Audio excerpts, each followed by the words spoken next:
Saint Germain on Alchemy. Book 1. Studies in Alchemy. The Science of Self-Transformation by Saint Germain.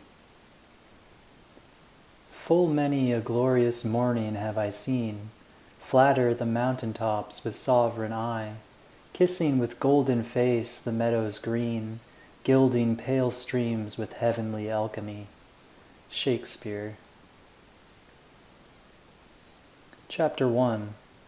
The Law of Transfer of Energy.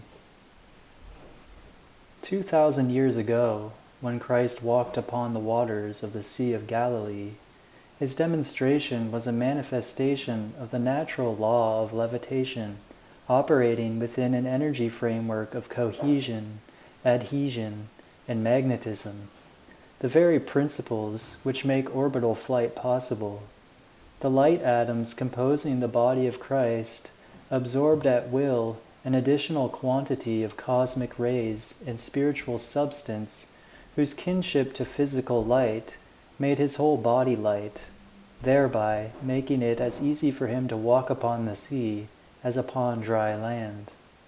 His body was purely a ray of light shining upon the waters. The most dazzling conception of all was his ability to transfer this authority over energy to Peter through the power of Peter's own vision of the Christ in radiant, illumined manifestation. By taking his eyes temporarily from the Christ, however, Peter entered a human fear vibration and vortex, which immediately densified his body, causing it to sink partially beneath the raging seas. The comforting hand of Christ, extended in pure love, reunited the alchemical tie, and the flow of spiritual energy through his hand raised Peter once again to safety. The further example of the Master Jesus releasing a flow of energy, as in the case of the woman who touched the hem of his garment without his knowledge aforehand, shows the impersonal love of God, which responds equally to the call of faith from any of those creatures he has fashioned so wonderfully and so purely in the supreme hope of absolute cosmic freedom for all. These two examples refer to aspects of the great cosmic law which are not commonly known, but which are commonly discussed or skirted about by religious groups. The law of transfer of energy is vital to the science of alchemy, for without it, it is impossible to create matter. It is a law that nothing can create something. True knowledge of the impersonal law of transfer of energy is also vital to the correct understanding of the great law, for it proves that God, who makes the sun to shine on both the just and the unjust, does manifest through both. Jesus, declaring during his Palestinian mission that the kingdom of heaven suffereth violence, and the violent take it by force, it must be realized then that it is possible to wrest from the hand of God some of the secrets of governing the forces of nature and controlling matter, even though the individual and motive be not absolutely pure. But let none ever think that the one so doing shall escape from accountability, for he is fully responsible for each use or abuse of energy within his world. The reason I am choosing to begin my exposition on alchemy with a note of warning and a sobering explanation is not to cause anyone fear, but rather to instill in all who read a deep and abiding reverence for God, which is the only fear permitted in our octave. It is in reality holy awe that engenders within all who love the great law of love the fullest respect and adoration for the wisdom which so fearfully and wonderfully made all creation in the image of fearless freedom. All those who misuse the powers of the universe for selfish ends find sooner or later that they must relinquish their hold upon their ill-gotten gains, and the penalty they pay is frightful indeed. To produce substance to feed the poor, to heal at a touch a withered hand, to raise the dead, and even to set aside natural law and perform, by the magic of alchemy, miracles of infinite wonder.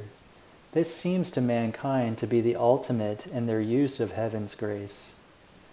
Let me embrace the spirit of freedom that makes it possible for a man made in the immortal, loving, God-free image of his Creator to do these things, and many more to the benefit of society, and to the happiness of his benefactors.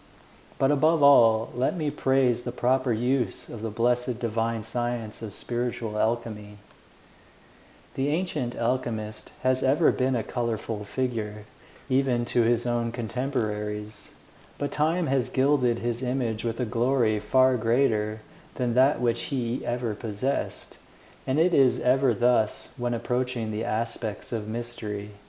It is in the simple graces of life that men will find their freedom, albeit the more complex aspects are progressive expressions of the laws of life that shall enrich the well-being of this earth and all of its people, harnessing their total good on behalf of the most lovely world of freedom that could ever be conceived of, even in the mind of a new Atlantean. So much for the moment regarding the world society. Let us now consider the individual and his role in the use of alchemy. The inner meaning of alchemy is simply all composition, implying the relation of the all to the creation, to the parts which compose it. Thus, alchemy, when properly understood, deals with the conscious power of controlling mutations and transmutations within matter and energy, and even within life itself. It is the science of the mystic, and it is the forte of the self-realized man, who, having sought, has found himself to be one with God, and is willing to play his part. Through the years, men have attempted to glamorize me with the allure of distance in time and space, which always lends enchantment to the view. I do not sell myself short as the Father's handiwork, but in common with beloved Jesus and others among the great masters of our brotherhood, I am especially interested that each man obtain his rightful place and the proper understanding of how he ought to exercise authority in the universe and in his own world and affairs. Let everyone who begins this study do so with the understanding that I have a purpose in speaking here, and that purpose is to make each one of you alchemists in the truest sense of the word. This means that you must become familiar at inner levels with the all-chemistry of God, and how each facet of creation is brought into manifestation in matter, in your consciousness, and in your daily life. In order to do this properly, you will need to meditate and reread these lessons many times, calling to me and to your own God-self, your I Am presence, for illumination on any point that is not immediately clear to you. When you have the inner degree of alchemist of the sacred fire conferred upon you by your own Christ self, you immediately become a candidate for admission to the outer court of the great white brotherhood. This factor alone is a great incentive for you to become proficient in genuine spiritual alchemy. It has ever been a fallacy of human thought to deny the so-called miracles in the life of the great avatar Jesus.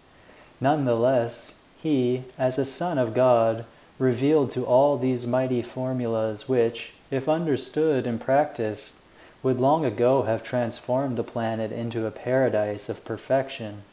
Enough, then, of human nonsense and human creation, as Shakespeare would have said it. Off, then, with the old, the decay and the mouldering mustiness of this shapeless mass. On, then, with the eternal vastness of an unfettered spirit, a being of such freedom as moving seems apart, even from reality, and projects the image of eternal hope into the tiniest gem or dewdrop cupped within a blossom rare. I am, for the freedom of all, lovingly, Saint Germain. Saint Germain on Alchemy, Book 1, Chapter 2. The purpose of your alchemical experiment. Void is unfruitful energy. The alchemist must develop a sense of the value of time and space, and the opportunity to manipulate both. Freedom is won by quest and the conquest, but mainly by the conquest of the finite self. True mastery of the finite comes through the indrawing love, the compelling, almost magnetic heart call of the soul to its divine source. Only the great inflow of the cosmic light of God can release the soul from the imprisoning shadows of its human creation. Summon, then, the purity of purpose, which will make your creative design good. Relentlessly challenge the base elements, which arise like hobgoblins to disturb and to try the plan you have begun. Then patiently evolve your God design, the purpose of your alchemical experiment. The true science of the Spirit is more exact than mundane measures can yet determine. Therefore, know thyself as the white stone or elixir from whence all thy creation must proceed in orderly fashion. If the key ideas are not created from within thee, who art the alchemist, then the whole act is either hapless or an imitation of the work of another. Now, if it be God thou wouldst imitate, then well done, may truly be spoken of thee. But if the vanity of mankind, then piteous let thy consciousness remain. The true self of man, from whence cometh every goodly design, is worthy to be consulted as to what is desirable to create. Therefore, the true alchemist begins his experiment by communing with himself in order to perceive the inspiring thoughts of the radiant mind of his Creator. It is in imitation of lesser qualities and lesser states of consciousness that society has molded many of its erroneous concepts. To correct these concepts, to forge an ennobling culture, to draw the lines of good character, man in society must look to lofty examples. Let men who would practice alchemy learn first to mirror the great examples of all ages who have used heaven as their design, and then let them learn to select the best qualities of their lives, so that alchemy can be used as it was divinely intended, as the most noble method of achieving the desires of the heart right here and now.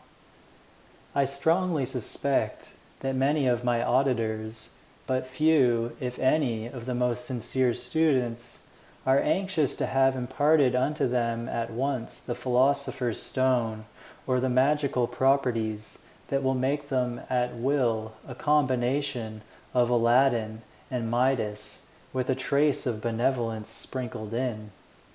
I here declare for those who think thusly, that while I shall impart tremendous knowledge concerning the science of alchemy in the whole of this 9-part study, I doubt very much that unless they absorb the secrets of the first lessons with utter humility, allowing me as the instructor the privilege of preparing the teachings as God would have me do, they will not at the very end find themselves wanting, and it will not be the fault of either teaching or teacher. I do not intend to give a lengthy discourse on the vanities of worldly life, but I would like to point out that it is the hope of the Brotherhood in releasing these teachings at this time to avoid for our students the mistakes of some of the early alchemists, whose sole purpose seemed to be the acquirement of riches and honor, and the ability to produce from universal substance the energies to change base metals into gold. Let me hasten to say that not all of the early alchemists confined their goals to temporary gain. Indeed, many stalwart souls pursued alchemy with the same reverence that they would a quest for the Holy Grail, seeing it as a divine art and the origin of the Christian mysteries, as when Christ changed the water into wine at the marriage in Cana of Galilee.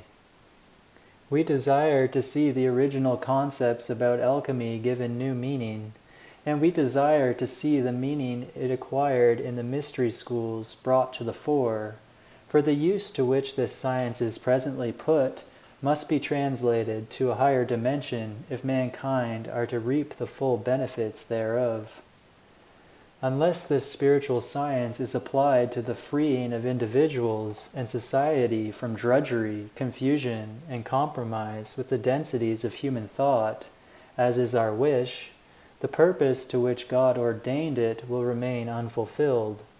We who pursue the high calling of the alchemist aspire to see all attain a place where they can both teach and extol the basic purposes of life to the youth of the world as having far greater than mere temporal pleasures, which in reality serve a lesser purpose to a divine alchemist than does a pacifier to a suckling child.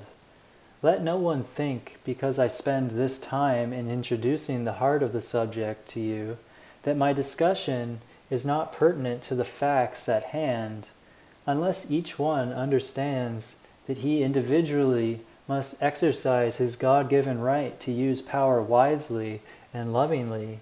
He cannot help but fall into pits of self-delusion and rationalization. Now, it is God's plan that everyone on earth pursue the understanding of himself and his destiny. Conceit born of intellectual pride has caused many a sincere student, and even a number of worldly masters of one science or another, to fall into traps of their own creation, and in many cases they never knew when the snare was sprung. Therefore, if any subject be included here, let no one think he can omit it simply because he may seem to know it already, or because he has considered it before. We place many gems of thought in the most unlikely sentences, which, though plain enough of speech and easily seen, may require more than the diligence of even an honest heart's scanning. St. Peter voiced the query, "And if the righteous scarcely be saved, where shall the ungodly and the sinner appear?" It is well for the would-be alchemist to realize that this is an exact and true science whose illumination is conferred upon man by God himself. Its purpose is to teach mankind how to obtain for themselves every gracious gift and virtue which their life streams might require in finding the way back home to God's heart. I do not say that you cannot learn to materialize every wish of your being, and this aspect of alchemy is for some the easiest part of the whole, while for others it remains the most difficult. I do say that the design of those wishes ought to be contemplated more than the wondrous science of bringing them into manifestation from the invisible. For to create a worthy design is a most noble endeavor, worthy of the God of man, which alone can set him free to fulfill his immortal destiny. We have labored below and waited above for the children of this world to cease the plunder and pillage of war, to cultivate the education of the underprivileged, to relinquish the desire for class distinction, and to offer themselves, as would princes of the realm, to serve effectively the needs of their impoverished yet noble kin. We are presently determined to seek out the faithful of all nations and to empower them with the means whereby they can individually escape from the self-imposed bondage of the times and obtain their own priceless inheritance. Naturally, this heritage is neither temporal nor ephemeral. However, when serving in Europe to dissipate some of the poverty and confusion so prevalent there, I did use universal alchemy to produce the substance which, although temporary in nature, supplied many human needs, and was both comforting and helpful to the world and to the personal lives of my beneficiaries. I conceive nothing wrong in the idea, nor do I look with disfavor upon your having a divine source of supply to meet all your needs. I do feel it is needful for you to keep constantly humble and grateful, as God places within your hands the key to the control of natural forces. Again, and second to no idea contained herein, is the constant need to understand the universal scheme or plan of creation, so that all that you design and do will be harmonious with eternal law and cosmic principles. I hope that I shall have neither affrighted nor discouraged any of the students of alchemy from pursuing this marvelous divine study. I am, however, now free to proceed with more relish, for I have magnified the eternally manifest principle of the immortal intelligence of God, which some call inspiration, while others call it simply the mind of God. Whatever men may call a quality, it is its possession that counts the whole 9 points of the law. Therefore, love the emanation of divine wisdom contained herein, which, like sunlight shimmering through the trees, touches with its fingers of light all through which it passes, for only by love can you truly possess. I am the resurrection and the life of cosmic purpose within you. In the name of freedom, I remain Saint Germain. Saint Germain on Alchemy. Book 1, Chapter 3, The Sacred Science.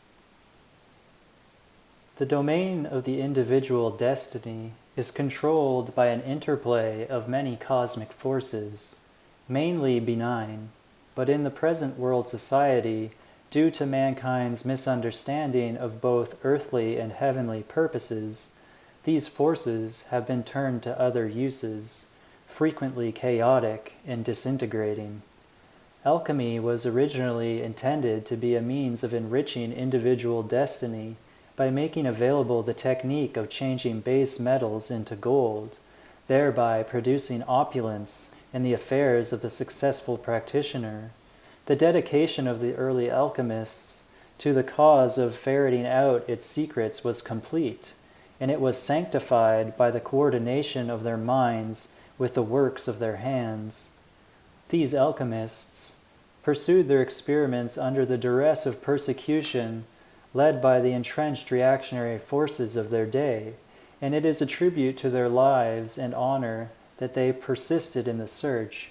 Thus they brought forth and bequeathed to humanity the bona fide results of their efforts as acknowledged scientific achievement and annotated philosophic knowledge to bless the culture and archives of the world order. It ought to become increasingly clear to the students of this course that I am determined to bring to your minds and feelings a new sense of freedom.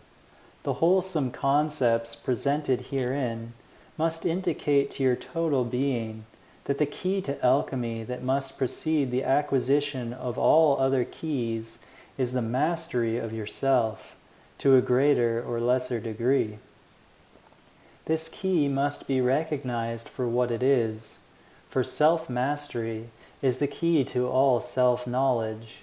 It must then be understood and used, at least in part, and you must acknowledge without question that you yourself are the alchemist who shall determine the design of your creation. Furthermore, you must know yourself as the real self, and your creation as coming forth from that self.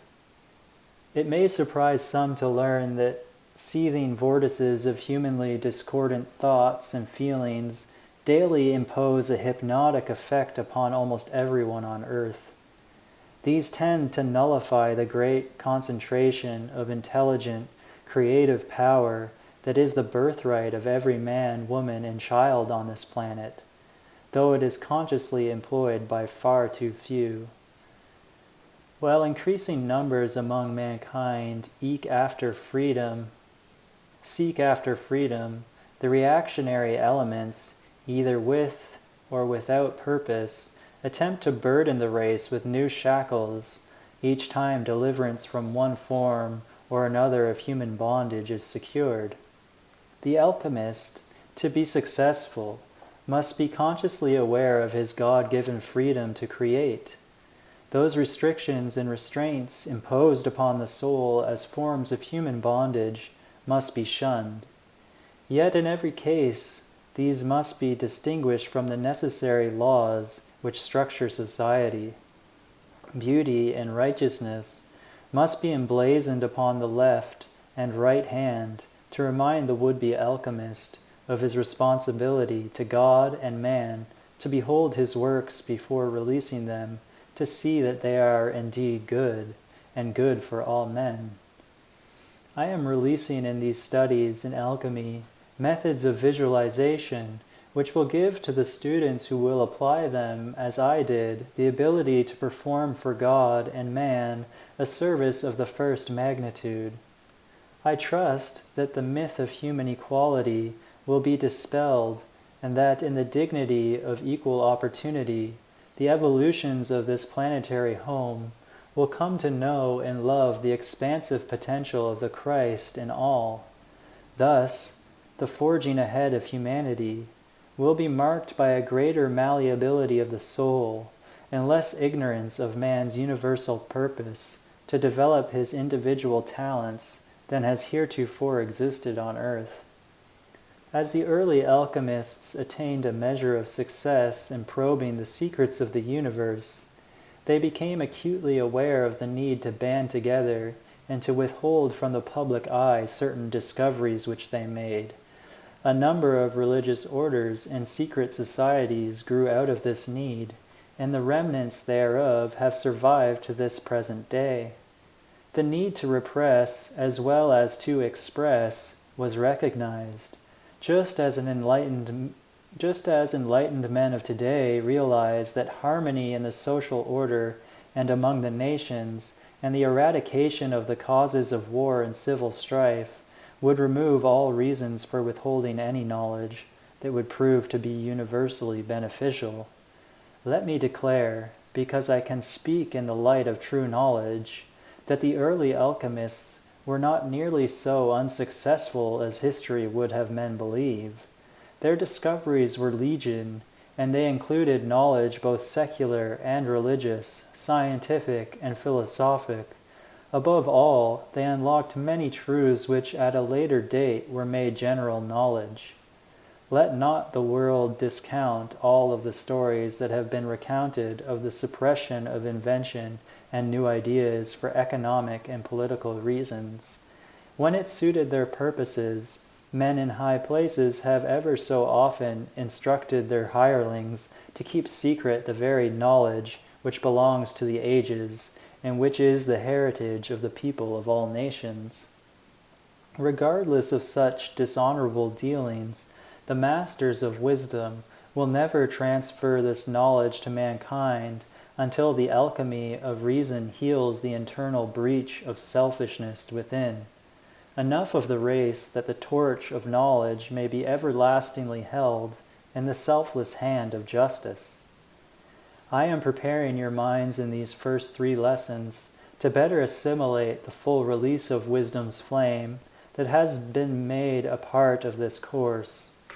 It is frequently the despair of men that they did not have a certain choice, that they did not have a certain choice bit of knowledge long before it came into their hands.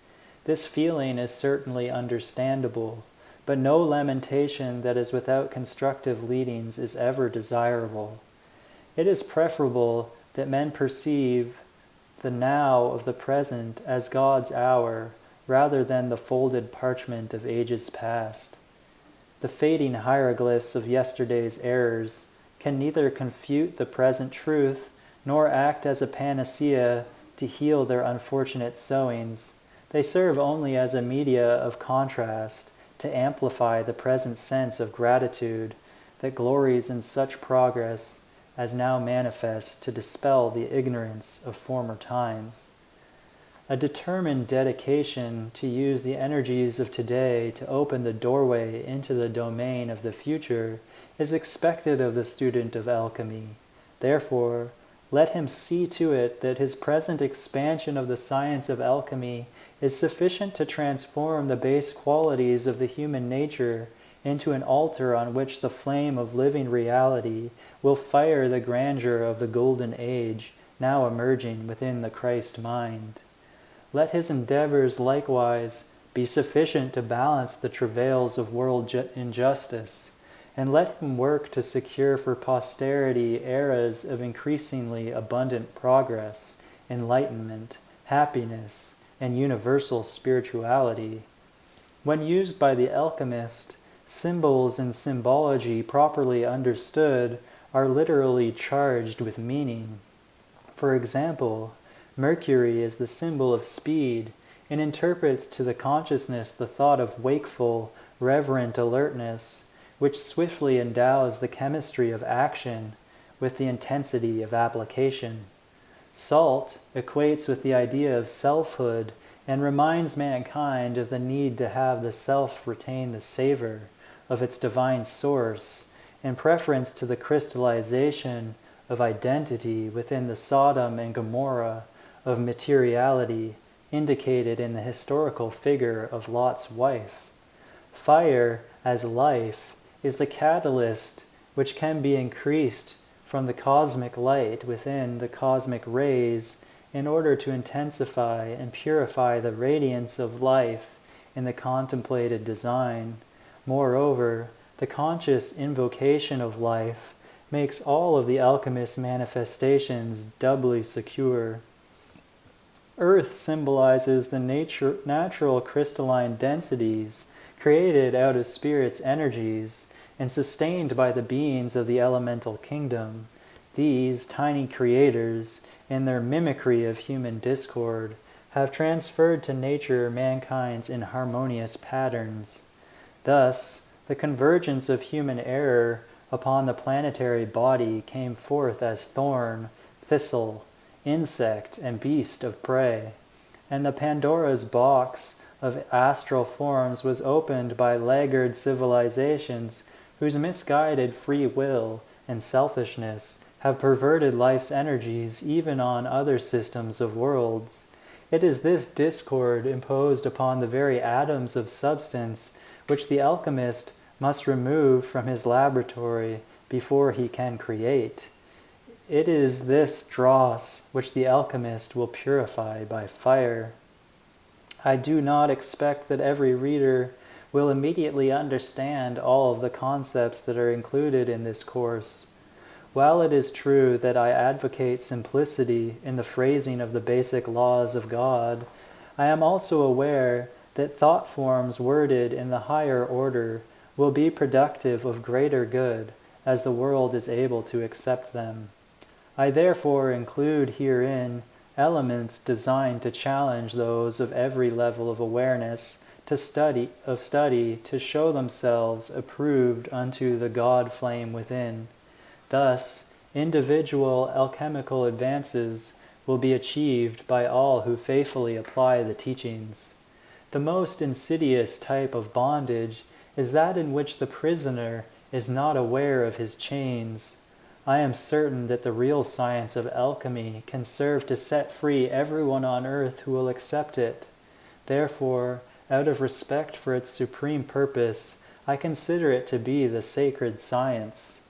Remember, blessed children of men, that the purpose of true science should be to increase happiness and to free the race from every outer condition that does not serve to exalt man into the pristine greatness of his original cosmic purpose. All postulations, whether of a social, economic, religious, or scientific nature, should be infused with the freedom which allows men to progress. All who attempt to lead mankind progressively forward in these fields should admit to the possibility of change without in any way challenging those infallible opinions of the human spirit referred to as life, liberty, and the pursuit of happiness. Certainly, The opportunity for progress and the freedom to innovate cannot affect the immutability of divine truth or the integrity of the Logos, whose power uttereth speech from those untrammeled heights to which we jointly aspire. I am progressively yours in the holy science, Saint Germain. Saint Germain on Alchemy. Book 1, Chapter 4. Dare to Do. Versatility. I am eternally grateful for that many-splendored quality of creation. The universe is fragmented. It is spread apart from a center of oneness to a diversity of light, color, tone, and density. Each partaker of a scene, whether pastoral or of transitory ugliness, ought to remember that the splintered shafts of light rays that compose the swaddling garments of all of creation connect directly with the great source and fountainhead of cosmic unity. In my historical experiences preceding my ascension, which was identical in its raising action to the elevation of Jesus the Christ, I was in a constant state of listening grace, whereby my inner ears and eyes were fixed upon a lovely realm of light and perfection, which served to remove the sting of earthly life from my consciousness, producing a comfort that my friends did not perceive. They often pondered the cause of my inner serenity, without understanding its origin. The contacts with my earthly brethren, in the appearances that I have made since my ascension, have not always been under circumstances where those I met were aware of either my identity or my power. May I humbly state that as in other similar cases, where one of the ascended host has elected to part the veil of matter and Maya to contact directly unascended humanity, the latter have entertained angels unawares. I am well aware that some of my readers may opine, inasmuch as I am one who has passed through the veil, that this release of my words is of a psychic or spiritualistic nature. Let me quickly affirm that it is neither. God be praised, that my own life stream need not subscribe to such limiting forms.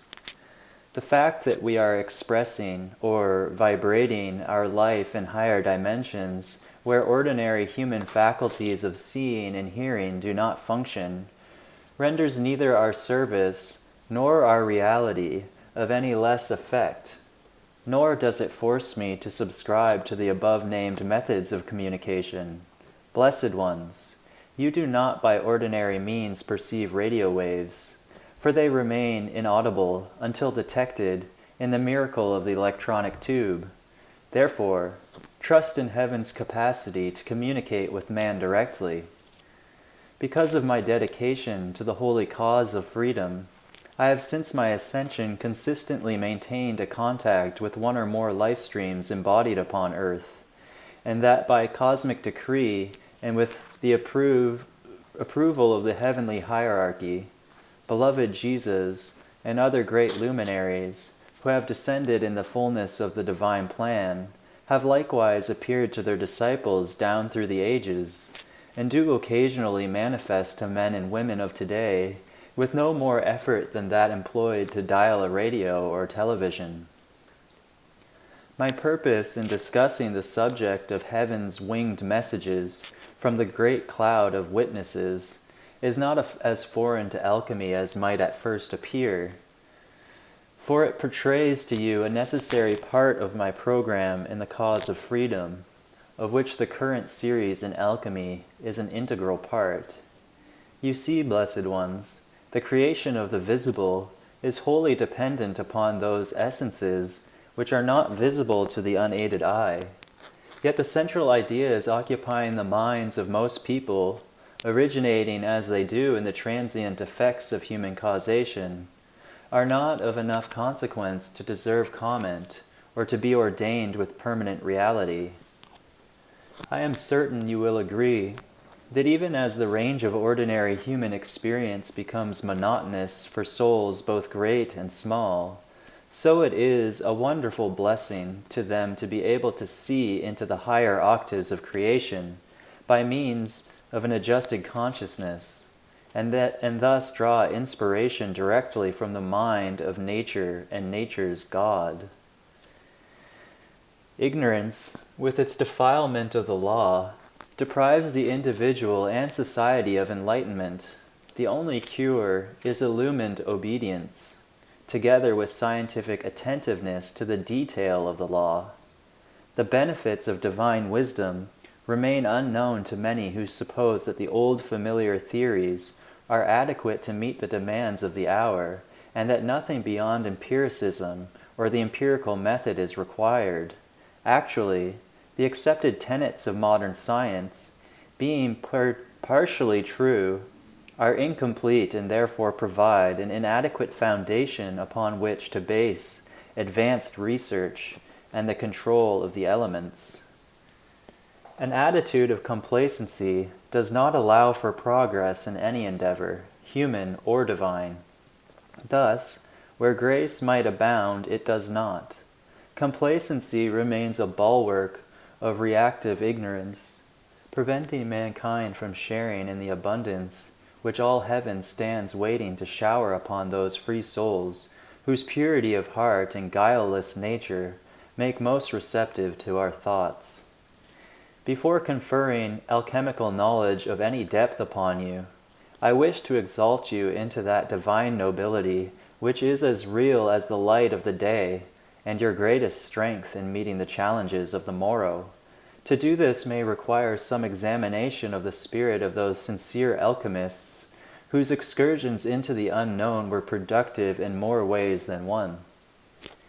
Even the souls who failed completely to discover a method of changing base metals into gold were benefited beyond their farthest dreams by the blessings which came to them as a result of their search. Even the persecutions served to band them together in singleness of purpose, which, midst human diversity with its unfortunate tendencies toward greed and selfishness, is an achievement in itself. I am in the hope that you will prepare yourself to succeed in your endeavors. Above all, stand ready to make the necessary changes in your thoughts and preconceived ideas that will make it possible for you to be victorious. If man expects to succeed in alchemy, which is in truth dependent on the higher laws of spiritual science, he must nurture the faith on which the strength of his invocation and concentration will rest. The fusion of metal, the control of atomic forces, and the direction of electronic energy by the mind of man acting in higher dimensions are easy enough once the grasp is acquired. However, after years of dependence upon the five senses and the attendant acceptance of mortal limitation, I am certain you can see how utterly important it is that your thinking become geared to new possibilities in order to function free of human restrictions and the dampening of a divine ardor by those who say, because they do not know, impossible. Let me say to all in freedom's name, try! While you are preparing your consciousness for the reception of the knowledge of tomorrow, be aware then of the need to ponder the origin of concepts involving limitation. Beloved ones, you must be sane and balanced in all you do, but realize that true science borders on the miraculous to those who do not understand its formulas. You approach a solid wall with the idea that you cannot walk through it, yet it is not solid at all, but as full of holes as the wire of a chicken coop. You cannot walk upon hot coals without burning your feet, and yet medicine men of a less illumined culture than your own do so with impunity.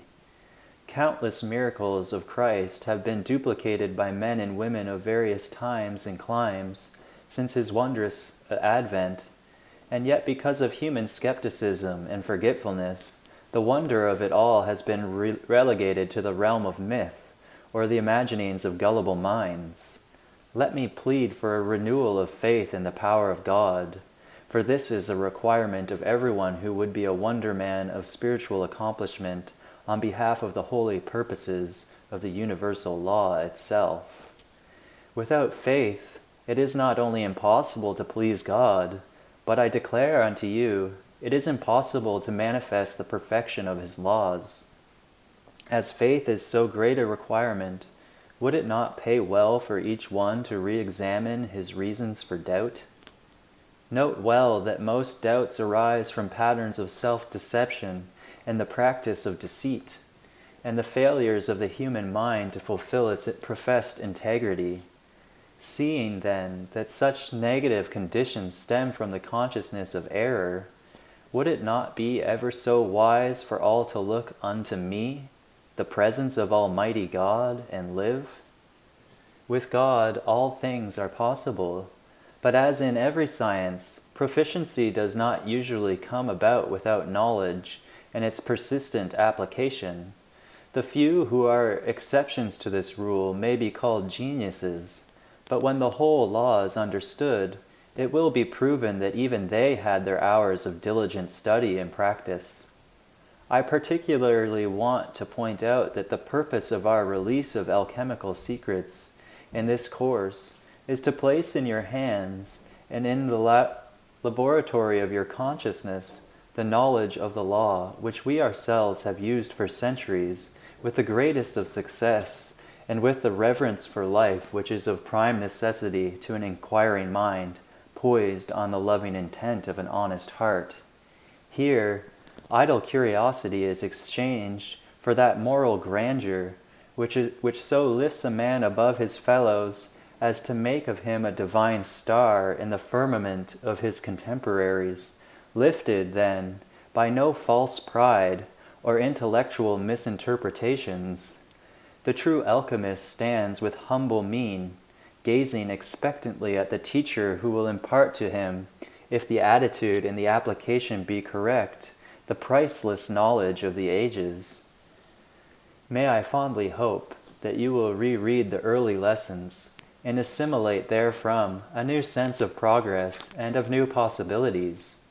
I am determined that many in this class shall succeed, and I shall continue to do my part above and below in your octave, that this prove true, and that great illumination, hope, peace, and understanding be born and renewed within you all.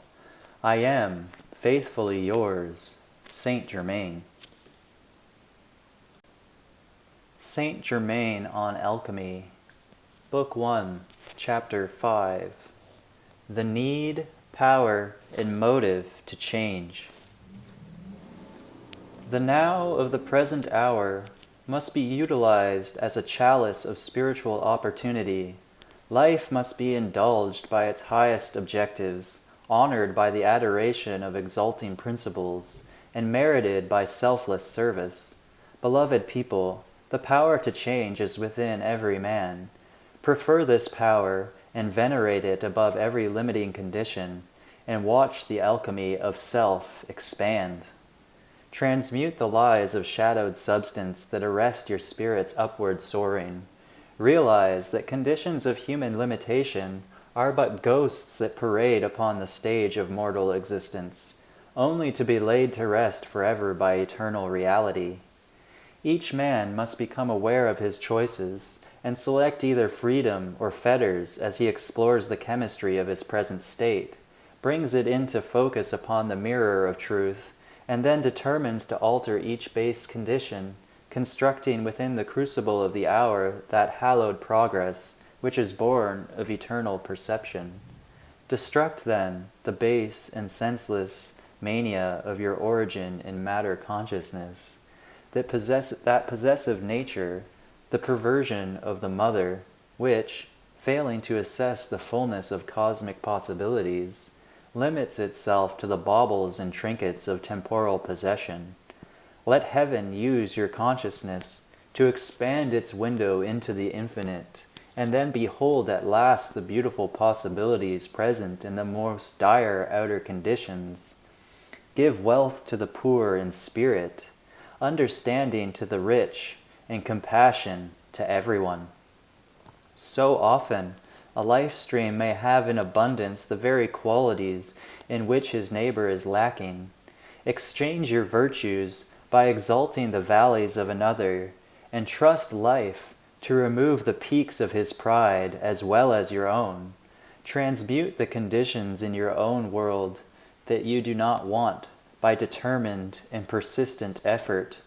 Every divine being who exalts the life of God within you knows that the power to do these things is in your hands this very day, within the reach of your intelligence and spirit. Construct those spires of attainment which compose the celestial city and enfold the world of physical substance, the conscious mind, and the feelings of your heart with the radiance of immortal spheres. Gazing at the universe with renewed hope, behold the need to sustain the proper regard. Vanity has held sway upon earth far too long.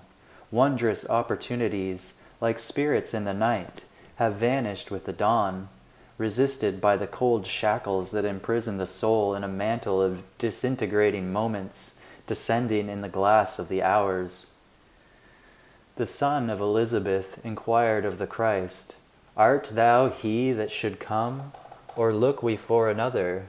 The reply of the Christ referred to his miraculous accomplishments. The deaf were made to hear, the blind to see, and the lame to walk. The lessons contained in his answer urges each life stream to accept the greatness of his own reality. All should see that life has brought to them its great and wondrous graces through the I am He consciousness, which must emerge from the cave of materiality. The gross separation of the whole into weak and incomplete components. Men's concept of themselves as particles remote from their source obliges their struggle through human misfortune instead of their acceptance of the grandiose concept of cooperative oneness charged with the power of love and freedom unbounded. Truth raises all and defeats no one save those enemies of righteousness whose shadowed misunderstanding makes them little more than savage animals in the jungle of human creation. Even these are given more compassion by life than they deserve. This I know, because the record is laid before me. Beloved Kuan Yin has called for mercy and given it freely to all without limit and without price. This is God's great gift. He always returns more love to life than life ever gives to him. Selflessly, the magnitude of God sends forth a torrent of love when a few droplets would suffice, and thereby sweeps mankind on the upward pilgrim way, regardless of men's erroneous notions. Now, looking to another is not the solution to your problems, nor will it win the intended fulfillment God holds for thee, blessed Son of Man. As an alchemist enlightened by the torch of divine knowledge, aware of the magnificence of true selfhood, you must summon the strength from the invisible realm and use the processes of transmutative alchemy within your own world and affairs to master daily all outer conditions by the spiritual means and physical appurtenances available to you. To make bricks without straw may not always be a requirement and may seem most difficult, but to the determined alchemist, it is merely an obstacle to be overcome. No one who occupies the earth at present should limit his recognition of the now is the hour concept, which mounts each wave of opposition and rides it forward into the crest of victory. Everyone should see his life, at any age or time, as amenable to change for the better, and himself as possessing the capability to surmount any condition at will. Law and justice are natural factors of control, but the universe, guided by its own law, has the creative methods of transcending that law, approximating cosmic dimensions, and expanding geometrically into infinity. Friends of freedom must disallow old ideas as quickly as they are able, and discard outworn concepts as outmoded garments. It was difficult for men in Copernicus's day to accept his theory that the Earth and the other planets revolved around the sun, they dogmatically subscribed to belief that the earth was the center of the universe. Chemical formulas of basic and complex matter are simple to the chemist, but to the unlearned seem just a jumble of symbols. Our purpose in this course is not merely to confer knowledge, but to effect your acceptance of that knowledge by an almost a priori methodology. This is needed because the categorical proof of alchemical laws is universally and necessarily seen through their action in man. Let there be light within your personal orbit and within the sphere of your being. Life is not an experiment, but mankind have experimented with it. Humanity has ridden the tide of peripheral world of effects while neglecting the inner causative realm. All unhappiness is rooted in basic factors of cause. Mend the flaws, and you shall be self-healed and self-revealed. I am interested in bringing about a complete reversal of deleterious human attitudes and replacing them by such right methods and concepts that each life can quickly rise out of the human force field with its heavy gravitational magnetism that hinders mankind's progressive ascension. By transmutation, let every would-be alchemist first act to transform himself here and now and gain thereby an inner peace and a sense of outer accomplishment, especially at the close of each life's term. Surely, unless both an interior and an exterior focus be maintained, where good is accented, one's concentration of positive control, which has the power to alter substance within and without, cannot manifest the blessing God intends all to have and exercise each day. Beloved ones, a life lived for reward or punishment is not a raison d'etre. The destiny inherent within life has escaped the intelligent comprehension of many on earth and is anchored in but a few. Thousands daily take pleasure in the sweepstakes, the races, or games of chance, hoping against fantastic odds to become a winner, whilst they ignore the most certain of all laws, the cosmic purpose. Those who deny God or life itself do so out of a dearth of genuine experience. They have not witnessed the dawn of pure reason in themselves. They prefer to accept those popular ideas associated with non-gullibility. Well, the losses of such as these are legion, and while I do not expect to change every such individual, I do repeat my admonishment here that all might be inspired to keep on keeping on. The search is worth all effort. I know the law. The alchemy of action is its own proof. Those who desire to enter into debate to prove the non-existence or the non-essentiality of a first cause may not wish to lose the transient pleasure of so doing. But if they accede to the divine logic, the golden grain of truth will replace the husks of pride in the stifling, airtight system of the human intellect, which disdains the verification of any knowledge not experienced by the physical senses. Frequently, individuals like to think they are en rapport with hoary heads of wisdom. Now, I think that the centuries I lived before my ascension, and those which have since transpired, have entitled me to some distinction in this respect. Neither ego nor human motive would inspire me to write this series. I am aware only of the deep love I feel for the earth as a unit of cosmic progress, and I desire to impart herein something of the sweet simplicity of that love, and the wisdom that is guided thereby. Let us see now how reasonable it is to suppose that enough people serving in harmony can change the most calcified condition, and create an influx of love that will sweep the hills and valleys with an inspired movement to heal the breach between the realities of eternal alchemy, the all-chemistry of God, and the artificialities which rise from the caves of base error.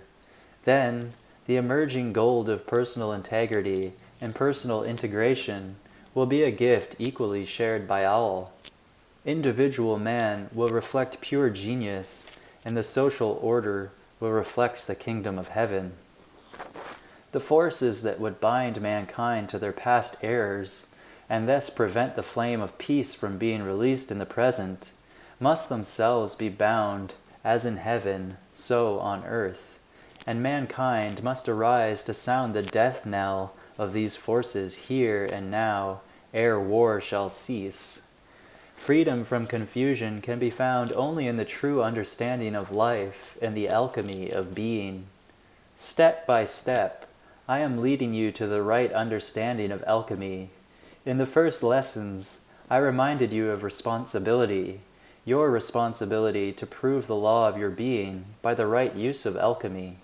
Now I am reminding you of the need to effect changes in yourself where change is desirable. Finally, I shall instruct you in the art and practice of precipitation. A prerequisite to applying the methods of precipitation is knowing what you want to precipitate.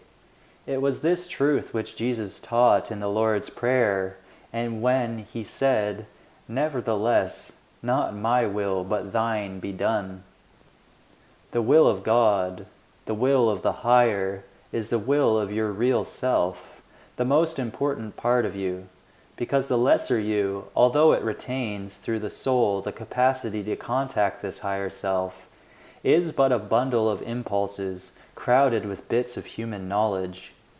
I am advocating that you become acquainted with the reality of yourself, for this reality is the genius, in you that can give the Aladdin, symbolizing the alchemist who rubs the lamp of pure knowledge, the right desires of his immortal being. Ponder now the need to change. Thine is the kingdom, the power to change. Thine is the power, and the motive to change. Thine is the glory. And evolve out of the passing flame of earnestness the permanent sun of renewed hope. Graciously, I am Saint Germain. Saint Germain on Alchemy, Book 1, Chapter 6, Molding Factors. Ah, the mold. There's the rub. And the mold, too, contaminates. But how beautiful is the original hope of heaven for each life stream. Following the descent into form and material substance comes those formative years when the pressures, both clamorous and silent, make their impressions upon the clean white consciousness of the individual. Beginning with the first fond gawking of parents and kin, there is a gradual buildup of environmental factors, which serve to create patterns and concepts upon the tender screen of the embryonic mind. These molding factors continue to exert their multifarious influence upon the plastic personality of man, that selfhood, then, which is first identified wholly with godhood, is affected and shaped by myriad experience patterns. Thus does example, for woe or for weal, sculpt the mind and being of man. Experience is not, however, the sole way to expand consciousness, for each moment spent with God or one of his cosmic band serves to exalt and broaden individual consciousness, conveying illumination on the instant, in the twinkling of an eye. The empirical proof of human imperfection is epitomized in the past-present lives of mass humanity. Life in bondage and life in peril decries the meaning of existence. Religion and hope for salvation arise in the human heart and burgeon from the human tree. And he looked up and said, I see men as trees walking. The alchemy of change was needed in Jesus' day and is still needed because all too frequently the mold is imperfect and the product cannot excel its matrix. I have declared that the mold too contaminates, and thus I direct your attention to the untransmuted accumulation of human filth and misery which, like trash, litters the sidewalks of the human consciousness, reeking forth from the literary stalls of the world. The crusty mold masquerades as legitimate culture while undermining the decency of lusty souls. Freedom of the press was not intended to give license to the corrupters of youthful minds. Neither was it intended to be used to confuse and disorganize the populace, flooding their brains with jingoistic propaganda and prejudicial discriminations. Rather, the power of light was intended to emanate from a free press and exalt everyone into a rightful sense of cosmic destiny. America, my beloved country, how precious are the footsteps of your heroes sung and unsung. But every mother's heart can take a just pride in offering, with the consent of the governed, the fruit of her life, sons and daughters of excellence, who from the heart of this beloved nation serve the cause of freedom across the earth. Because each dire effect of the mold and the mold must be counteracted. I am releasing these remarks pertaining to personal freedom through the correct use of alchemy. I do not say that more will not be spoken on the subject to parallel and conclude the course, but herein is my specific advice to those who would use alchemy to further their own personal advancement in the divine plan fulfilled, and thus change their present circumstances for the better. Those who are familiar with the process of refining precious metals are aware of the intense heat needed to liquefy many metals. Heat is also necessary to release impurities in foreign material from the pure metal. Separation of the dross occurs in two ways. 1. A portion is vaporized and passes into the very atmosphere of the room wherein the refining furnace is operating. And 2. Much of this unwanted substance is brought to the surface and skimmed off by the alert refiner. Apropos of this, few parents exist who are equipped with the type of instruction which would enable their children to know from the beginning the tenets of their full freedom. I do not say that the world is not full of aspiration and good intentions, but the highways so paved do not seem to lead to the best places. Thus it happens that the children of the world become wiser in each succeeding generation in the arts and artifices of war and in the many customs of world society, without ever becoming too stirred about the regenerate and peaceful society of saints. In the main, few are born and come to years with a right understanding of the universal purpose, and of necessity, personal destinies, which often run cross-current to the universal flow, are periodically thwarted and broken. The pages of history are full of the downfall of tyrants and the overthrow of monsters of misdirected purpose. Failures and successes in many fields draw recognition, while the average man moves into the burial ground of mediocrity. Nothing is further from the plan of God and nature than these counterfeits of the golden mean. How ill-equipped is the concept of a destiny which can be shaped by human misconceptions. How noble are they who acknowledge an intellect, a mind, a spiritual overseer, and a creator whose forethought, greater even than that of his emissaries, is revealed as a mountain of universal purpose to be scaled by the brave who do not hesitate or fear to trust the wisdom of those early climbers of the rugged summit peaks. Those linked to the lifeline of these spiritual pioneers are given greater guidance, for the elder brothers of the race lovingly extend to them the freedom of the ages as a gift of faith. This gift is extended to all who, by accepting that faith, can likewise summon the will to pursue it, and the perseverance to let it fashion them in a mold made purer still, and in an accumulation of that purity whose reality is the treasure of heaven. Beloved friends of freedom, you stand now at the gateway to higher alchemical truths, which I am releasing in the 7th lesson. But it is needful for you to contemplate your life in a manner wholly in keeping with the spirit of universal alchemy. No longer act from the vanity of desiring recognition, but from the valor of necessary achievement, and because service is needed and worthy in itself. God needs a vehicle through which to manifest in the world of form, and you lend your hands and feet to Him. You must understand the mystery of oneness, whereby a thread of contact between each life and its source serves to connect all who live to one great central switchboard. Here the interaction of thought and feeling is guarded, lest it hurt any part of life in the holy mountain of God. Consider all the beauty of life, which can be. Perceive this as pure gold.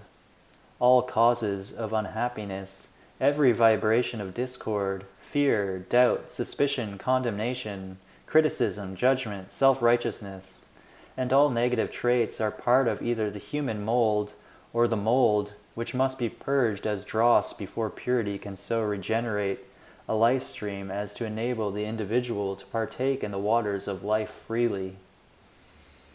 It is not enough that men come to drink when the invitation from higher sources has gone forth. They must make new skins to retain the new wine of infinite goodness and purpose.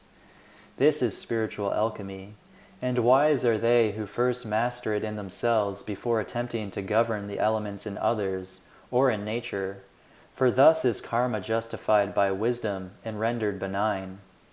Sin does not come to the doer.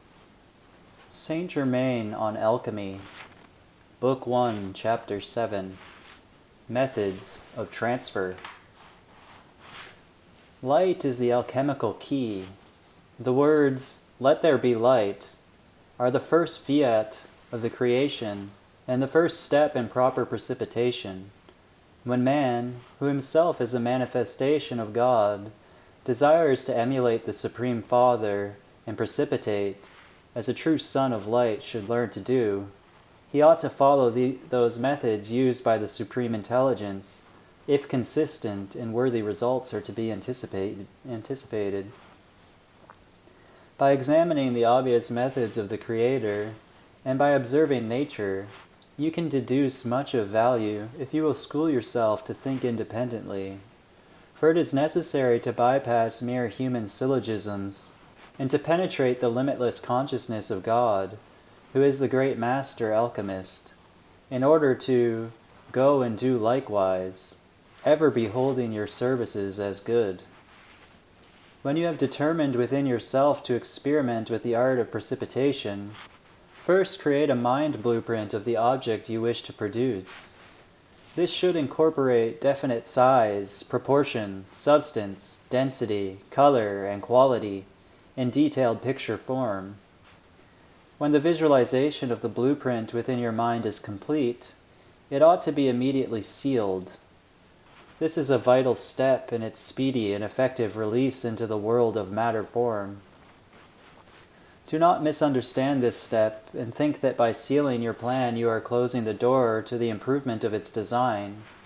Such is not the case, for improvements can be made in subsequent models, but unless you release the blueprint to the elementals and builders of form as a finished work, they cannot properly bring it into manifestation. The words, "It is finished," are therefore the second fiat of creation following "Let there be light."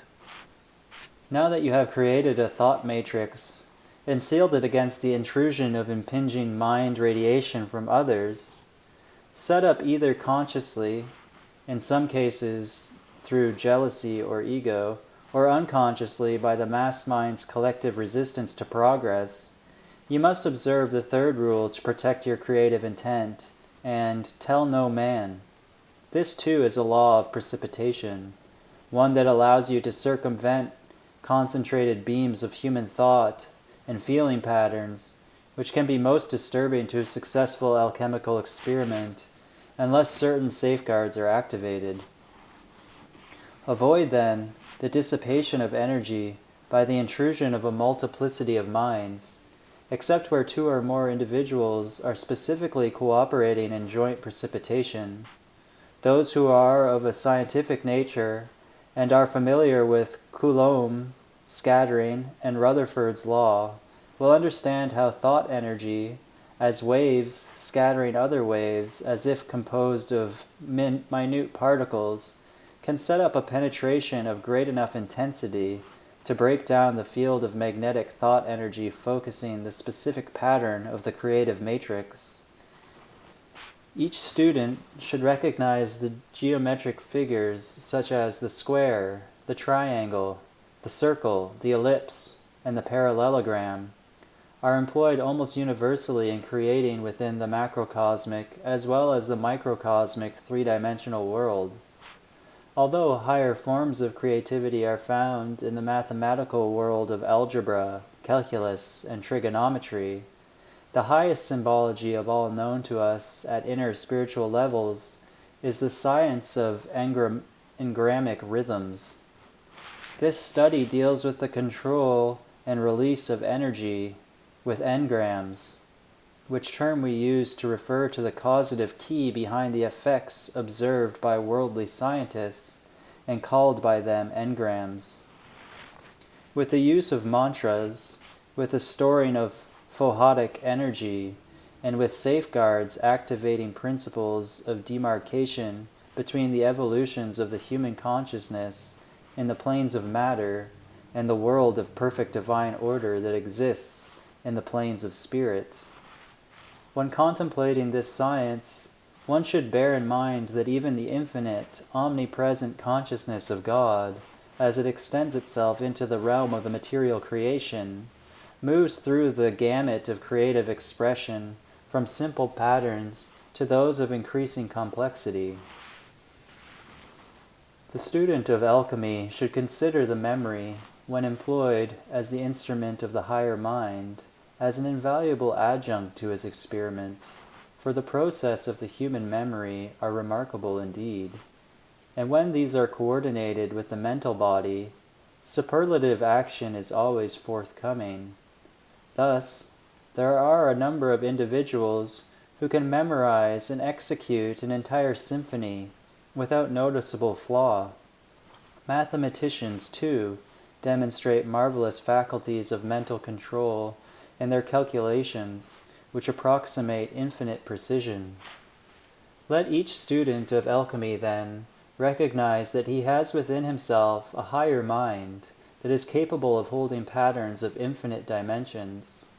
This mind functions independently of the outer mind, without human restriction of any kind. Hence, as the vehicle of the higher mind, a purified memory body, feeding as it does the impressions of that mind to the outer mind, is indispensable to the alchemist. Let the sincere student who would ponder and practice methods of mind and memory control, which are the methods of God himself, acquire the habit of consciously giving to this blessed higher mind, or Christ self, the responsibility for designing and perfecting the embryonic ideas and patterns of his creation. For many of these patterns, which at first appeared to be consciously conceived by the alchemist, frequently have their origin within this higher portion of the blessed self. Remember, 24 hours of each day, your higher mind is active in expanded dimensions. This blessed comforter, unknown and unexperienced by you outwardly, waits to be called into action, and does function free of ordinary space-time limitations. Employ your higher mind, then, both as your apprentice and as your teacher, for the Holy Spirit of truth, moving therein, can lead you into all truth. I would like to call to the attention of the student that if they so desire, they can immeasurably assist themselves in the alchemical arts through outside reading. Care must be exercised in this, however, so that the byways of technology and scientific theory do not serve to divert the mighty flow of alchemy as the greatest science into byways of materialism, where the ends are said to justify the means. I realize full well that many related subjects would not only be boring, but also beyond the comprehension of some of our students. Desiring not to limit the masses of mankind from having the blessings of alchemy, I have deliberately stated many of these points in such a way as to make them easily understood. Let no one feel, however, that all knowledge can be reached through a single approach, or without effort and study. I suggest for those wishing more technical information to augment the course, that they study wave propagation, the mechanics of the quantum theory, elementary and advanced chemistry and physics, seismology, astronomy, geology, and related subjects. These studies, together with courses in the humanities, the world's religions, and the Shakespearean plays, will be of immense value as you are guided from within and also by your personal tastes. Let none feel that the pursuit of such extracurricular subjects is absolutely necessary or the mandate of the masters, for the teachings of greatest importance are included herein, albeit in some cases between the lines. Let God guide, and to those who do not recognize his reins, I say, fortune is as fortune does. I am a bit hopeful that material science will not look too much askance on the control of matter by the power of the mind and spirit. I doubt that religion could justly deny the so-called miracles which demonstrate, if they are to be believed, that individuals who have lived upon earth have been able to practice transmutation, which is simply changing one form into another, such as water into wine, amplification and multiplication of the atomic and molecular substance, such as multiplying the loaves and fishes, and precipitation of the elements, such as calling down fire from heaven, equally wondrous feats, performed by masters unascended and ascended, indicate a most exact science of control over matter and energy. I myself have never questioned the truth of these matters, simply because I have always retained in humility my faith in the power of good to endure forever. Moreover, I am active in demonstrating the laws of alchemy, which make of the entire process of the control of matter and energy an everyday affair. I realize that the uninitiated, or those who have never seen these so-called miracles for themselves, may easily question their authenticity. Alchemists of God, I do not now ask you to believe alone. I ask you to begin in some measure to demonstrate these truths for yourself. A few students of higher law have been able to externalize successfully one or more visible objects directly from the universal, such as a rose, a precious stone, or a cup of liquid essence quickening both mind and body. Naturally, we are anxious to see people achieve the power of producing anything and everything directly from the universal. Yet such secrets can hardly be written down or spelled out in full, for we cannot upset the present economic system until greater justice is established by mankind on earth. But neither can these secrets be justifiably concealed from the worthy. Hence, we have included marvelous keys in this total course, which, to the eyes of the faithful, are those who would strive to become so, will open many a door of progress. Every ascended master has these powers to precipitate at will, and therefore he never lacks for any good thing. Let unascended mankind ask themselves this question: how long will you spend your energy struggling to eke out a bare existence from nature's cupboard, which to some seems bare indeed, when all your needs can be met by mastering the cosmic laws, which Christ Jesus and other great teachers have demonstrated by their own lives in the past?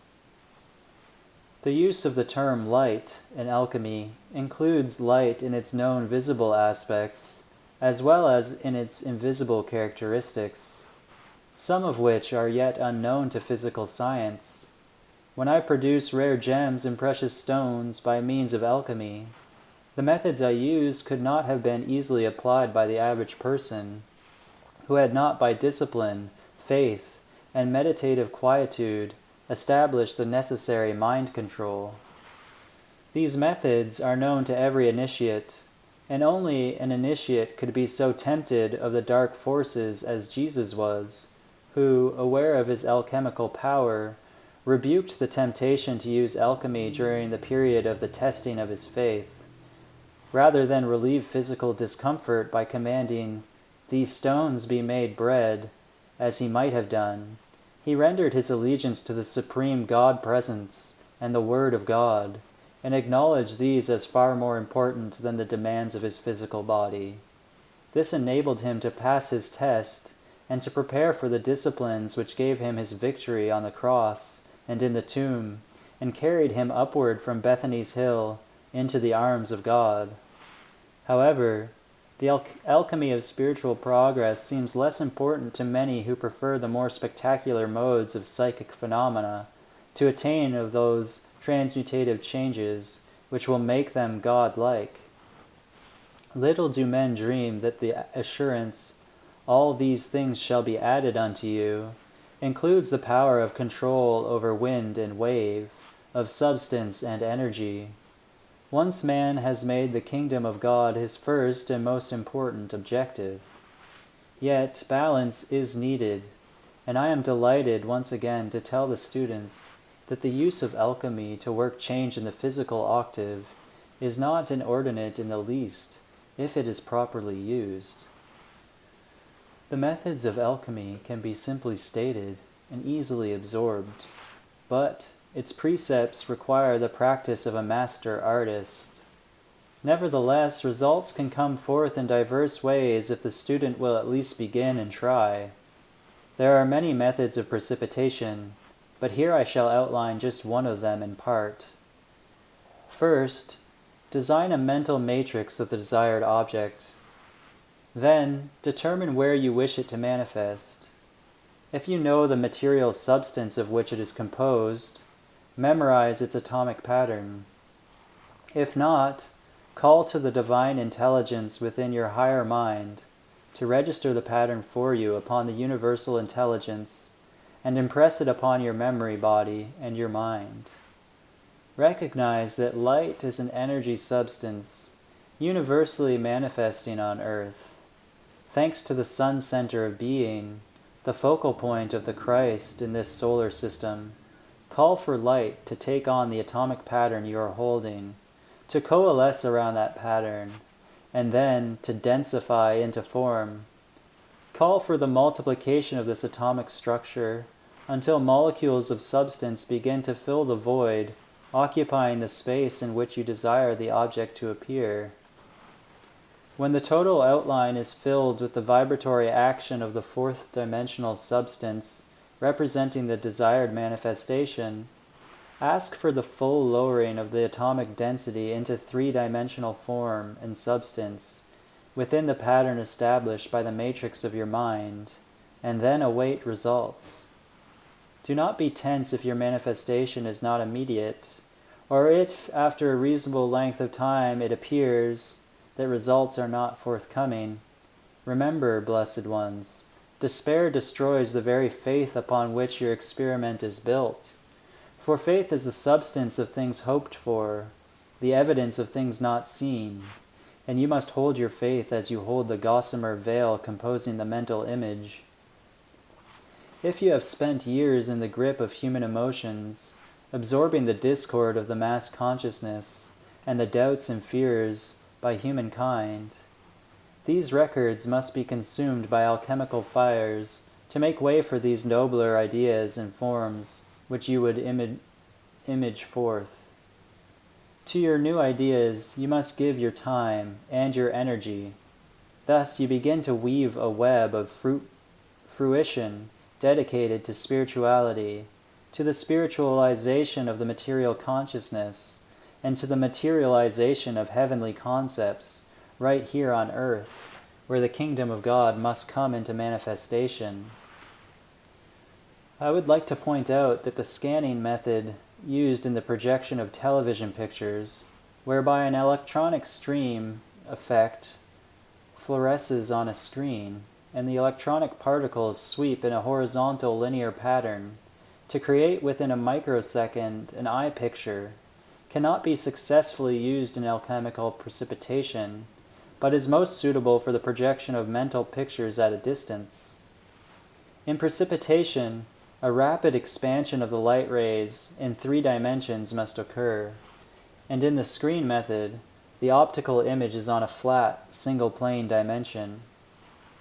A study of cytology and embryology will provide the student with some understanding of how a single cell multiplies and reproduces. When you are dealing with instantaneous manifestation, the velocity and intensity of light must reach startling speed and power. It must be realized that the exercise of such control over matter by the mind is no ordinary process.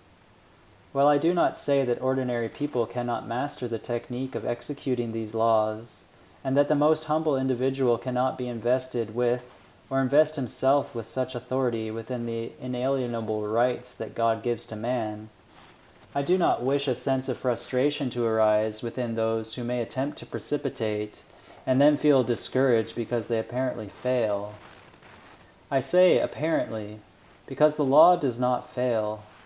In most cases where direct precipitation does not occur, if the effort and the technique be pursued in full faith that the call compels the answer, an indirect precipitation will sooner or later be brought about, whereby, through one hand or another, the desired manifestation does take place.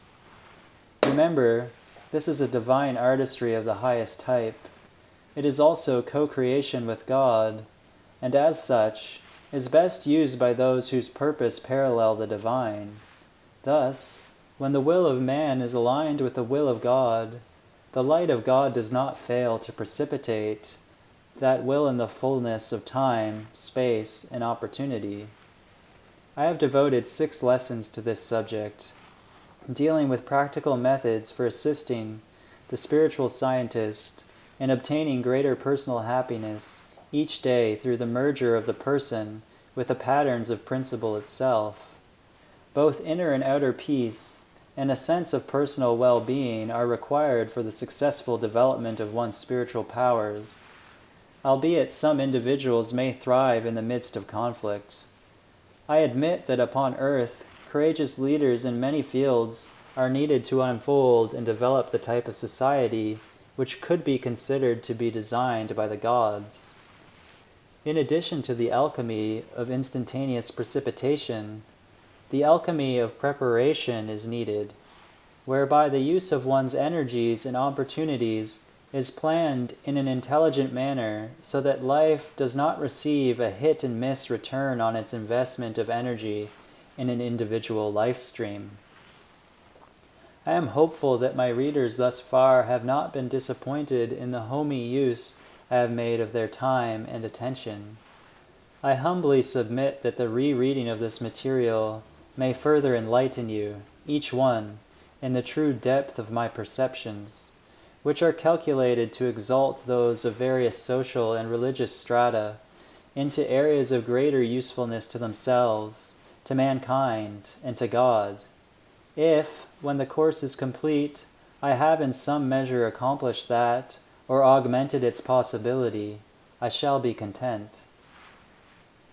Some of you may desire my personal guidance as you attempt your first alchemical precipitation.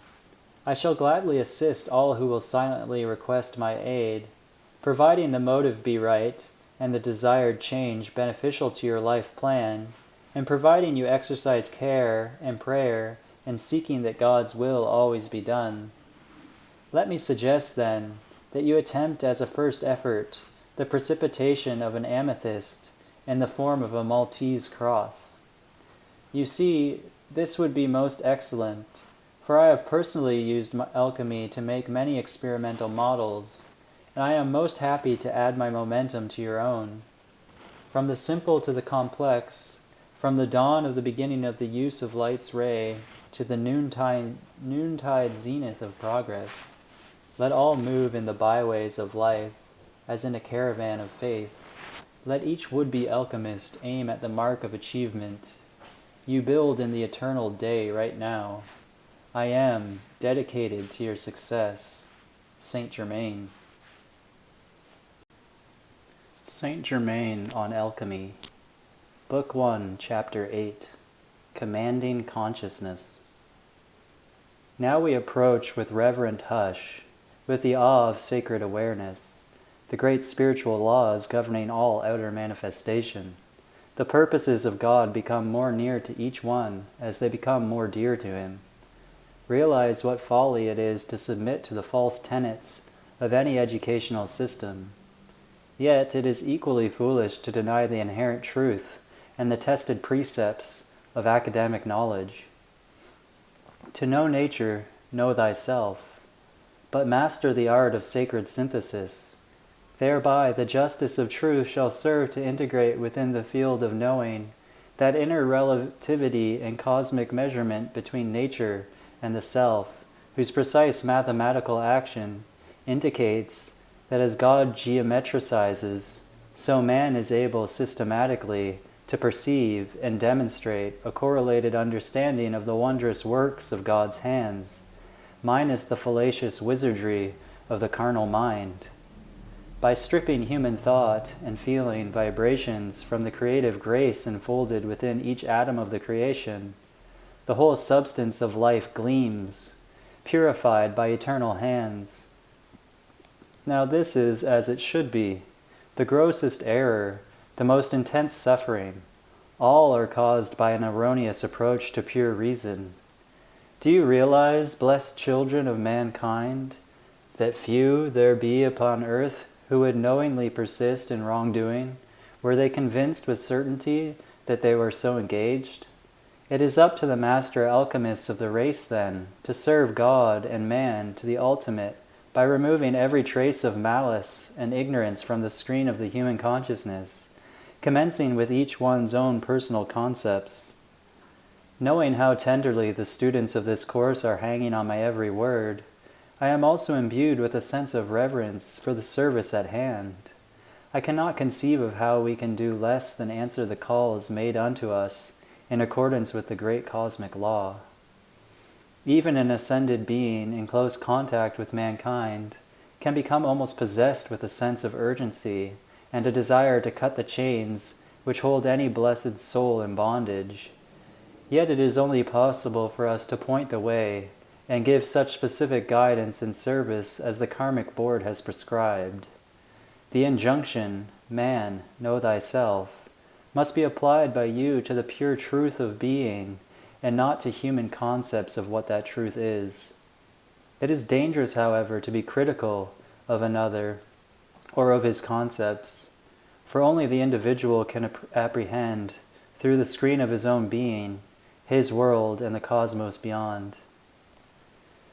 When you realize the meaning of interpreting life for yourself, you will see how utterly impossible it is for you to perform this for another, inasmuch as the average person cannot successfully enter the consciousness of another life stream, nor accurately assess his complete thought and feeling processes. This, by the grace of God, we are able to do, and the karmic board, in connection with the universally Christed cells of all mankind, is able to mediate. We often hesitate, unless mightily appealed to interfere in individual karma. Yet foolish, unascended mankind often rush in to decide how an individual ought to live or think. I trust the students of this activity will come more and more to realize how helpful they can be to one another by holding the immaculate concept for each one's life plan and then leaving the guidance to that one's higher self. Well have I observed over the centuries how important is the service of ordered prayer. The daily offering of petitions has saved the lives of millions, expanded the lives of other millions, and blessed all life without limit. Prayer opens the door of God's intervention in human affairs. It provides an avenue whereby the ascended masters and cosmic beings who desire to serve the planet Earth and its evolutions can walk within the folds of universal justice and render special assistance because they have been called upon to do so. For the law decrees that the heavenly hosts must be petitioned by some among mankind, must be invited to intervene before they are permitted to intercede on behalf of humanity. After all, would men retain their free will if heaven thwarted the attainment of every inordinate desire? Yet can those guardians of the race who perceive the error of mankind's actions fail to invoke on behalf of their misguided brethren assistance from the higher intelligence of God to cut life free from the crystallized effects of their erroneous concepts? To the alchemist, the value of prayer is manifold. In addition to the aforesaid benefits, it provides an impetus to enhance his values and further the goal of divine truth, while the mental mold is in the process of coming into physical manifestation. The call of beloved Jesus at the hour of his greatest testing, "Nevertheless, not my will, but thine be done," teaches a more advanced law of alchemy. When spoken by the alchemist at the moment of the sealing of the matrix, this call ensures that the guiding forces of power, wisdom, and love will amend the precipitated pattern where necessary, in order that the more perfect designs of the Creator may come forth in the world of form. This places the whole process of precipitation within the force field of eternal perceptions and provides man, as a co-creator with God, with the added benefit of the assistance of the Almighty as he forms and develops his own idea pattern of destiny in accordance with cosmic purpose. In my most recent offering, I hinted at the possibility of other minds interfering with the process of precipitation, and while I wish no one to become fearful of this eventuality, I do want each one to be alert to protect himself by guarded silence. Guarded action and guarded meditation are additional guarantees that the freedom to create, which God intends all to have, will be the lot of everyone. Your visualization of a blue light around yourself, your matrix, and its manifestation will serve to focalize the desired protection. When Christ Jesus made the statement, "Think not that I am come to send peace on earth. I came not to send peace, but a sword," it caused consternation to many who followed him as the Prince of Peace, and it has continued to do so to the present hour. Beloved ones, that declaration, together with that which follows, "I am come to set man at variance against his father, and the daughter against her mother, and the daughter-in-law against her mother-in-law, and a man's foes shall be they of his own household," have in common the purpose of conveying a message of protection to each life stream. The Savior proclaimed to all mankind the need to protect the very God design which belongs to them. Therefore, if some should presume to tell others how to live, they would be setting at variance family and friends. And if a man choose consciously to seek, find, and follow his own God design, although that very pattern may not please father, mother, friends, or society, that man should accept it, albeit it set him at variance with those who yet hold the world's concepts of fulfillment. In following Bethlehem's star, the inner lodestone of the Christ, one shares Gethsemane, Calvary, Resurrection's morn, and Ascension's hill. Thus no one can have true peace until the sword of divine discrimination enables him to discern reality for himself, and then to protect the inherent gifts and graces God has sealed within him, in order to make of each life stream a glorious face and facet in the master plan of the creation. I do not allow that an excuse for human stubbornness should arise from my preceding statement. Surely it should be realized that many well-meaning parents and friends do give sound advice, that many religious and educational leaders do likewise, and that much can be learned from listening to the wisdom of the learned and the well-informed. I am, however, interested in each individual's mastering for himself the process of self-discrimination, whereby he develops the qualities of leadership and the ability to weigh the advices of others, obediently looking to the God above to penetrate the density of human reason with the light of his benevolence, which, I repeat, is the dawn and the substance of pure reason itself. Greater logic hath no man than the incomparable wisdom of the Logos. There There is here, nonetheless, a point of danger, a thin ice state of consciousness, where foolish aloofness is sensitized within the student. And in this state he declares, I need only God, and He alone must tell me all I would know. Well, dear ones, when the king bids the sun to a feast, he employs servants to place the goods of his table before the sun, who must then arise and partake of it for himself. So let all learn to recognize the true worth in others and in all things, but be not misled by the blindness of others. Now, I come to a place where I am anxious to convey to you a great mystery in a manner whereby the very correctness of your apprehension will enable you to reap permanent benefits in your mind and affairs. It is this: the alchemist's understanding of consciousness as the supreme ingredient. Beloved ones, with God all things are possible. If you possess His consciousness, then it is now so for each of you. All things are, in fact, immediately possible to you in manifestation. If this is not your instantaneous experience, then you need more of His consciousness. So far, so good, you say. But how do I go about acquiring that nebulous commodity called consciousness? Beloved ones, what and where is your consciousness? The minute specks of physical matter or energy, atomic in nature, are composed of particles of light held within orbital paths, prescribed and imbued with intelligent action. This spiritual magnetism, infused with creative intelligence, power, and love, is a flux whose density permeates the entire sphere and realm of each atom, extending outward into molecular and cellular composition, and thence through the elemental phases of nature, manifesting unto planetary scale, and when correctly understood, these particles shall be known to be whirling in infinitely fantastic orbital paths through solar, galactic, and universal densities.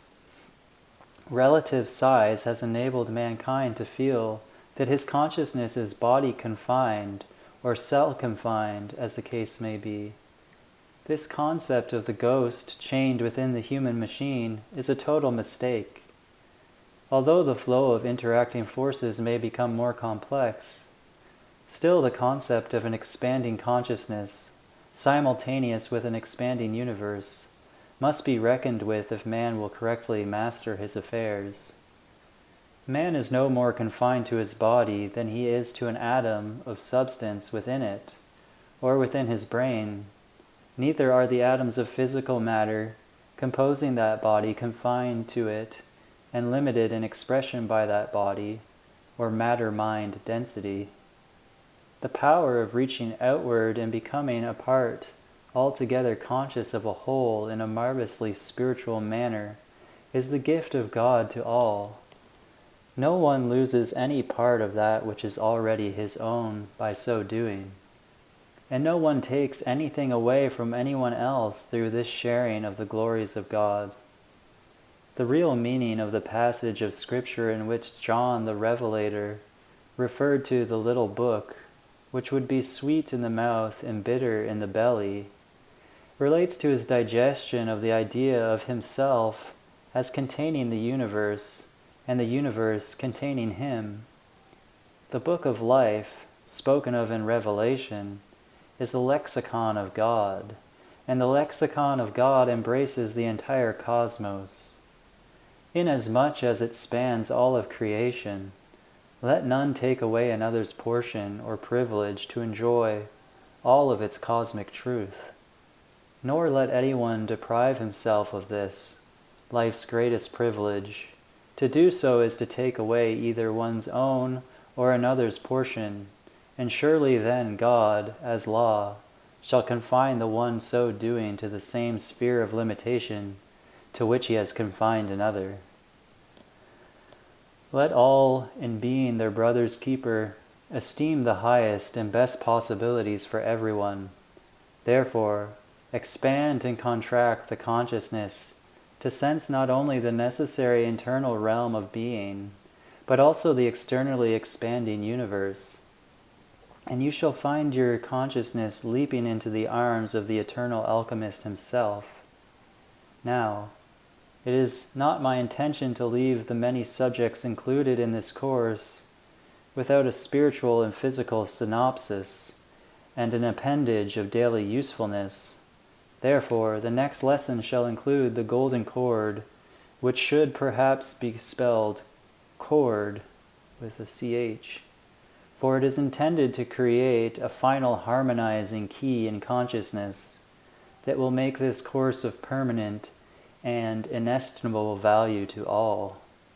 I am hopefully including such instruction as shall serve to frame the whole in a setting rare and lovely. But the whole herein referred to is your whole life. Master your consciousness by properly directing its attention, and possess thereby the key to God's precious storehouse of eternal substance. Fondly, I am Saint Germain. Saint Germain on Alchemy, Book 1, Chapter 9.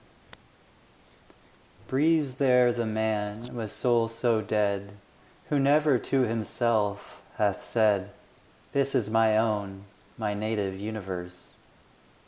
Part 1.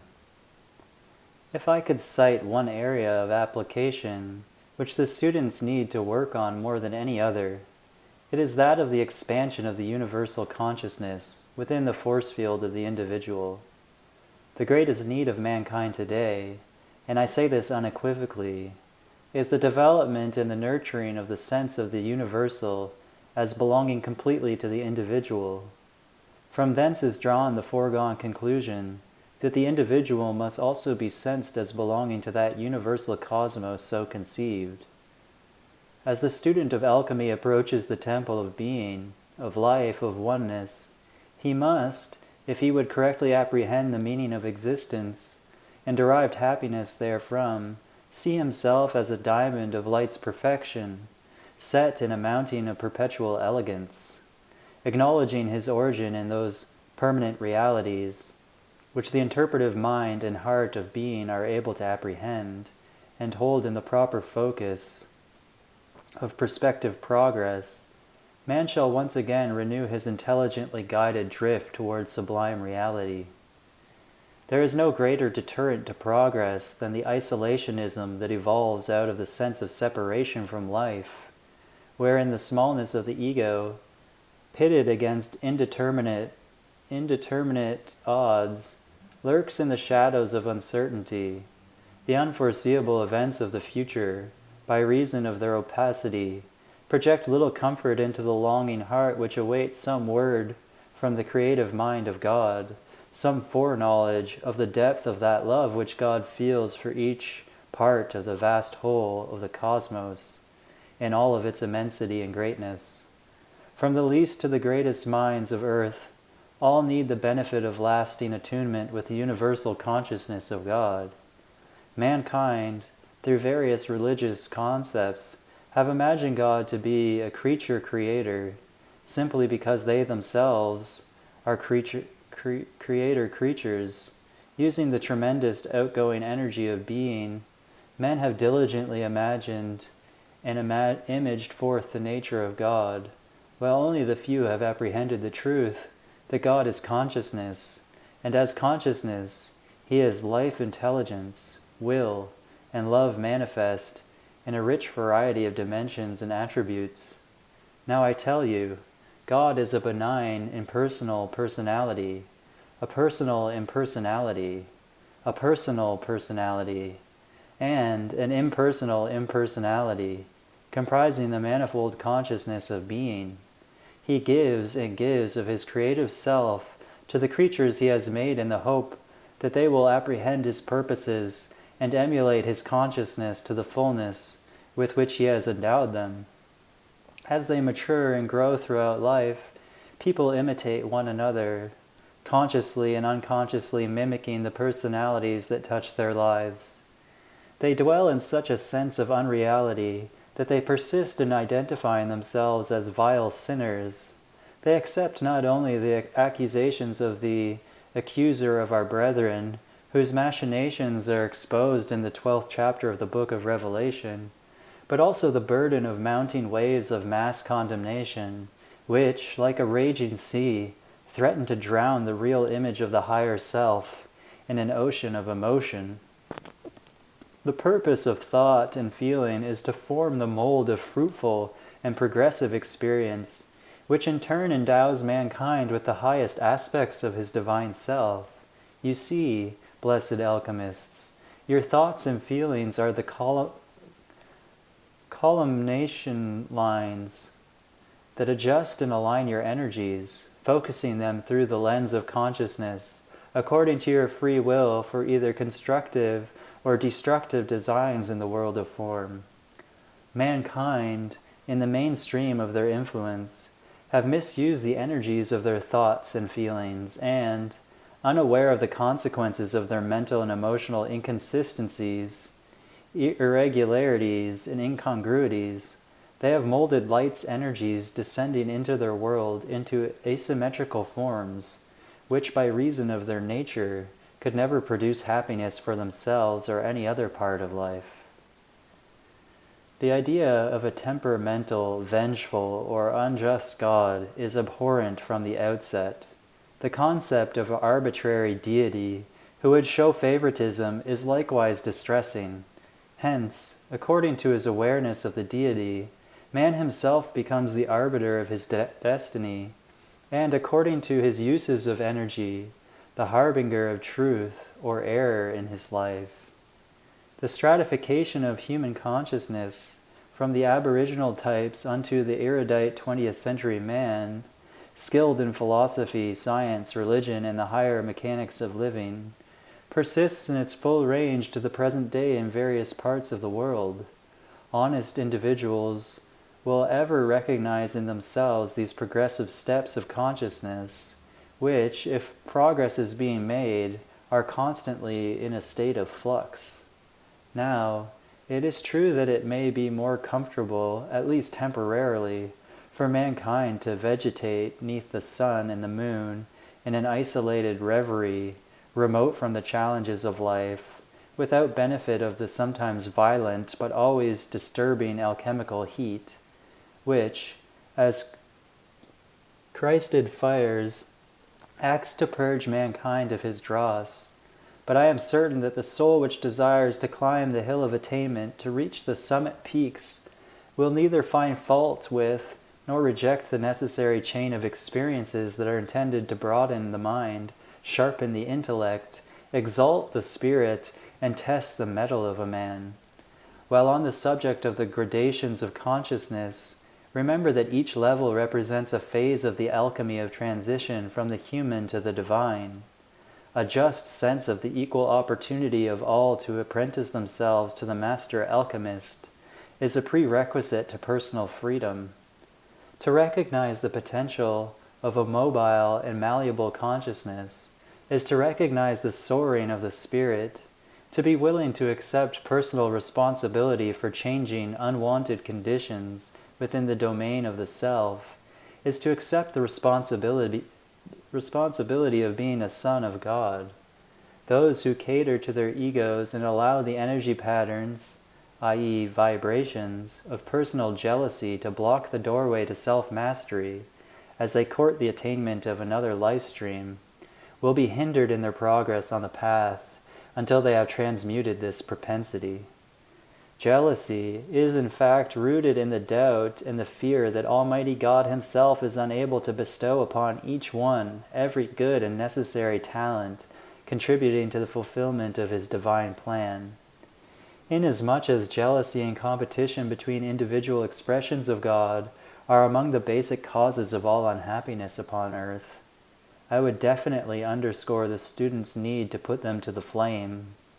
The threats to the alchemist's self-mastery posed by jealousy manifest in many subtle modes, so much so that many honest-hearted people are unaware of the fact that such tainted vibrations do from time to time play upon their feelings.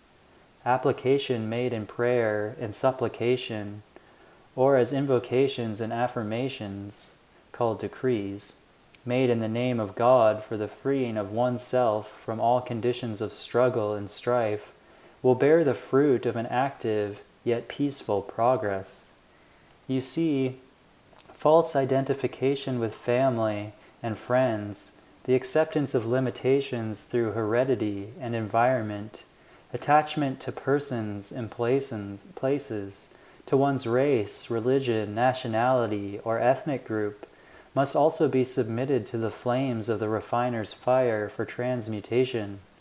Personal attitudes must be adjusted to impersonal laws, and thought and feeling patterns must be molded after more noble designs of the individual is to make true spiritual progress. I do not say that individuals should not be loyal to those whom they love and in whom they believe, but I do declare that man's first loyalty should be to his true self, his own God identity, and to his Christed being, and then to those of like mind. Above all, the purpose and uses of life must be rightly understood and practiced. To awaken each day to another round of pursuing vain pleasures and the questionable hope of mortal expectation, herein lies a state of flaccid misery, in which the soul is scarcely exercised. When the purposes of heaven are truly understood, man will welcome the dawn and receive each new day with joy. In the fullness of life, man can hardly fear death. As I wrote in my essay of death, under the name of Francis Bacon, it is as natural to die as to be born, and to a little infant, perhaps, the one is as painful as the other. Thus we now stand at a point in our alchemical studies where we must understand the meaning of the mortification of the body of untransmuted substance. Through the centuries, men have taken great pride in the body. They have glorified it and deified it. Artists have painted it. Sculptors have created beautiful statues exhibiting it, and in the end it has fallen into dust and decay. All the while this process of decay has been going on, the spirit of man has supposedly been creating houses of perfection, eternal in the heavens. And this is true in part, for every good deed which man does while in the body is recorded to his credit in the great concentric rings of light and electronic substance which comprise his causal body, the body of first cause, which is the dwelling place of the presence of the Most High God. As each individual man who is a manifestation of God has a causal body, so each individual has an I Am presence pulsating as the sacred fire in the center of that body. And in the auric force field surrounding that presence are the markings of his achievements for good upon his planetary home. One law, then, would I instill in the hearts of the students of alchemy. God is absolutely just. The universe is absolutely just. All injustice arises either in man's misinterpretation and misunderstanding of the flow of events, or in man's mishandling of justice. Those who have not apprehended life correctly, those who remain ignorant of the laws of divine as well as human justice, cannot be relied upon to preserve the flame of justice. As I have stated before, every student must be willing to throw off the shackles of the false teachers and their false teachings. Every student must determine to break the chains of error, even while he rejects the image of the world as a place where integrity is lacking, and the suggestion that individuals are here to take advantage of one another. The well-known and often quoted entrepreneur P.T. Barnum said, "There's a sucker born every minute." Of course, people do not like to think that they are being taken advantage of. Therefore, they often try to outdo the other fellow before he outdoes them. This attitude is responsible for a most unhealthy climate in both commerce and society. While it is true that the responsibility rests with the world's leaders in every field to set an example of integrity, nothing should prevent the world's followers from manifesting that integrity which their leaders ought to manifest or from exalting virtue as an example before them. There is much in the world's thought about itself that is accurate, but its inaccuracies have come to be accepted by individuals without question. Such tacit acceptance makes for both a weak civilization and a weak individuality. Therefore, in strengthening the bonds of freedom throughout the world, a new man must emerge from the social milieu. A new Atlantean must step forth clothed with the righteousness of the sun, a golden man for the golden age. This is the master alchemist. If this spiritual man, clothed with the power of the sun, clothed with the power of spiritual alchemy, clothed with the virtue that he already possesses, but of which he is far too often unaware, is to stand forth today, it must be because he has offered the body of his corrupt substances to be thrown into the crucible of the alchemical furnace. The early Christian mystics and writers referred to this experience when they said that a man ought to die with Christ if he expected to live with him. This death of the old man with his deeds is confined to the crucible of the spiritual alchemical experience. Thus, it is possible for all unwanted conditions in a man's life to be changed, that he may pass through a glorious transmutative epoch, culminating in the putting on of the new man. Free at last of the dross of human experience, man stands forth in all of the shining glory of the divine experience that is the wholeness of the resurrection. The agonies of Gethsemane may be compared to the spiritual preparation that the individual alchemist must make before knowingly and consciously committing himself to the crucible of life, in order that he may emerge in the true glory of his being. This is dying with Christ in the certain hope that he will live again. Beloved ones, bear in mind that those who do not do so willingly and knowingly will still pass through the change called death, even if they persist in following the ways that lead to destruction. But this change, without the prior putting off of the old man, will not lead to the indestructible Christhood that God intends every son to manifest. It is a supreme demonstration of faith when a living soul, forsaking even self-love, offers himself as a living sacrifice in order that Christ's victory be glorified through him. Such is a career son of God. In closing part 1, I advocate that the seeker make any sacrifice necessary to the seeking out of the golden possibilities that gleam through the mists of time and space as spiritual reality, the hope of every man upon earth. Part 2. Beloved ones, just as heaven is not lost by a single thought or deed of a life stream, so heaven is not gained by a single thought or deed. Nevertheless, your life can become a daily round of victories, whereby each step taken aright propels you into an expanding awareness of the beauty and glory of the newness of life. This is the resurrection from dead works of carnality into the living exaltation of the Christ consciousness of spirituality, vesting each one so dedicated with the mission of Jesus the Christ, one of the greatest alchemists of all time. Speaking of resurrection, I am reminded of the words, "In the beauty of the lilies, Christ was born across the sea, with a glory in his bosom that transfigures you and me.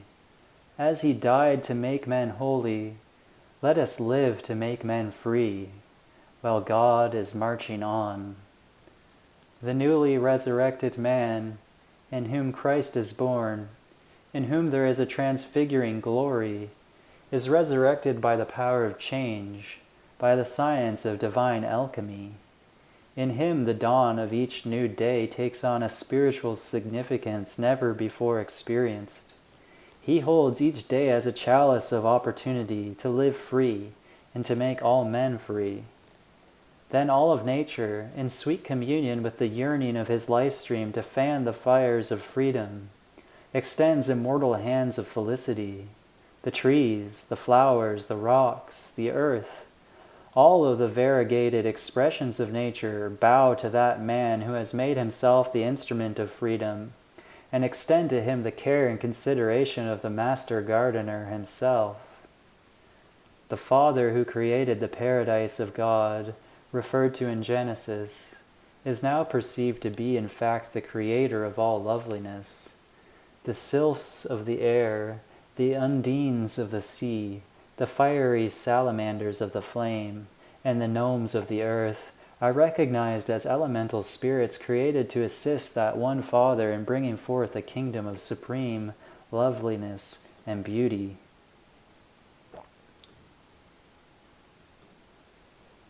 It is recognized by this perceptive alchemist that the carnal nature of man has been outpictured in part by the nature kingdom, for the elementals, from the smallest to the greatest, are great mimics of the human scene, as they have taken on human concepts of duality.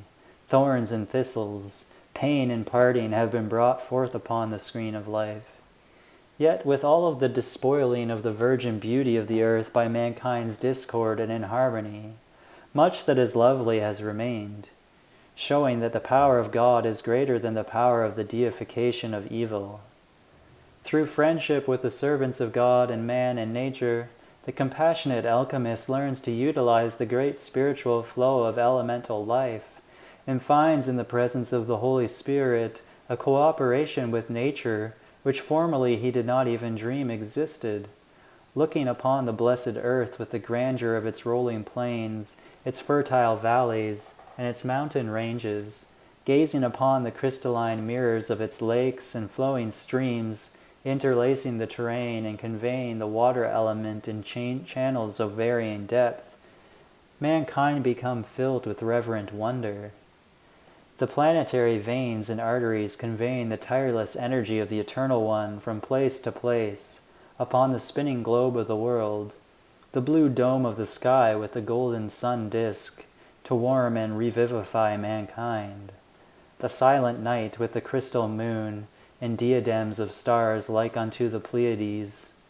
All of these are flooded with a sense of unity which pervades all things. Nowhere is unity felt with greater meaning than in the depths of the heart of the individual who is in complete attunement with God and his own I Am presence, the individualized identity of the perfection of the Creator himself. That body of historical error composed of myriad carnal events and human misqualifications is changed now by the alchemical fires of spiritual regeneration, and in its place the wholeness of the real being of man stands forth. He is no longer a part, he is the all of creation. These valleys and hills, these diadems of stars and far reaches of space are a part of himself. He is all of them, and in them all. With this supernal sense of ever-present wonder, man is able, as an integral manifestation of God, to perform the miracles of the great alchemist, and make his world the wondrous glory of the resurrection. Old senses are passed away. All things are become new. With that, I wish to give the students a coup d'éole into advancements which shall be forthcoming in the world of science. I am interested in offering a preview of man's greater control of the elements in this studies on alchemy, because some of our would-be alchemists can be instrumental in the production of these new techniques, or in calling them forth from the universal. Let us consider for a moment the development of the mind switch. At present, lights, elevators, doors, and many devices are activated by switches or electronically, and engineers are at work upon a typewriter which will type phonetically sentences spoken directly into it. The mind switch is even more revolutionary, for it will enable man to direct mechanical apparatus and electrical functions through brain waves by the mastery of the energy currents flowing through the mind. Of course, many amusing situations could be construed in which two individuals might transmit divergent impulses simultaneously. This should pose no problem, for they would but cancel each other out, or the stronger would overcome the weaker of the transmitted thought waves. Another development of the coming age will be a camera so sensitized that it will make possible the photographing of the human aura. This will enable physicians to discover the fundamental causes of many physical diseases, as well as the solution to psychiatric problems related to the emotions and subconscious records of past experiences, even in previous lives unknown to the patient themselves. The wave patterns caused by criminal tendencies and crime recorded in the etheric body will also be photographed, or recorded by sensitive instruments in graphic form similar to the processes now used to record brain waves and impulse of the nervous system. Evidence of guilt or innocence will thereby be afforded those administrators of justice who formerly relied on incomplete knowledge of events and the penalizing of delinquent individuals. With the advent of greater understanding of magnetism, it will be possible to so amplify the power of magnetism as to suspend furniture in midair without any form of visible support. A new optical development is forthcoming which will increase mankind's exploration of the submicroscopic and atomic worlds. In this field, the magnification of images with a great clarity will become possible by methods not previously encountered. With this advancement, certain methods of transmutation will be made known to the chemists of the world, whereby the synthesis of new elements will be achieved, as simply as a child plays with blocks. A new form of aeronavigation and transportation will be made possible by utilizing an electronic ray played upon the metal of which the airship itself is composed, negating the gravitational influences upon it, and giving it a quality of lightness similar to helium. This will enable it to rise in complete resistance to the power of gravity. The ship can then be directed by atomic jets in such a manner that a safer form of locomotion will be made available to all. A breakthrough in color television enabling increased clarity in the ranges of color tones and values should come forth before too long. Through the means of orbiting satellites such as those that are currently circling the Earth, a new method of studying the weather and of mapping it will cause mankind to realize the need for a central control station for the weather in order to direct its conditions over most of the landed areas of the world. I feel, however, that this could be the subject of much controversy, and may eventually be dropped until the time when greater unity and amicability exists between various interest groups and among the family of nations. The work begun many years ago by Luther Burbank, who acted under the direction of the hierarchy in his experiments with nature and the grafting of plants, will be brought to a new degree of perfection as certain influences within the hearts of the seeds themselves are revealed through advanced studies in cytology. Within the heart of the desert cactus is locked a secret whereby the arid areas of the world can indeed be made to blossom as the rose, and produce all manner of fruits and vegetables with far less moisture than is presently required. Water shortages may thus be alleviated. The present surge in world population, which seems to have caused many demographers to review and revise the doctrines of Malthus, with the aim of extinguishing or limiting human life in complete contradiction to God's laws, will prove of less concern to future societies as they become aware of marvelous methods of increasing agricultural production, of harvesting the wealth of the sea, and of the unlimited use of atomic energy in advanced city planning, as well as in interplanetary colonization. There is a purpose in the plans of God which far transcends the understanding of the human intellect and the memory of history upon earth. The wonders that are to come will soon be dwarfed by still greater wonders, and therefore all life should live in a state of constant expectancy. It is the joy of the mind of God to give richly of His blessings.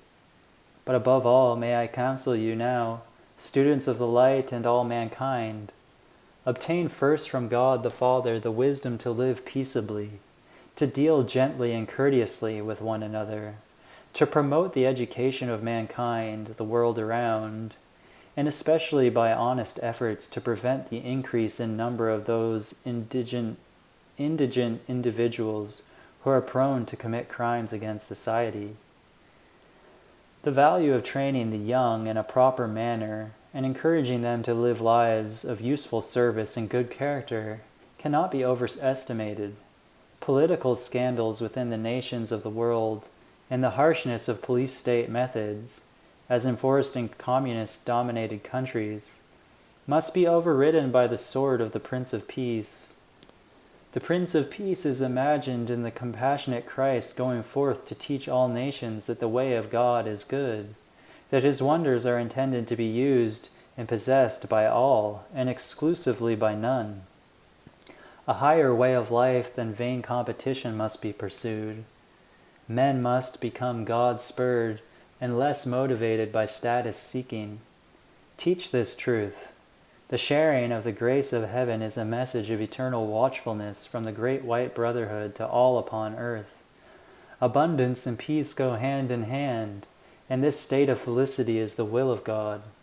Let this planet, by the power of spiritual and natural alchemy, arise to build new homes, new churches, new schools, a new civilization, new concepts, new virtue, new greatness, all in the bonds of eternal confidence, which blazes forth from the very heart of God and is anchored within your own physical heart as the expanding flame spark of the immortal alchemist himself. Part 3. The feeling of aloneness should be transmuted and superseded by the certainty of all oneness. Man came forth from God as good, and he shall return to that goodness by becoming like it through the dignity of freedom and choice.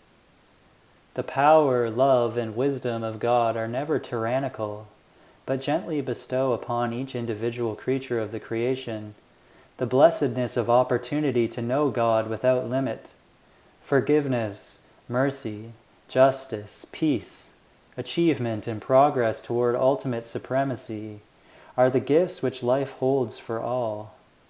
Through the process of descent into matter and form, man, as a part of God destined to become ultimately victorious, is made the conscious master of all he surveys, so long as he is not forgetful of his source.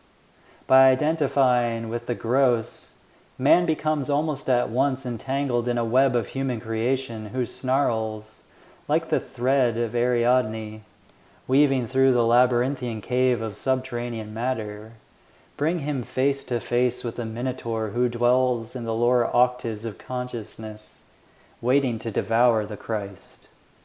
Escape is freedom.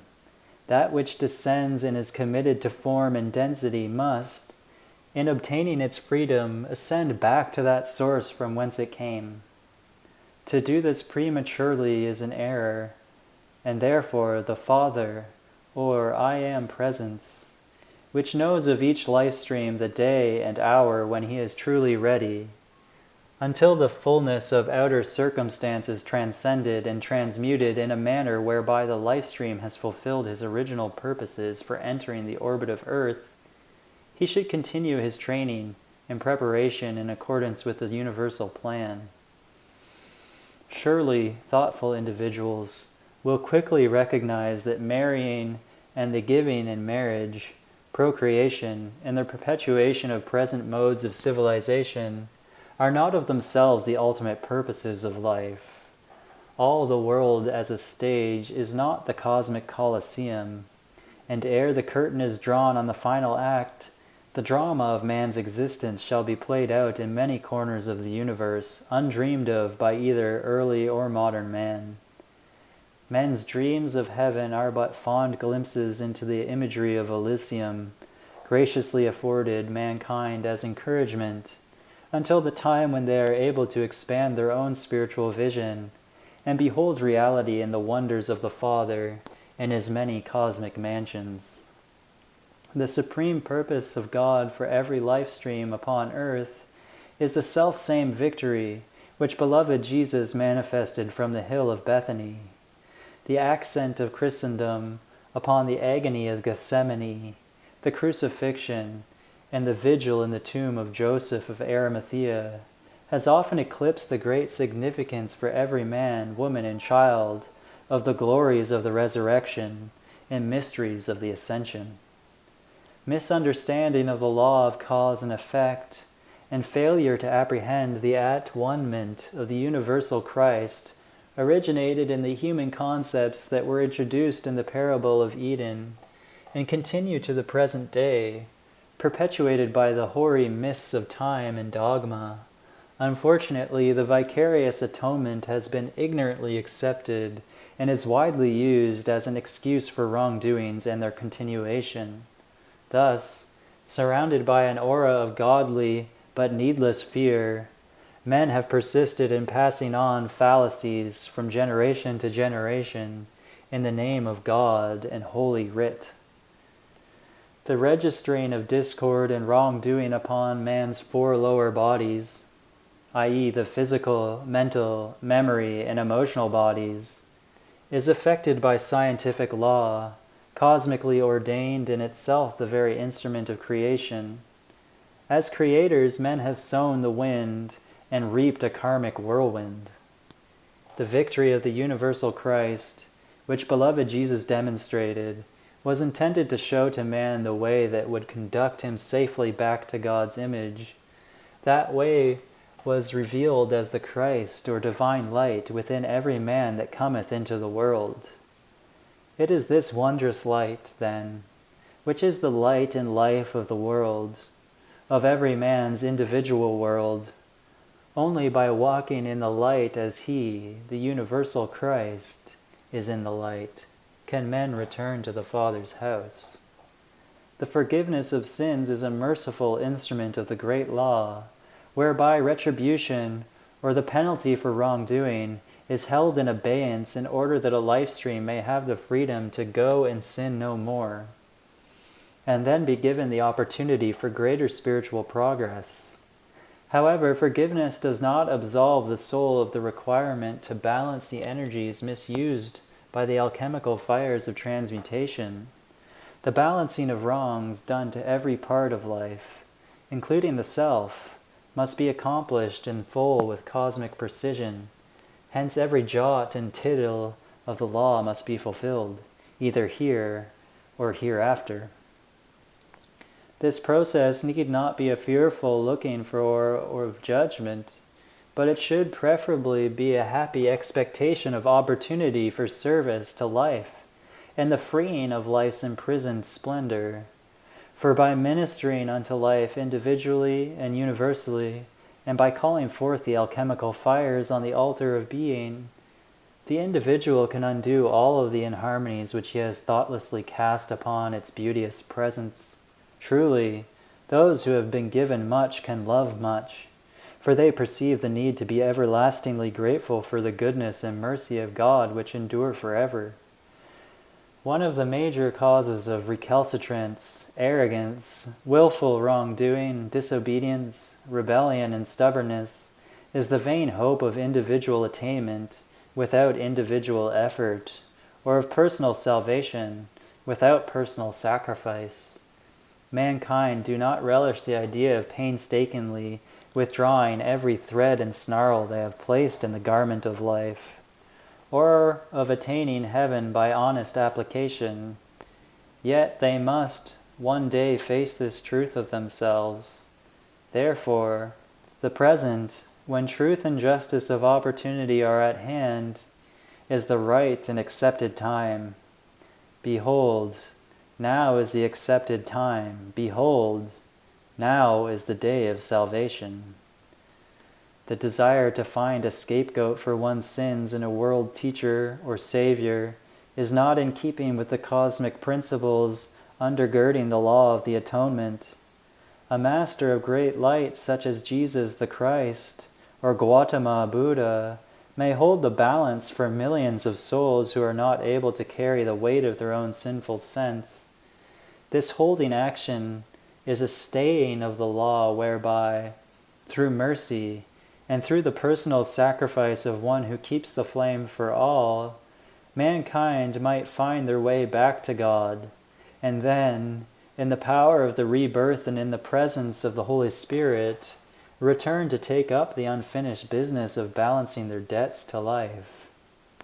Christ is the Savior of the world, because by his immaculate heart he postpones the day of judgment, affording humanity additional opportunity in time and space to fulfill the requirements of immortality. I cannot, in the holy name of freedom, resist speaking out on these matters, for many have suffered in the astral world after the change called death, and when they come before the lords of karma to give an accounting for their lives, they were found wanting. Unfortunately, this may have been only because while on earth they accepted false religious doctrine, and in their misguided state failed to do well in the time allotted to them. Then came to pass the words God spake to Adam's son, "Sin lieth at the door." That is to say, the record of the misuse of God's energy is at hand. Render an accounting. In God's scheme of world order, the propitiation for sin is permanent and effective, for the violet fire will transmute every unwanted condition and balance all by light. This light is the universal Christ. The precious violet flame, an aspect of the Comforter's consciousness, is the friend of every alchemist. It is both the cup and the elixir of life that cannot fail to produce the perfection everywhere when it is called into action. After the violet flame has performed its perfect work, then let all rest in their labors that God may move upon the waters, waves of light, of the creation to produce and sustain the righteousness of his eternal law. The climax, or initiation of the ascension, can and will come to all, even to little children, when they are ready for it, when at least 51% of their karma has been balanced. This means that 51% of all the energy ever given to their use has been transmuted and put to constructive purpose. And their hearts are just toward God and man, aspiring to rise into the never-failing light of God's eternally ascending presence.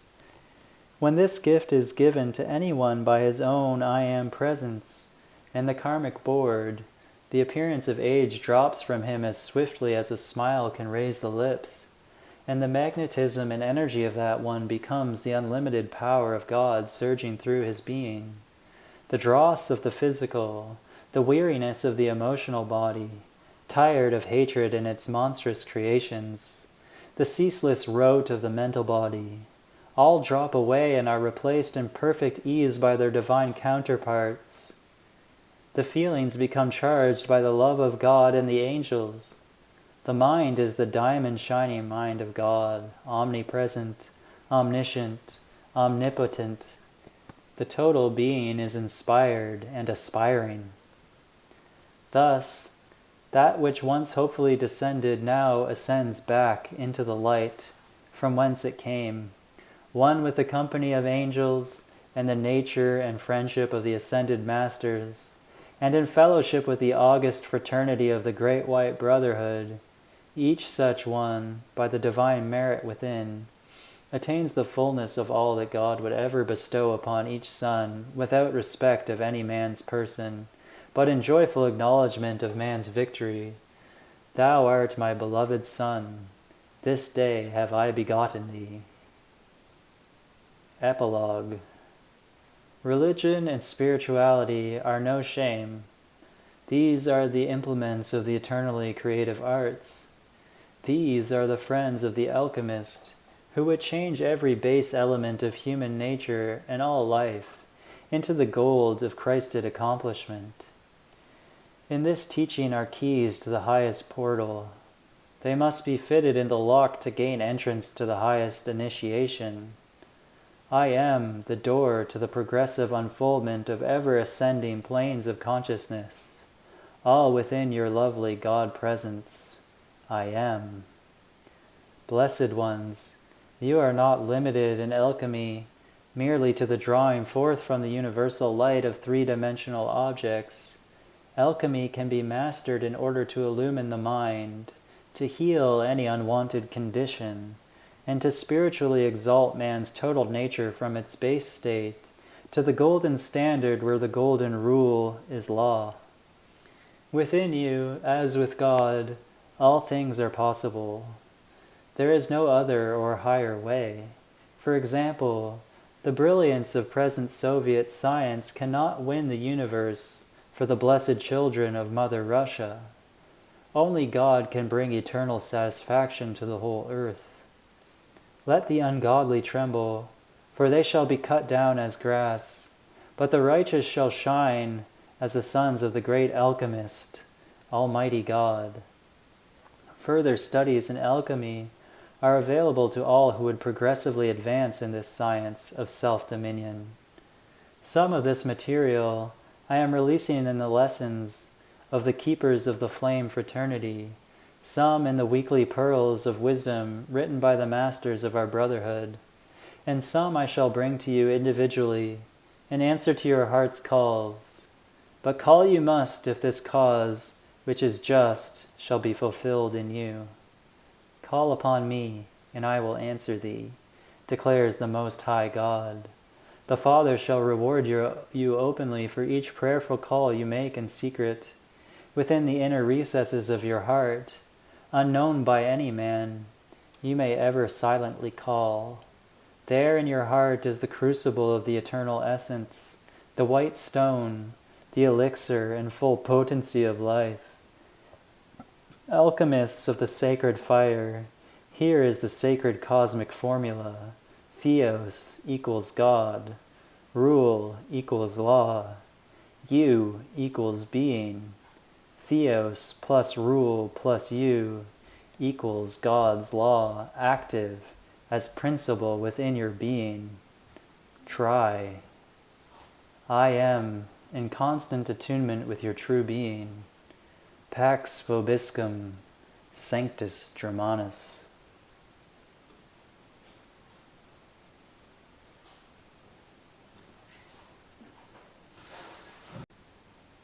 Saint Germain on Alchemy. Book 2. Intermediate Studies in Alchemy. Alchemical Formulas for Self-Mastery. Saint Germain. Wherein lies happiness? In that which becks our ready minds to fellowship divine, a fellowship with essence till we shine, full alchemized and free of space. Behold the clear religion of heaven. Keats, Endymion. Chapter 1. Create. When the great alchemist's spirit breathed into man's nostrils the breath of life, the fire of creative spirit filled the clay tabernacle. An embryonic God was born. The practical aspects of alchemy are to be found in manifestation only in the one who has developed the power to execute the design of freedom. Whatsoever bindeth is not the friend of the alchemist, yet it is the goal of the alchemist to bind the soul to its immortal tryst, in order that the pact of life might be sanctified, even as the precious gift of individual identity is accepted. Now, the identity of the alchemist is to be found in the mandate, create. And in order that he might obey, the fiery energies of creation are dispensed to him each moment. Like crystal beads descending upon a crystal thread, the energies of the creative essence of life descend into the chalice of consciousness. Neither halting nor delaying in their appointed course, they continue to fall into the repository of man's being. Here they create a build-up for good or for ill, as each iota of universal energy passes through the recording nexus and is imprinted with the fiat of creation. The fiat reflects the intent of the will of the individual monad. When the fiat is withheld, there is an idling of the great cosmic furnace, as the talent of the descending chaliced moment is rejected by the consciousness and becomes an opportunity lost. Where there is no qualification, no fiat of intent, the energy retains only the God identification of the talent without the stamp of individualization, and thus it falls into the coffers of the life stream's record without having received so much as an urge of qualification. The creative process, then, is of little significance to the individual who does not recognize the mandate to create, for by his non-recognition, he forfeits his God-given prerogative. As a result of man's neglect of his responsibility, the fiat of God was given that is recorded in the book of Revelation. Thou art neither cold nor hot. I would thou were cold or hot. So then, because thou art lukewarm and neither cold nor hot, I will spit thee out of my mouth. The fiat to create must be heeded, but let us pray God that men heed well the sovereign responsibility that life has given them to create after the pattern of the divine seed. Well might they emulate the elder gods of the race and the royal priesthood of the order of Melchizedek in their creative endeavors, that they might convey upon the energy chain of life that peculiar and fascinating aspect of cosmic genius that is the nature of the eternal God. So long as individuals allow themselves to be kept in a state of constant fear, so long as they deny themselves the great benefits of universal hope, so long as they fail to take into account the meaning of the promise, His mercy endureth forever, so long shall they continue in ignorance to deny themselves the bliss that exudes from the rightful exercise of spiritual privilege. To belittle the soul of man, to cast it down into a sense of sin, frustration, and self-condemnation, is the work of the princes of darkness. But it is ever the forte of the sons of heaven, of the ascended masters, and of the cosmic beings to elevate that supreme nobility, which is both the fabric and the content of the soul, in such prominence in the life of man, that he might hear the dominant word of the eternal God in ringing tones, "Thou art my Son, this day have I begotten thee." Man must enter into a pact of universal trust, based on his own inner commitment to the grace of God, that will not prohibit him from exercising the power of the living Word to emulate the Masters, to emulate the only begotten of the Father, to emulate the Spirit of comfort and truth. And when he does, he will find opening to his consciousness a new method of cleansing his soul by the power of the Lord's Spirit, when he will come to understand the meaning of the statement made concerning Abraham of old, that Abraham's faith was imputed unto him for righteousness, and he was called the friend of God. And so it is, not by might nor by power, but by my Spirit, saith the Lord of hosts, that man accomplishes the alchemical feat of transmuting the base metals of human consciousness into the gold of Christed illumination. Human might and human power can never change man's darkness into light, nor can they deliver humanity from the sense of struggle that bans from their lives the acknowledgement of the God-given potential that lies within the domain of the self. The victorious accomplishments of the Master Jesus, together with the greater works, which he promised that the disciples of Christ would do, because I go unto my Father, remain in this age, as in ages past, a fiat of universal freedom. Thus the works of the alchemists of the Spirit beckon the souls of men to forsake their attitudes of self-condemnation, self-pity, self-denigration, self-indulgence, and overreaction to the errors of the past. For when men learn to forgive and forget their own mistakes, their hearts will rejoice in the acceptance of the word from on high. What God hath cleansed, that call not thou common. Recognizing then that the potential of every man rests in his immersion in the great soundless sound stream of living light energy from the heart of the universal Christ, we say, let the power of the Holy Spirit, worlds without end, exert its mighty cosmic pressures upon the soul of the would-be alchemist, until he emerges from the fiery furnace pliable, whited, impure in the willingness to obey the fiat of the Lord, to create first a clean heart, and then to renew in self a right spirit. God is a spirit, and as the supreme alchemist who has the power to work change in the universe, he is able to convey his passion for freedom to the soul of any man who will accept it. His is the passion which produces in man the miracle of unfoldment through a sense of the real. His is the passion that will drive from the temple those money changers and bargainers who would literally sell the souls of men in the marketplaces of the world. We are concerned with creating in the student of alchemy a conscious awareness of the power of the Spirit to convey the transmutative effect of the universal alchemist into the lives and beings of embodied humanity. It is through this awareness that they shall be exalted in a manner which they have never before experienced. For at last they shall have recognized that within themselves the cosmic key seed of universal potential lies literally entombed. To resurrect, then, the spirit of the cosmic alchemist means that we must seek before we shall find, that we must knock before the door shall be opened. We must, in the ritual of true faith, be content to commit ourselves to Him who is able to keep and to save to the utmost those who believe in His manifold purposes. These are centralized in the one purpose of unfolding the consciousness of the stone, which the builders have rejected, of the Christ that is the head of every man.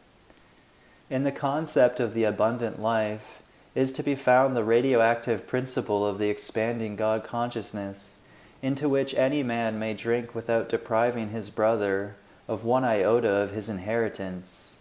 There is no need, then, for jealousy or a sense of struggle to function in the lives of the true alchemists, and wise are they who will submit themselves to the pressures of the divine law, who will seek to purge themselves of all unclean habits, stemming from mortal density and of doubt and fear, which are the root cause of man's non-fulfillment of his destiny. Those who dare to submit to the will of God will come to the place where their souls can at last welcome, face to face, the overcoming spirit that makes possible the transfer of the consciousness of the great alchemist to the consciousness of the lesser alchemist. Through this transfer, hope is amplified in the microcosm of self, and the miracle of emerging chrysalis is beheld. Then the soul, feeding upon the living word which throbs within, finally understands its raison d'etre in the fiat of the light, create. It is incumbent upon each life, then, to create according to the patterns made in the heavens. He who can produce the miracle of these patterns in his life is also able to have all things added unto him. For by seeking first the kingdom of heaven, the earth herself yields to his dominion. In this series on intermediate alchemy, I am, in the name of Almighty God, creating in the consciousness of the disciples who apply themselves to this study a spirit of inner communion.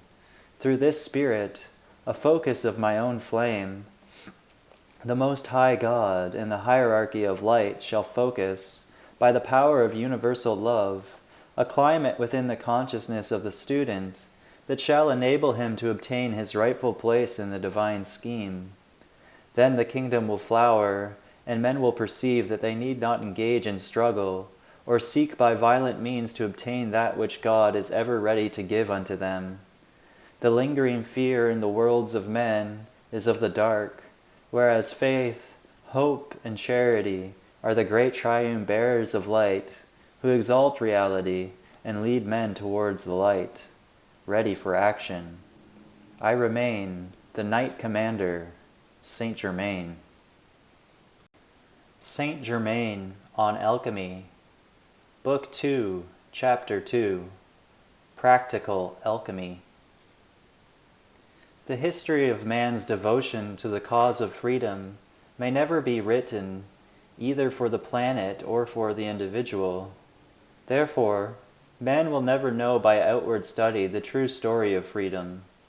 Nevertheless, through the outreach of the Spirit of God in man, and its wondrous attunement with the central clearinghouse for every part of life, he may enter into the Akashic records of those solemn moments in the lives of other men, and thereby perceive how they obtained their victory. Even as the alchemist builds on the discoveries of his predecessors, so there is an inner teacher within every heart who tutors the outer self, subduing it when necessary, and guiding the fires of the mind in their search for the oftentimes invisible strands of reality. When the subject of creation is given more than ordinary consideration, man begins to realize that his own destiny lies as a gift in his hands. He has always looked to God for assistance, and God has always looked to man that he might convey to him every good gift and all the support which man could reasonably receive and acknowledge. Unfortunately, even in those periods of their most advanced meditations, mankind have seldom glimpsed the necessary cosmic pattern of what they are and what they shall be. The secrets of alchemy are always to be found in the domain of creation. If man has not the power to create, he is not truly free. Therefore, the stream of energy that God is giving to him in ceaseless descent must needs be channeled into matrices of creative desire patterned after the divine will. But when misqualified, these energies form the links of the chain that binds him. Our first step, then, is to abort and to transmute the negatively qualified substance in the word of every would-be alchemist. The power of the violet transmuting flame, as an agent of the Holy Spirit, can be called forth from God for the purification of man's world. It should be noted, however, that this power is seldom recognized until the alchemist has invoked the flame for a considerable period of time. But, practice as he will, his use of the flame will not be enough to transform his world unless the correct scientific attitude is maintained. The alchemist, who insists on exalting his own human will and ego in contradiction to the divine will and ego, cannot possibly receive the great gifts which the Spirit seeks to convey. I know that many people are reluctant to release themselves completely into the hands of God.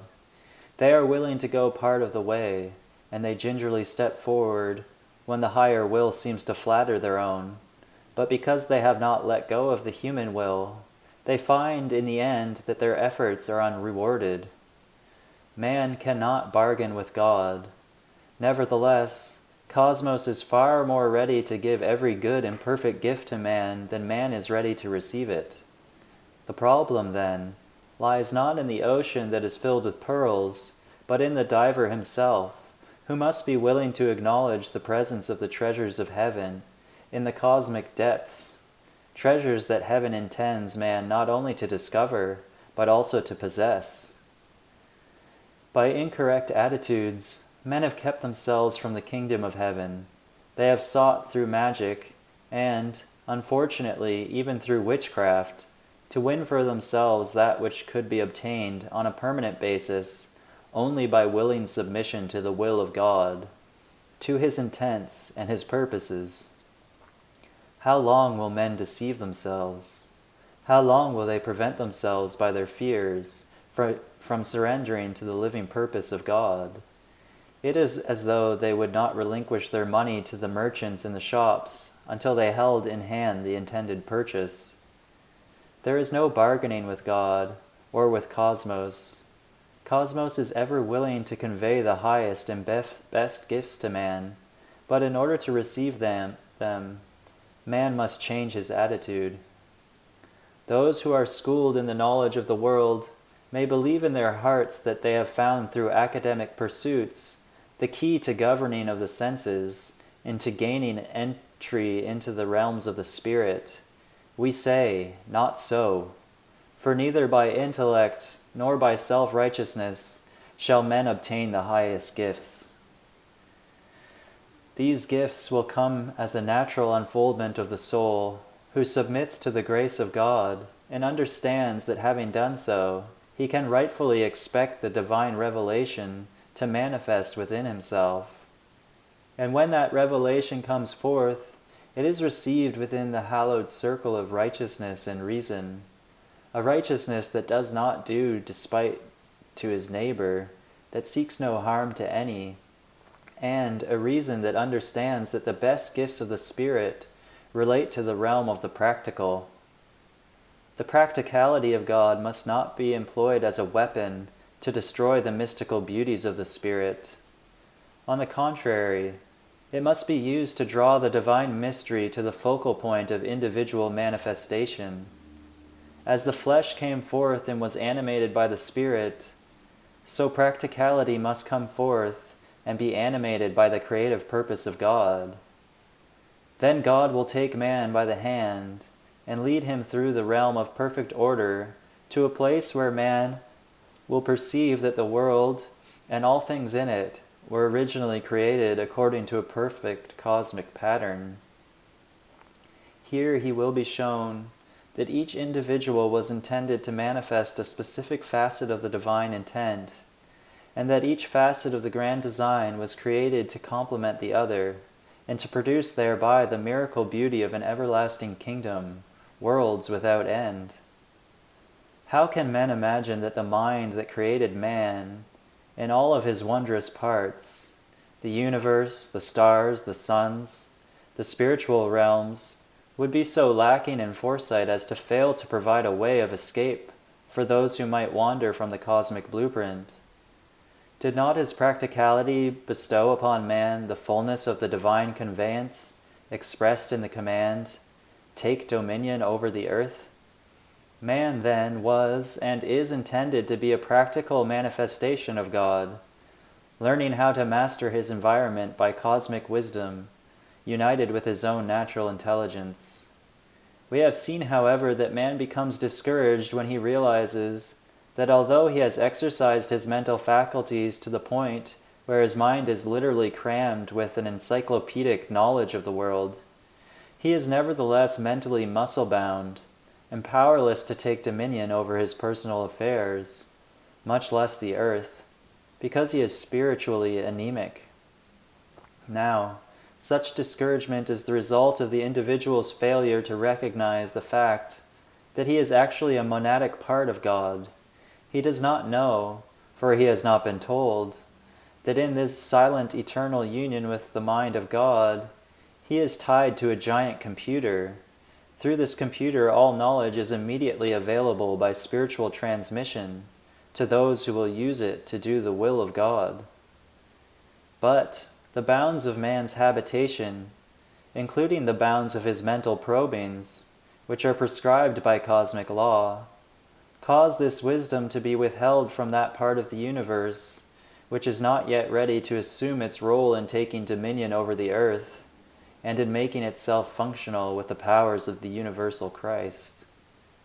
The key, then, to the practice of advanced spiritual alchemy lies in the alchemist's understanding of the purpose of the brotherhood and in his consciously yoking himself together with those who are pledged by word and deed to the fulfillment of those purposes. Little do men realize, when they begin to pursue the study of alchemy, how deeply involved it will become, and how deeply they will become involved in it. For unless there is an immersion of the self in the sea of universal wisdom and purpose, the soul cannot be saturated, the sponge cannot be wetted, and the energy so needed for transmutation cannot be evoked. If I seem to be releasing the secrets of the ages slowly into the minds of the hurried and harried students, who would like to overcome all things in a moment, let me say that you today are receiving from the retreats of the Brotherhood more information than we ourselves received in the past, when we were undertaking our own novitiate. In your patience, then, possess ye your souls, but be diligent in studying the various aspects of being, which from time to time will be pointed out to you, sometimes from the most unexpected sources. Be ready to find in the smallest gift an intricate treasure that, like a piece in a great puzzle, may not at first seem relevant. Again, I say, be patient, for time, in marching on, reveals eternal patterns. Therefore, to decline the search or to reject the means of cosmic study which makes possible the search is an error of the first magnitude.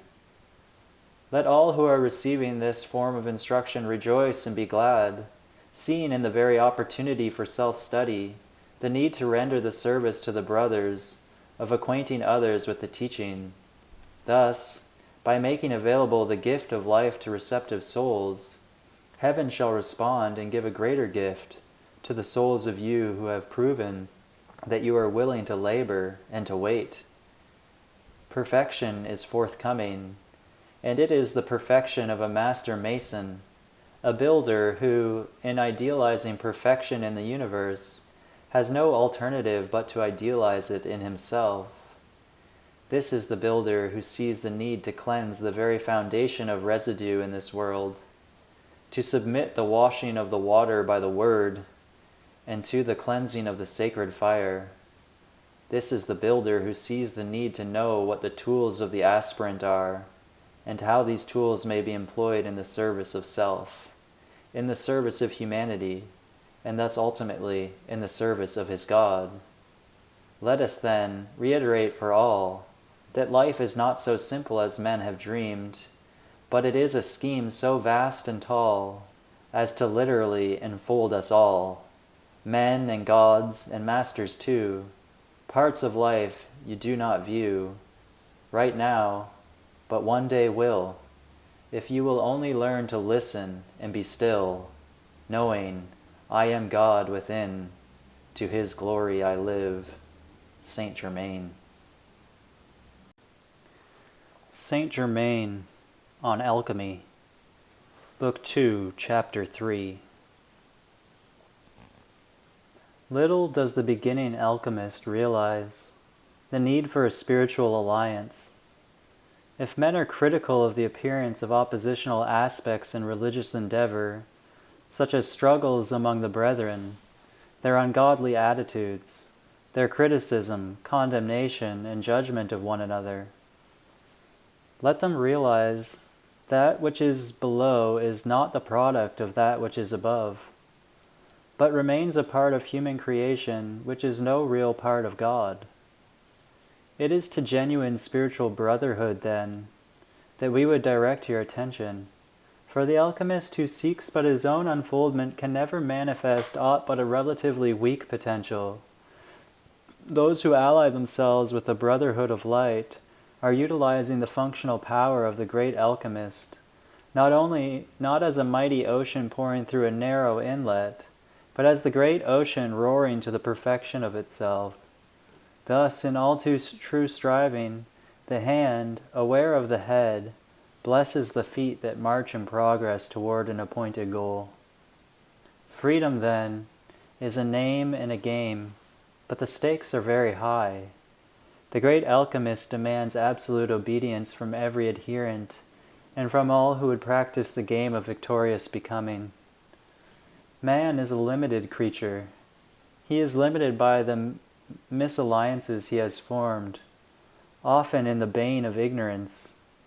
Therefore, we must commence by literally turning the being of man upside down and inside out. We must ferret out the little tricks that have been employed by the finite self in maintaining its own sovereignty over the lives of others. For it is the sense of struggle that has actually created a struggle in the lives of countless millions. But when they shed that sense, when they perceive that the universe is a harmonious working together of light serving light, they will hasten to be about the Father's business of transmuting the shroud that covers the earth, the shroud that is composed of the elements of mankind's own insanity and destructive emotional patterns. The sacred fire has been distorted through the misuse of sex, and sacred music has been aborted through the introduction of astral and voodoo rhythms. The new moralities of the people must be seen for what they are. Simply the old and sordid outworkings of Sodom and Gomorrah come again. Children are taught to pay homage to personalities, and thus they follow after rock and roll idols who themselves are the victims of demons of darkness. The brutal noises of these Pied Pipers jar the fine sensibilities of the soul, and destroy the inner electronic machinery that would enable the youth to attune with the Spirit of God, and to decipher the tongues of angels. The game now is to draw the youth into a spirit of rebellion before they have the opportunity of developing a correct understanding of life and of their destiny as heirs of God. But I cannot honestly say that their elders have excelled in virtue, Nor do I find that the power of example has been spread abroad in the world as it should. The ancient proverb, "Train up a child in the way he should go, and when he is old, he will not depart from it," has failed of expression in many generations. Nevertheless, we must not destroy the foundation of hope in the world, for although there have been failures, there have also been numerous successes, many of them unchronicled in the annals of the race. And so, whereas we do indeed, and rightly so, condemn mankind's increasing lack of morality, their licentious spirit and struggle for ego expression, and whereas we do condemn the violent and indiscriminate overthrow of institutions and standards long upheld by the Brotherhood as guidelines for the working out of karmic imbalances, we also accede that an enormous amount of God's energy has been misqualified in this and past ages. Therefore, the trends towards misqualification must be challenged at the same time that they are being reckoned with as karmic factors by those who are determined to override man's density and to bring into manifestation the long-awaited kingdom. Have men failed in the past? Then the record of that failure is a magnet to draw them down, and strong counteracting forces must be kindled. The power of heaven must be reharnessed, and men must turn from darkness towards the light. There is, then, a purpose for spiritual alchemy. But before I go into it enough to enable you to draw forth greater measures of cosmic energy, and to learn how to qualify this energy correctly, I must show the relevance of this study to the present age. The destructive energies which poured through the beetles and entered the subconscious minds of the youth, popular though they were in the world of form, are gradually working their way to the surface, revealing their true colors and satanic origins. These unholy emanations have drawn many young souls into the mistaken belief that the taking of drugs, the practice of witchcraft, and illicit sex can give them freedom from all imposed limitations. Instead, these indulgences have held them in bondage to the legions of darkness. Would it not be, then, of greater value and virtue if the resurgent power of regeneration were allowed to come forth through many hearts as a great cosmic flow? The forward movement of this flow is able to engender in men a spirit of willing acceptance of cosmic beauty, which in turn brings about the flowering of hope in the youth, hope for a greater measure of inward satisfaction, hope for a greater measure of attunement with the realities of the universe, for the tides of reality continually pour through the cosmos, whether man is aware of them or not. The certitudes of life are often unknown by the young in heart, who, while they are borne upon the tide of human events, are seldom able to compass those events with a relevancy that would give greater meaning to their lives. I am therefore advising all to eschew the evil and darkness that enter the force field of the four lower bodies when the attention is placed on the jangle of modern jazz. I advise all who would truly be alchemists of the spirit to seek out the classical music of the world's greatest composers, of Beethoven, Bach, Chopin, Haydn, Handel, Wagner, Liszt, Mozart, Mendelssohn, Mahler, and many others who have been commissioned by the Brotherhood to bring forth the music of the spheres. I advise all to learn to seek in meditation those peaks of cosmic elevation that will enable them to understand and interpret the language of the angels. I advise all to take the time to learn what is real and to develop passions of genuine love toward humanity. But let not these passions take the form of mere devotion to communal efforts or to the raising of one segment of life into a more advanced state of economic development. Rather, let them take the form of raising men to new levels of spiritual appreciation of their own divine potential as sons of God. Only by this form of devotion shall their hearts, touched by the hands of the infinite Creator, be imbued with such reality and love that they will move with precision to execute the divine will. Thus shall men behold the outworkings of a providence that has for so long yearned to find greater expression in mortal affairs, that those affairs might become truly guided by the power of life from on high. Then shall liberty live in human lives. Then shall freedom and honor raise men to a state where they can invoke, by the creative power of the Spirit, a golden age that will transcend the age of Pericles and every other golden age that the earth has ever known. This shall come about through the establishment of a fountain of living flame power, wisdom, and love. That fountain shall inundate the souls of men and drench their garments with so much of the essence of freedom that they will perceive spiritual alchemy as the means of every cosmic end, and the glory of the threefold flame, now saturated with their consciousness with a fiery brilliance, will evoke an equal response in the very heart of God. The bond thus established between earth and heaven shall raise this star to a position of greater brilliance than the star of the East that heralded the approach of the Master Jesus 2,000 years ago. For this light will signify the victory of the Christ consciousness, not only in one Son of God, but also in all mankind. I am the exponent of freedom for this age, and in revealing these facts about the science of alchemy, I cannot restrain myself from voicing these sentiments as apropos of the struggle of the times. Are men filled with idealism? Let them turn that idealism toward the light, where divine ideas flow out from a central fountain of living flame. There let all kindle and rekindle the torches of being, and let the fires of their minds be saturated with new hope for a new age born of the Spirit. Life was never meant to be a cesspool of defeat, but a pillar of victory whose crowning laurel speaks of a living abundance, blooming within the soul. That abundance extends itself out of the lonely room of self into the larger domain of the universe.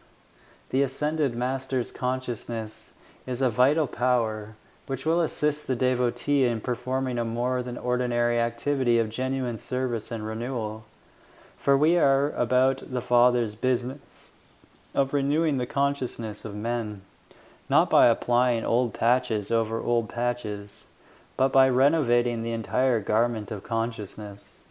As we prepare, then, to make the would-be spiritual alchemist more effective in performing the Father's will and in enhancing the value of freedom, let us say unto every man, "The Lord is your shepherd, you shall not want." If you will only understand that He longs to guide you correctly, if you will only understand that whereas evil has no real existence, its shadowed veil has been the means through the centuries of binding man to the earth, and you shall see that by cutting the bonds of evil and by acknowledging the power of good, you will no longer strain as a gnat and swallow a camel, but you will enter straightway into the city of God, into the consciousness that transcends the world in its options, by recognizing the spiritual option that lie as a gift in your hand. Man is the divine alchemist in physical form. In his right hand, the gift of life lies beating. It is the pulsation of cosmic effort. Without acknowledging the gift, man fades away as a vapor upon the glass. By acknowledging it, the cosmic breath strengthens the manifestation of self until death is swallowed up in victory, and life stands forth transcendent and splendid to every eye. Onward we move progressively toward freedom in action. I am Saint Germain. Saint Germain on Alchemy. Book 2, Chapter 4. To penetrate matter. Ere we begin to school the alchemist in more advanced methods of producing the seeming miracles of love manifest right before his eye, we are duty-bound to make further exhortations calculated to prevent the spread of danger through the misuse of higher powers. What do you think the story of the Garden of Eden reveals to man, if it does not reveal his disobedience to the divine mandates and his misuse of sacred power? We will consider, then, the solidity of substance. Matter that presents so hard an appearance to the eye is actually composed of the whirling energies of spirit. When the higher mind examines the nature of spirit and makes known its findings to the mind of man, he becomes imbued with what we shall call his first awareness of the potential of the self to penetrate matter. Matter is no longer solid, but yields to the probing fingers of his mind and spirit. Its density can be calculated and comprehended by the self, and with the speed of light, the consciousness can reach out and pass through dense substance as easily as the swimmer cuts through the water with his arms in motion. The more the individual becomes aware of the inner power of the self to sense the various shades of reality, the more his powers magnify. At this juncture, the astute and godly man is aware of the need to guard the way of the tree of life. Gazing around him upon the world scene, he sees a mixture of good and evil, and he knows within himself that in reality you can never blend the two. For whereas black and white may be mixed, their combination will always bring forth a gray tone. In dealing with the human self, man has been convinced over the years that this blending of black and white is the true nature of man. It is almost as though mankind were stigmatized and hypnotized by the concept that the die of sin, like a die that is cast, is itself immutable. It is to the shattering of this erroneous concept that I dedicate this rendering. Whereas the scriptures of the world are filled with admonishments against sin, and certainly the jangle and discord of the world bears witness to the diabolical inferno that can ignite in the consciousness of man, yet grace and mercy also appear, and beauty, together with the myriad and magnificent qualities of nature. How then shall we distinguish between the darkness and the light, as these take shape in mortal consciousness and combine in manifestation? There are those who argue that the brilliance of the Absolute would lack definition without the tonal values that dilute the pure light into various shades of gray and even black. They say that the darkness is needed as a medium of contrast on which the light can appear. Let me hasten to say that these individuals do not yet have the knowledge that the cosmic law would vouchsafe to them. Therefore, let them hold their peace until they know wherefore they speak, for they have not considered the introduction of the color spectrum and the emergence of the beautiful pastel hues radiantly functioning in the spiritual world without ever requiring a single shade of gray or black to delineate the many facets of the consciousness of God. Black is the absence of light and of the color qualities of life, whereas white contains all of the rainbow rays as the prism clearly shows. Let me say then that within the realm of the Absolute, within the goodness of God, within his power to create lies a chromatic scheme so dazzling and so splendid as to literally propel the consciousness of man out of the socket of moral vicissitudes. Why then do men and women tarry in the troys of the denizens of darkness?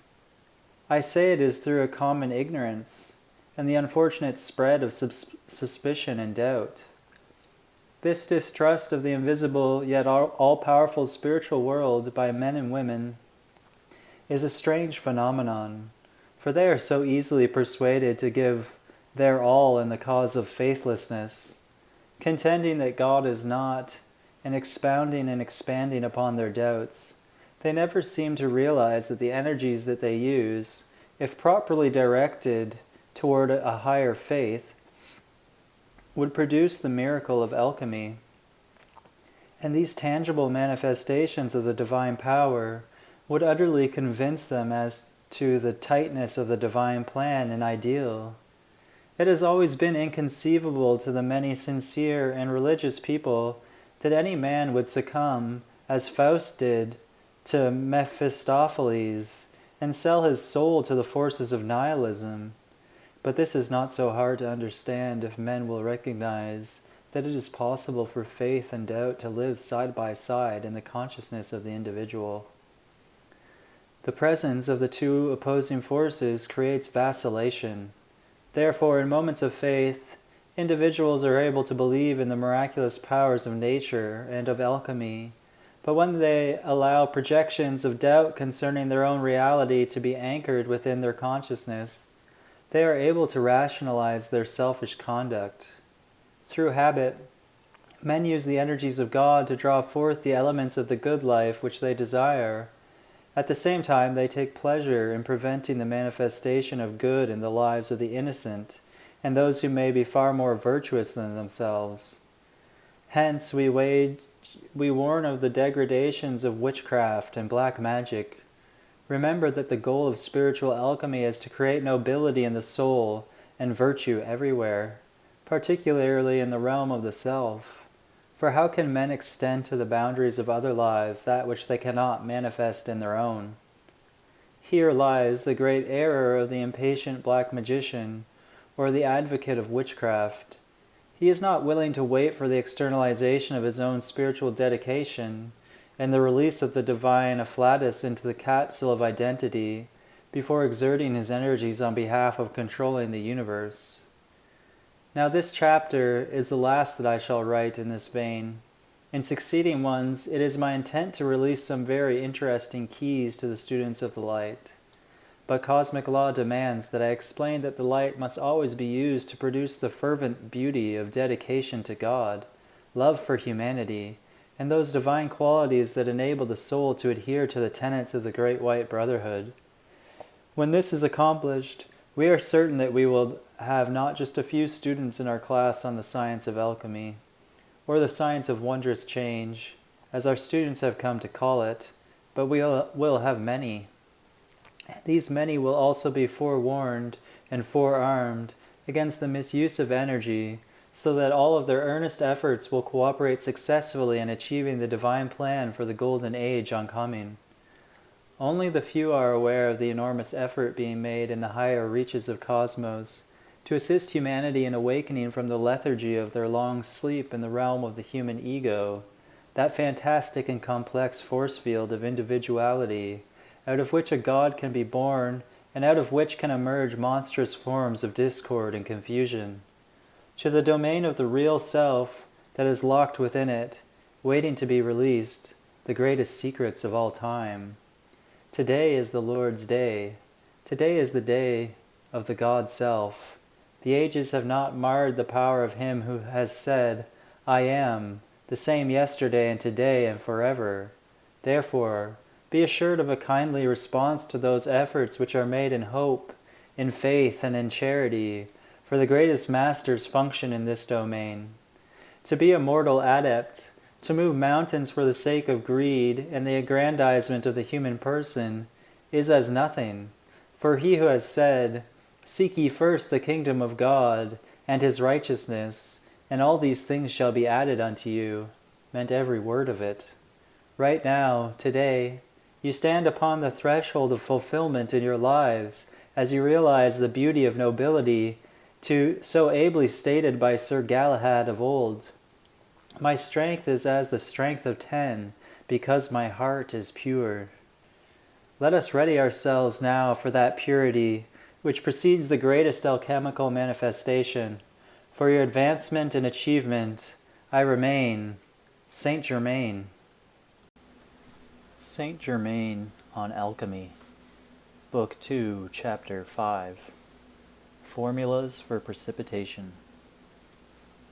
Not what we might be, but what will be, because man envisions, invokes, and equates with universal law. Alchemy, the wondrous science of change that fulfills the heart's deepest desires, orders man's affairs, and renews the sweet purity of his original communion with the great progenitor.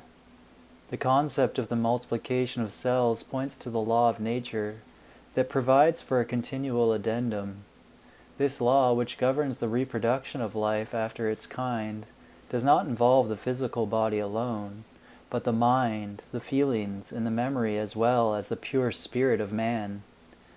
Coordination between the 4 lower bodies and the higher vehicles enables man first to control his environment and then to create, on condition that he can understand and not be hindered by the obvious illusions of the appearance world whose point of reference is time and space.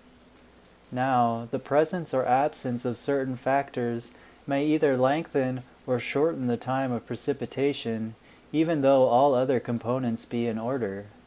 Therefore, when these factors are known, they can be systematically eliminated in order to shorten the time of manifestation. The primary deterrents for precipitation should be recognized as 1. Inharmony in the feeling world, 2. A sense of loneliness or abandonment, and 3. A sense of smallness or insecurity and doubt. Sometimes the presence of these factors can be minimized by a simple act of faith. At other times it may require more earnest application to the deity and a strengthening of the positive counteractions, which are designed to eliminate completely the negative influences manifesting within and without one's world. It may seem strange to some of you that I call to your attention these simple facts, but may I honestly say they are not so simple, for the effects of these mood energies upon the creative intent are of far greater consequence than humanity are willing to admit. By pointing out the need to correct these conditions, and making the would-be alchemist aware of the influence they exert upon his desired manifestation, I feel that we are taking a big step in the right direction. For this knowledge applied will avoid the introduction of discouraging factors at a later time, when for some the anticipated results will not be immediately forthcoming for the very reasons I have stated. This brings me to the place where I want to amplify, at the beginning of my instruction, the need for perseverance. Frequently, failure to persevere in the correct course has nullified all fruitage just before the harvest from the invisible world was ready to release itself into the hands and use of the seeker. We would mention now some of the great and vital alchemical factors whose positive power should also be considered. Chief amongst this list is faith. This includes a belief in the whirling power that keeps the electrons in vital motion revolving around their nucleonic centers. This power resembles a tightly compressed, almost omnipotent spring. It is central to every solar system and atom whose magnetic flux and emanation, while centered in its own nucleus, is able under cosmic law to tie into limitless energy fields to produce whatever miraculous manifestation is the requirement of the moment. When the individual is able to convince himself and the universe that this course is right. Now, we have all seen men who were remarkably successful in producing wrong action, simply because they were convinced that their course was right, even though they were actually wrong. This does not mean that cosmos itself is proverbially blind. It is simply indicative of the cosmic need to protect the secrets of creation from the eyes of the curious, and to guard the treasures of heaven through the systems of initiation evolved by the Brotherhood. For this very reason, the fiat of God went forth, "Behold, the man is become as one of us, to know good and evil. And now, lest he put forth his hand and take also of the tree of life, and eat and live forever. Therefore the Lord God sent him forth from the garden of Eden, to fill the ground from whence he was taken." The inner necessity of the universe to protect its secrets from the profane can be seen in the activities of the Luciferian hordes who, from time to time during the long history of the planet, have involved the sons of God in a misuse of the creative and sacred power of life. This they have done through psychedelic perversions, dangerous drugs, their infectious spirit of rebellion against order, which is heaven's first law, and the spread of chaos, often in the name of idealism. But this brand of idealism has always been based on intellectual pride. It is put forth as the counterplan of the carnal mind that competes with the divine mind, considering itself superior thereto. Therefore, if I have seemed overly protective in this intermediate course on alchemy, heaven knows there is a reason for it. And now I say to each one, taking into account the semantics of alchemy, let us recognize that the word altar signifies a sacred place of change. Here, all change is wrought by God's law. God is law. His law does not exist without love, but unfortunately, owing to the very generosity inherent within the divine nature, which allows various functions of the law to be used by evolving humanity, it has been possible for man to separate the law from love. Thus, the more mechanical aspects of alchemy, called magic, have been employed down through the centuries by those who have used their knowledge of God's law for selfish ends. This was demonstrated at the court of Pharaoh when Aaron, a true alchemist of the spirit, was challenged by the magicians who cast down their rods that also became serpents. The mechanical aspect of the law are often combined with trickery to produce a phenomena which in the eyes of God are meaningless. Once a man has attained the position of a true spiritual adept, he has developed the powers of love and wisdom within the framework of universal law. He is innocent of harm to any, and his alchemical feats reflect his selflessness. Then the miracles he produces are of far less importance in his own eyes than the miracle of his oneness with his Creator. So now, as we face the altar, the place consecrated to the science of wondrous change, we must recognize the two courses before us. The first is to choose a course of action based on the highest knowledge made known to us. We decide what we wish to change. We decide why it needs to be changed. This gives motive power to our alchemical experiment. At the same time, we recognize the limitations of man's knowledge and the superiority of the God-self and of the elder brothers of light to assist him in working out his individual destiny. Therefore, the second course of action is to be aware that right change can be produced without conscious knowledge of what that change ought to be. We simply invoke from God the purity of His divine plan for right change. In other words, we command in the name of the Lord, which man as a co-creator with God has the right to do, an alchemical precipitation of the gifts and graces of the Spirit that will endow the blessed Son with the qualities of the Christ, thereby making him more capable as a spiritual alchemist and more integrated with the universal plan. I have found that wherever the second alchemical technique is employed, it strengthens the first course of invocation, invoked action, and fills the gaps in man's forte of knowledge, covering his ignorance by the cloak of true spirituality. As we face the altar, aware of the realities of God and of the potential for their realization in man, let us also take into account those masterful beings who have already secured for themselves the ability to produce change at will. Surely the assistance of those who have been successful in the alchemical arts will be invaluable in producing the fruit of our desires. Invocations and prayers of one's choice are then in perfect order. With an awareness of the law, faith in its impersonal operation, and a determined intent that once the formula has been developed, the desired manifestation must be released into form, we shall proceed with the business of creating change.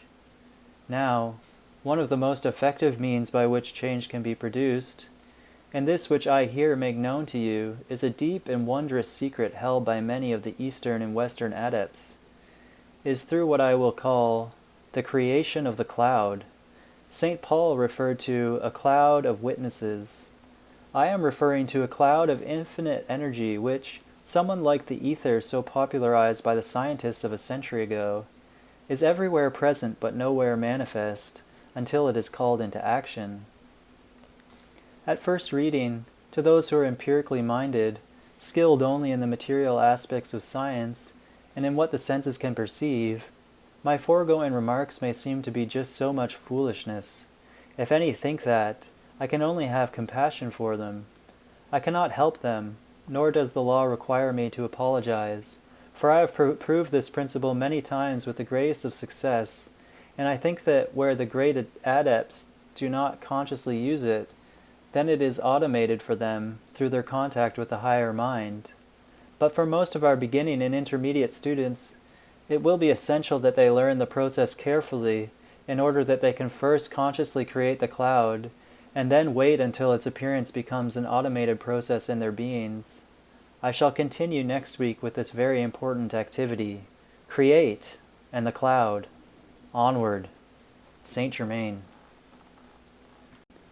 Saint Germain on Alchemy. Book 2, Chapter 6. Create and the Cloud.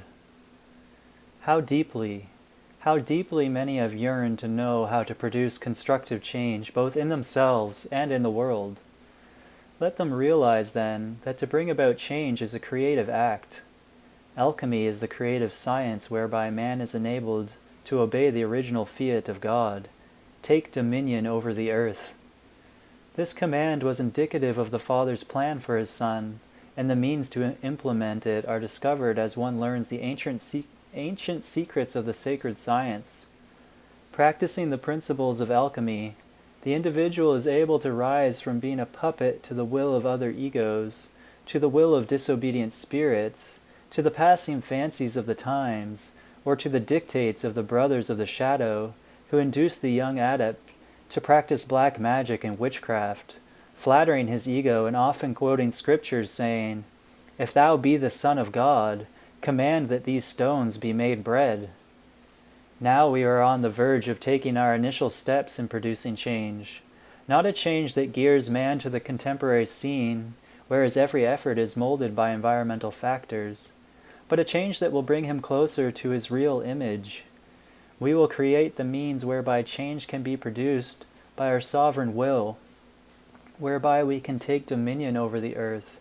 For it is here on earth that we are obliged to create the desires of our hearts. It is right here and now that we are indeed obliged to become co-creators with God, thus to fulfill the purity of His intent.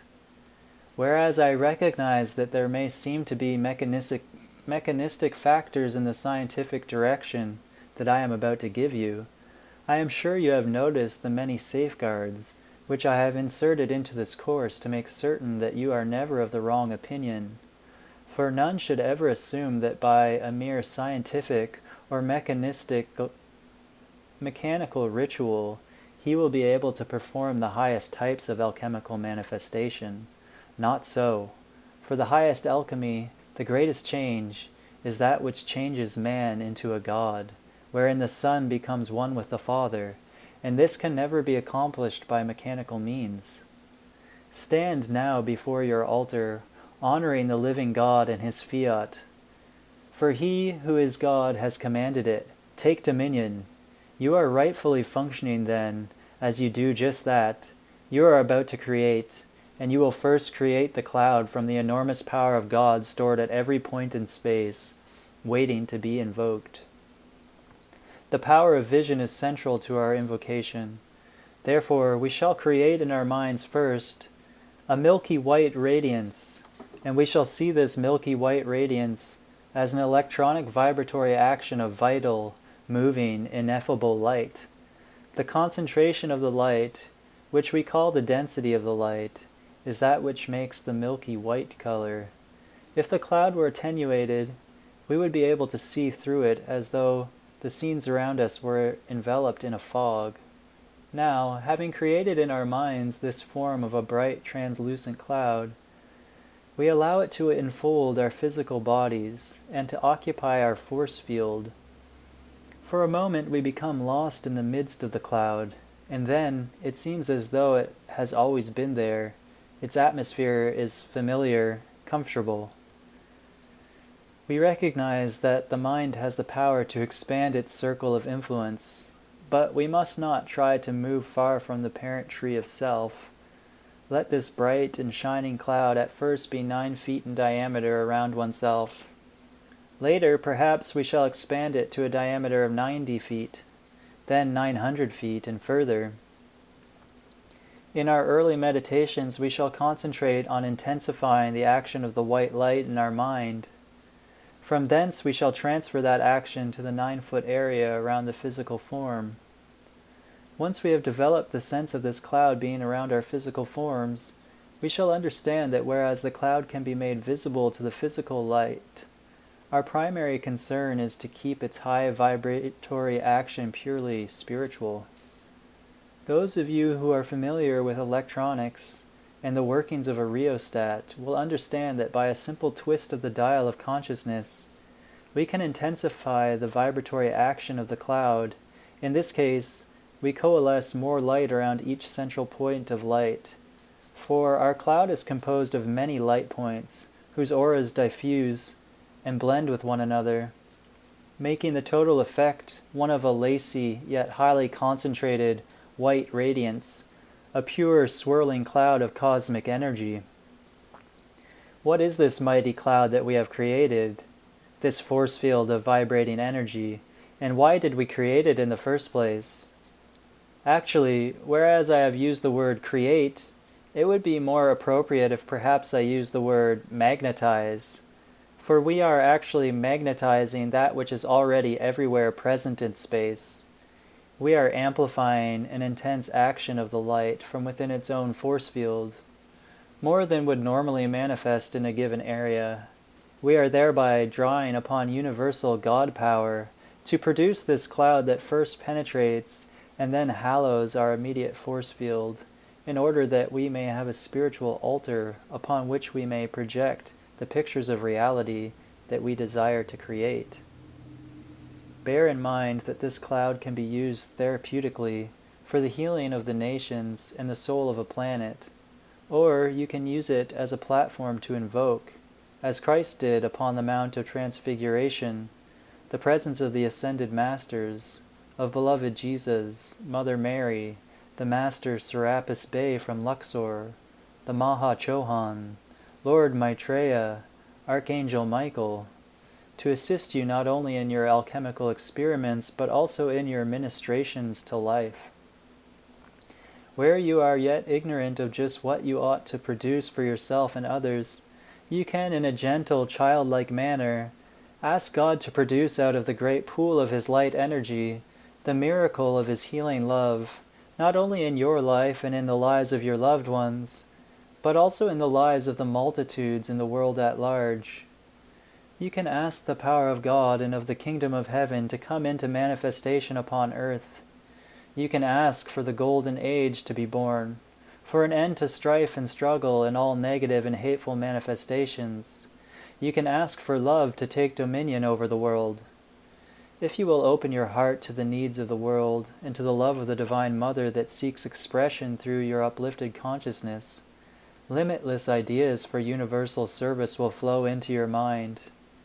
But here again, let me hasten to sound a note of warning, especially for the benefit of those who have been psychically inclined, or who have a tendency, as humanity would say, to go off the deep end. Beware. You are dealing with sacred creative power. Beware. It is better for you to ask the masters to interject their ideas for you, without necessarily defining or releasing them to your conscious mind, than for you to be carried away from the tether of the alchemical norm. The ascended masters are not only sane and well organized, but they are also godly and profound to the nth degree. It is essential then that you become likewise. Above all, be not carried away by pride, or by the exaltation of the self over others.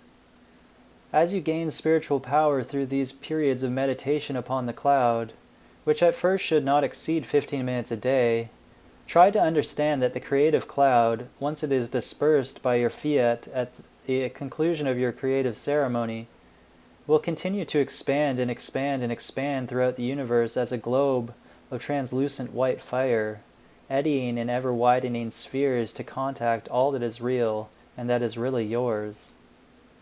The cloud, as the manifestation of the power of your creative energy, the fire of your spirit, will draw into your world the very consciousness of God Himself, evoked from the central pores of being, and beautifully expanding as an altar of God.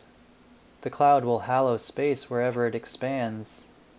Christ was able to produce the miracles recorded in the Gospels, and many more, because He had first mastered the correct use of energy. He called the holy energy of Spirit, Father, and of a truth, Father the Spirit is to all manifestation. The Father is all-loving, all-knowing, and all-powerful, and He will make you all that He is. But we have only begun to touch upon the correct use of His energy. Therefore, I seek to develop in your consciousness, through your reading of this material, a proper attitude that will enable you to function under the guidance of your own God presence in Christ's self, as an efficient co-creator with God and the brotherhood of light. We need alchemists of the spirit, men and women who will produce physical, mental, emotional, and etheric alchemical manifestations, welding them all into one creative act of abundant living. These shall at last understand the meaning of the Master's words, "I am come, that they might have life, and that they might have it more abundantly." Alchemy is not a devilish means of bringing forth riches and honor. It is a spiritual, all-loving science of changing the base metals that make up the synthetic image of man into the pure gold of the real image, that he may implement his wise dominion over the earth.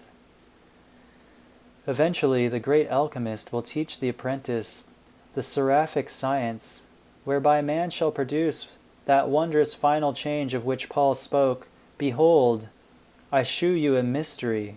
We shall not all sleep, but we shall all be changed, in a moment, in the twinkling of an eye, at the last trump.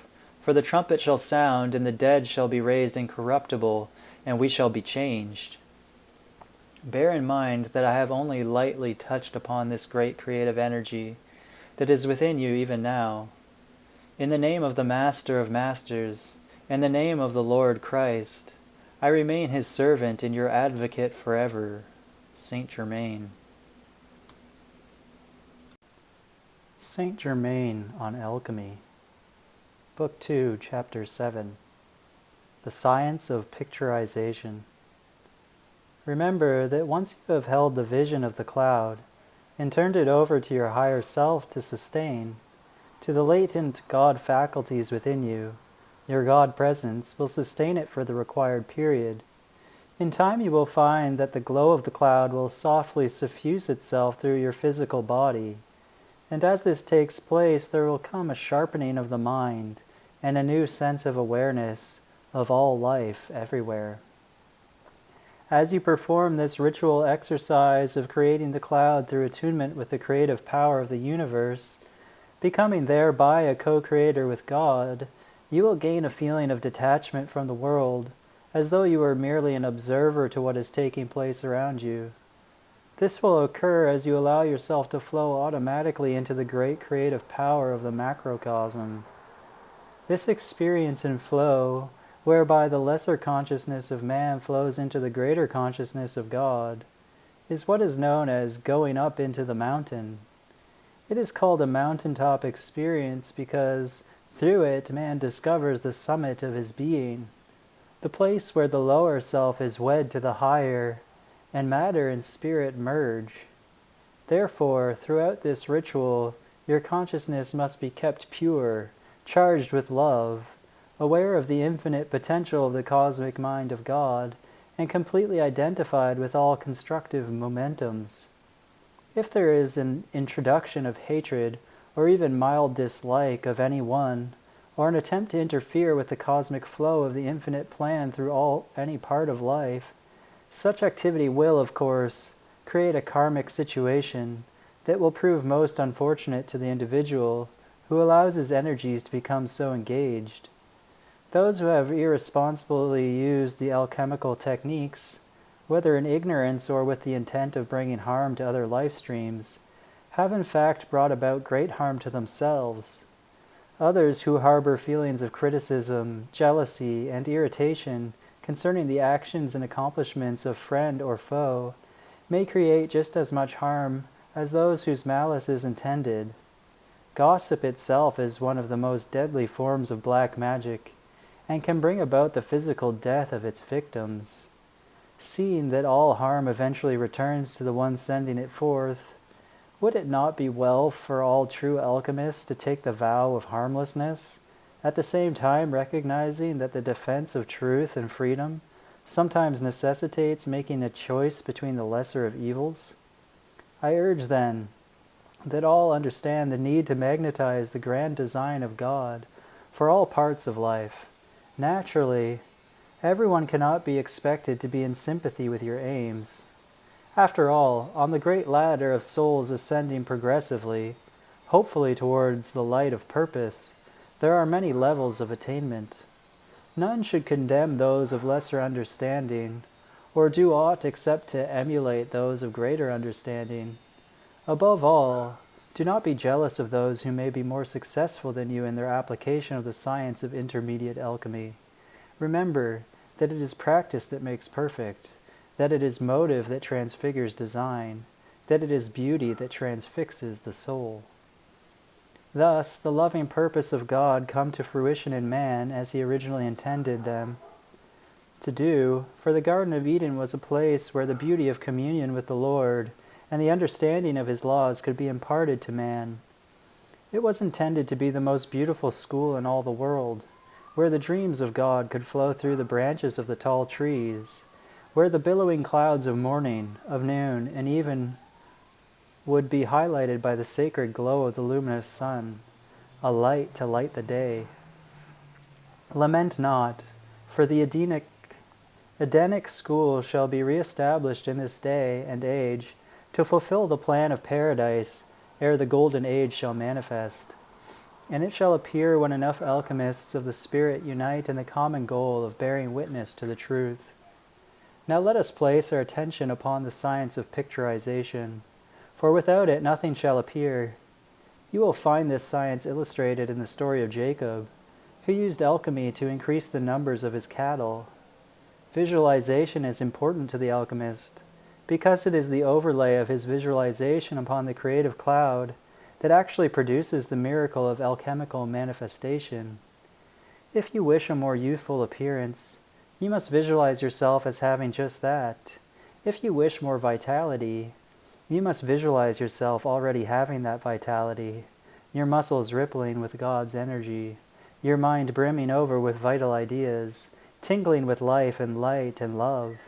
You must feel and know that the energies of God are flowing through your fingertips and toes, emanating into space the glow of abundant health and a transfigured countenance. As you proceed with this exercise, there will be produced, without additional effort on your part, a beneficial effect upon those whom you contact. But you must be very careful not to seek recognition for this service.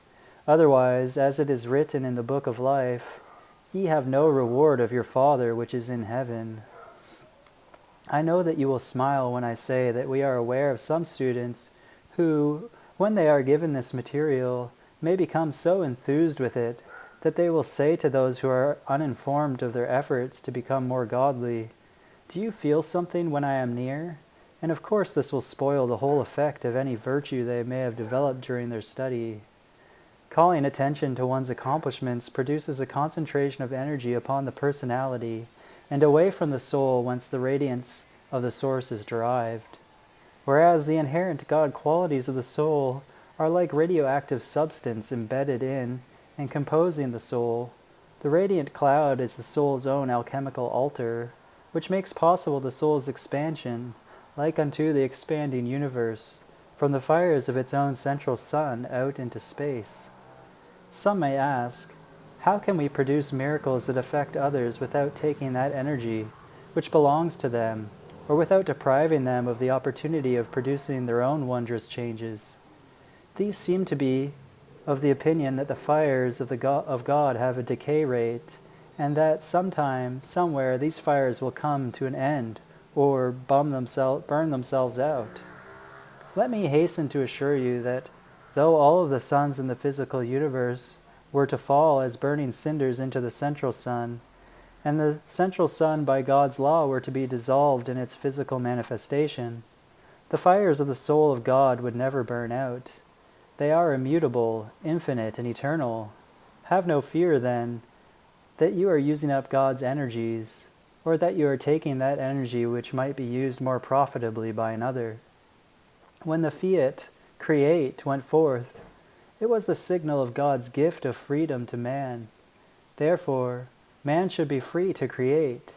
Moreover, he should be free to create without condemnation, to ensure his freedom from the impinging thoughts of others. The matrices of his mind must become receptive to and fortified by the thoughts of God. And there must be spaces in the time of the day when, apart from the creating of the cloud, the alchemist attunes with the mind of God and drinks in the fragrance of his being. True alchemy draws man close to God and to his Christ, and it enables him to fulfill the ancient fiats: man, know thyself, create, and take dominion. The benefits of man's communion with all life through the sacred science can and will spread abroad throughout the earth. These benefits can and will exert the pressure of the higher techniques of heaven upon the world below. Have you not read, "Be not forgetful to entertain strangers, for thereby some have entertained angels unawares"?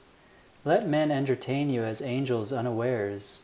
Do not sully your alchemical results by imposing the dregs of the human personality upon any man. Rather, continue in the joyous faith that God will expand and expand and expand the dominion of yourself in limitless light and love.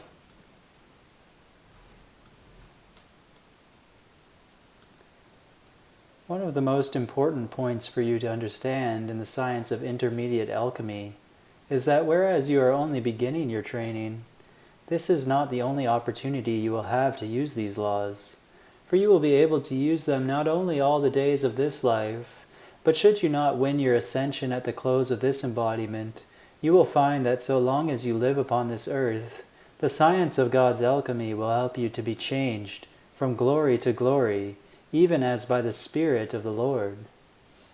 You must understand that there is nothing counter to this law in the correct use of alchemy, for true alchemy is the change from glory unto glory by His Spirit. I know that some who are reading this course may not have considered themselves religious at the beginning.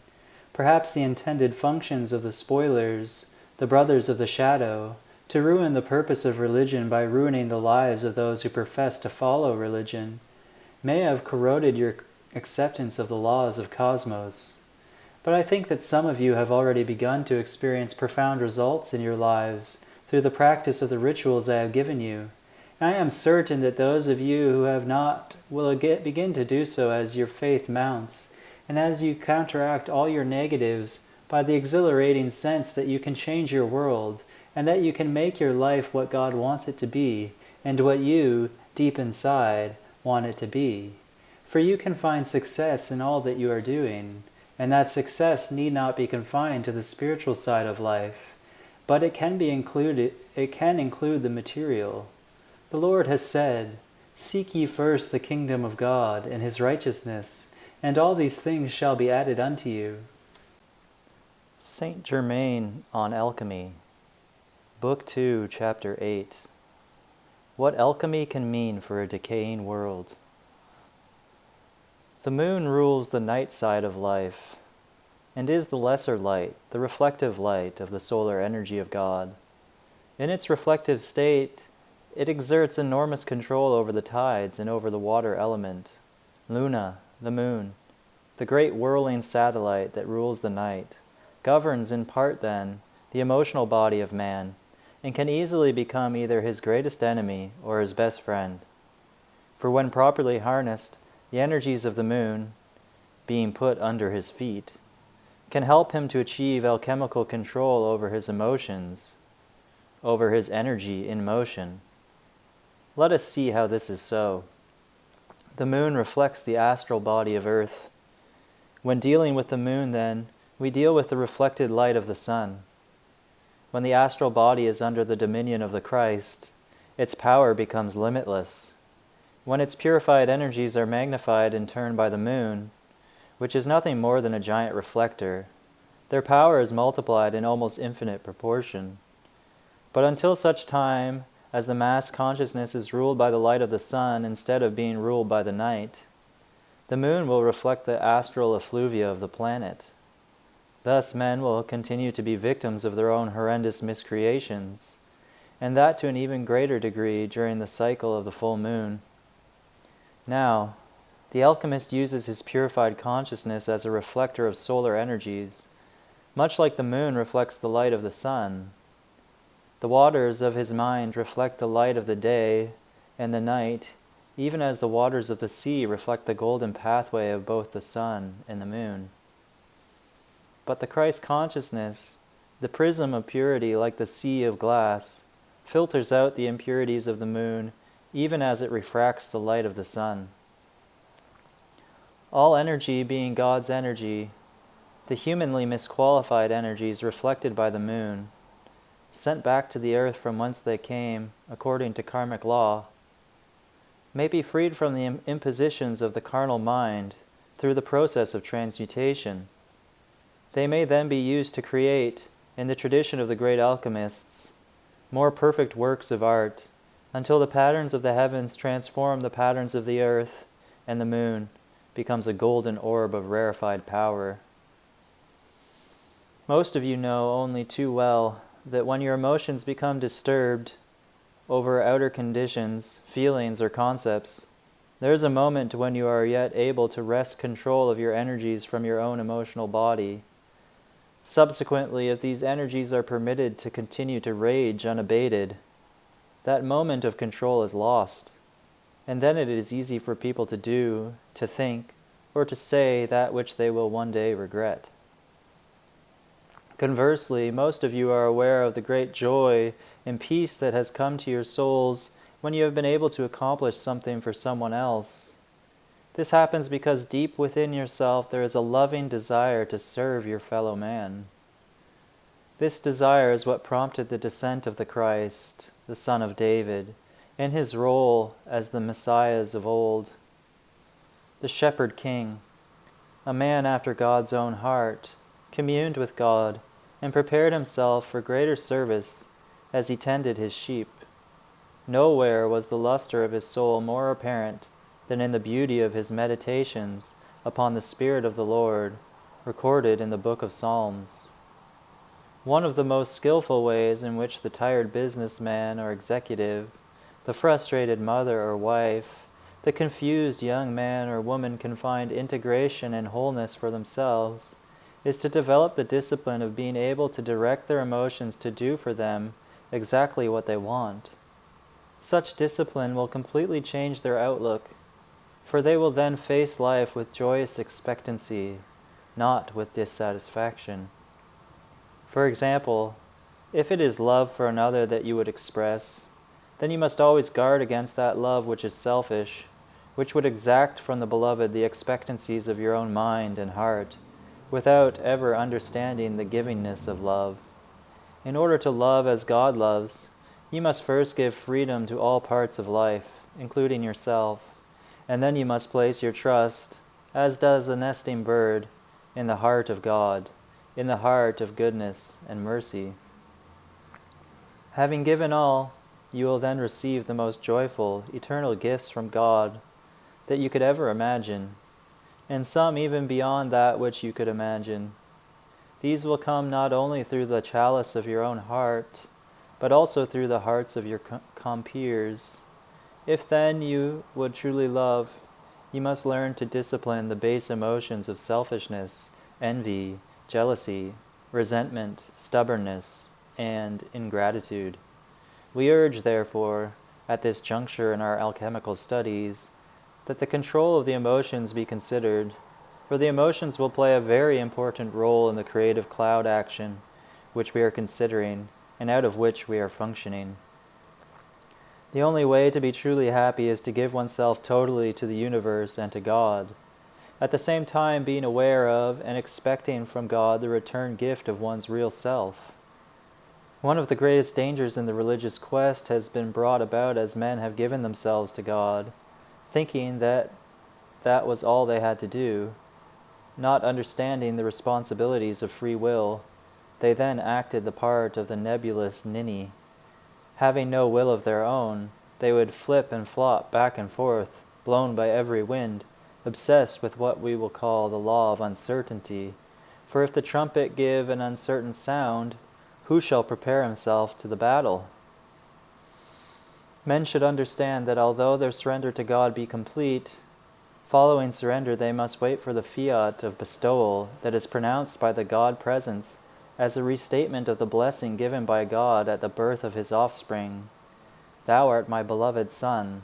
This day have I begotten thee.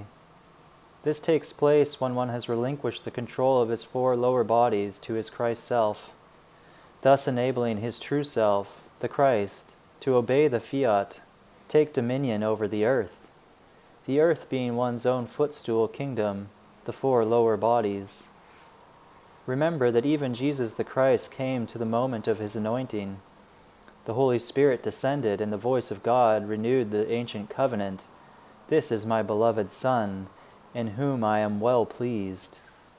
This is the timeless fiat of creation uttered from the foundation of the world, reconsecrating the soul who has pledged to renew in service his vow taken at inner levels to do the will of God. Therefore, when man's right to function as a son of God is restored, the moment of creativity is born, because he has once again recognized the power of God's love to forgive his sins, to set aside his karma until such time as he has gained enough self-mastery to stand, face, and conquer his human creation.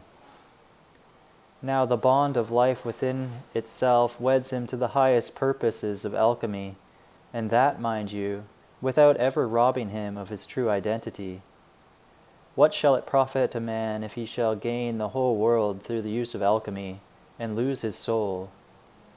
We ask the students to understand that gaining control of the soul, of the energies composing one's identity pattern, is one of the most essential functions of alchemy, and that this control is gained through surrender and through humility. When the Christ entered the holy city riding upon a colt, the foal of an ass, as we mentioned in our last lesson, his mien was one of utter humility, yet he was crowned by God and man with the highest honors. And so it is essential that we develop in the students those same Christ-like qualities that will make them pillars in the temple of God, that cannot be moved by human emotions, no matter what their guise: criticism, condemnation, judgment, self-pity, gossip, treachery, tyranny, or human deceit. The alchemist must be oblivious to all human conduct, yet not unaware of worldly thought to the point where he plays the fop. To him the fulfillment of the fiat, "Be wise as serpents and harmless as doves," is the order of every day. But we are concerned with the sinews of mission, and the mission is freedom for all. If we would have freedom be the joy of all, then we must give freedom to all, for then none can exclude the freedom from us.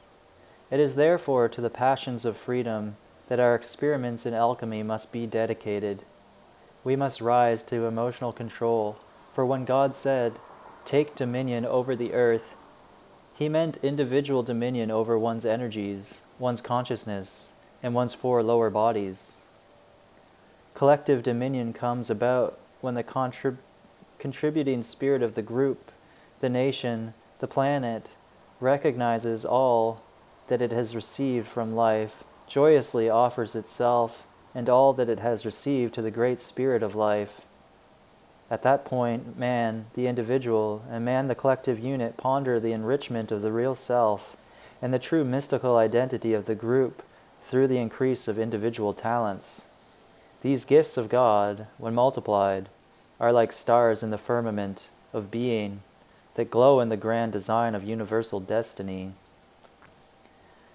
When man becomes one with God, he realizes that he truly is God. This is not blasphemy, but the fruit of total surrender, the return gift of life's own identity, as God gives himself to his Son, is far greater than the token sacrifice of mortality left at the altar by the beloved Son. Nevertheless, it is typical of the deity to be the great giver, and thus to precipitate the highest alchemical manifestation, the prism of the Christ consciousness. This must be and always is the reward for the relinquishment of human error and the full realization of the divine life in every man. All nature then trembles within the cup of the Christ's mind. The heart of the Christ is brimming with the creative essence which pours out the unifying experience that identifies him with life, him with the alchemist, and the alchemist with him. Who can hurt or destroy in all my holy mountain? Who can aid in all the holy mountain of God? Why, every atom, every electron is a rushing unto God. And a cloud received him out of their sight, ye men of Galilee. Why stand ye gazing up into heaven? This same Jesus, which is taken up from you into heaven, shall so come in like manner as ye have seen him go into heaven. The second coming of Christ is antedated by the fulfillment of the prophecy. One shall be taken and the other left. For when one is taken and another is left, it denotes that the world lieth yet in wickedness, and that only the few have accepted the kingdom. But when the second coming of Christ comes to the quickened world, it will be because the nature of the divine has become understood as a priceless gift of freedom to every man.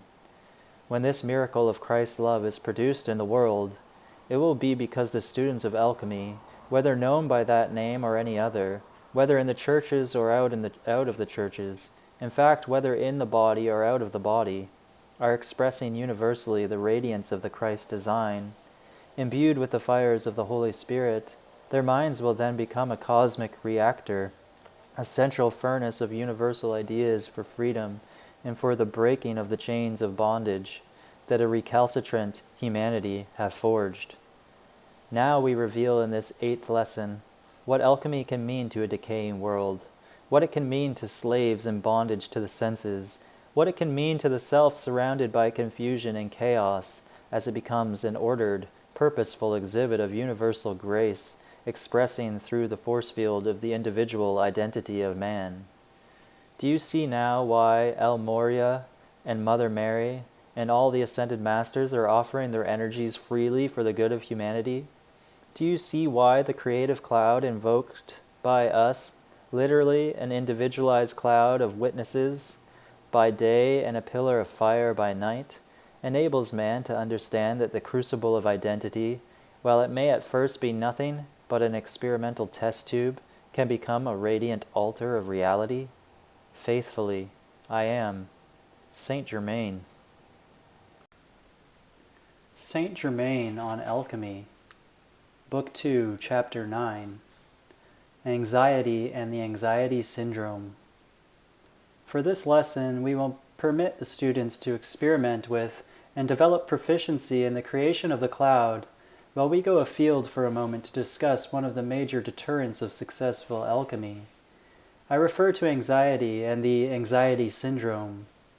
Strange as it may seem, most negative manifestations stem from anxiety, including the awful sin of masochism.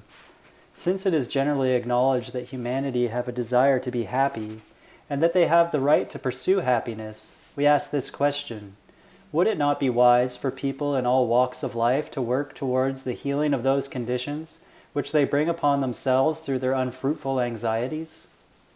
We have vowed that there are lawful concerns, and that men and women should make reasonable provision for their future, and for eventualities which they know from personal experience may arise.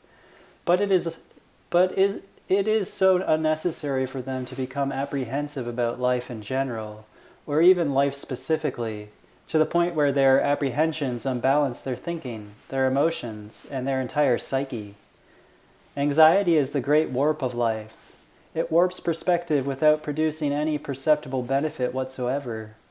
Anxiety is the cause of people's tendency to hoard the goods of this world. Like frantic squirrels, they pile up their winter's supply of nuts. They accumulate an oversupply of every imaginable item, and they deprive themselves of happiness by their unwarranted concerns and their unnecessary and time-consuming preparations for every eventuality. Just as we do not expect that the students will cease to be providential, so we do not expect that they will become unduly involved in anticipating a doomsday that never arises. Anxiety is a symptom of insecurity. It stems from man's incorrect concept of himself, and from his lack of perspective. Many people feel unfulfilled, unloved, unwanted, and they are not sure of just what they should be doing with their lives. Their uncertainties under adverse conditions are easily turned into mental and emotional states of depression, bordering on extreme self-deprecation. Considering these facts, and bearing fully in mind the power of creative energy, we have decided that before going more deeply into our study of alchemy, we shall advocate for all of our students an utter mental, emotional, and even physical catharsis. We shall achieve thereby a purification of the consciousness, and being of man, an emptying, if you will, of unstable conditions, so that our alchemical creation may take place under the most sterile and clinical conditions possible.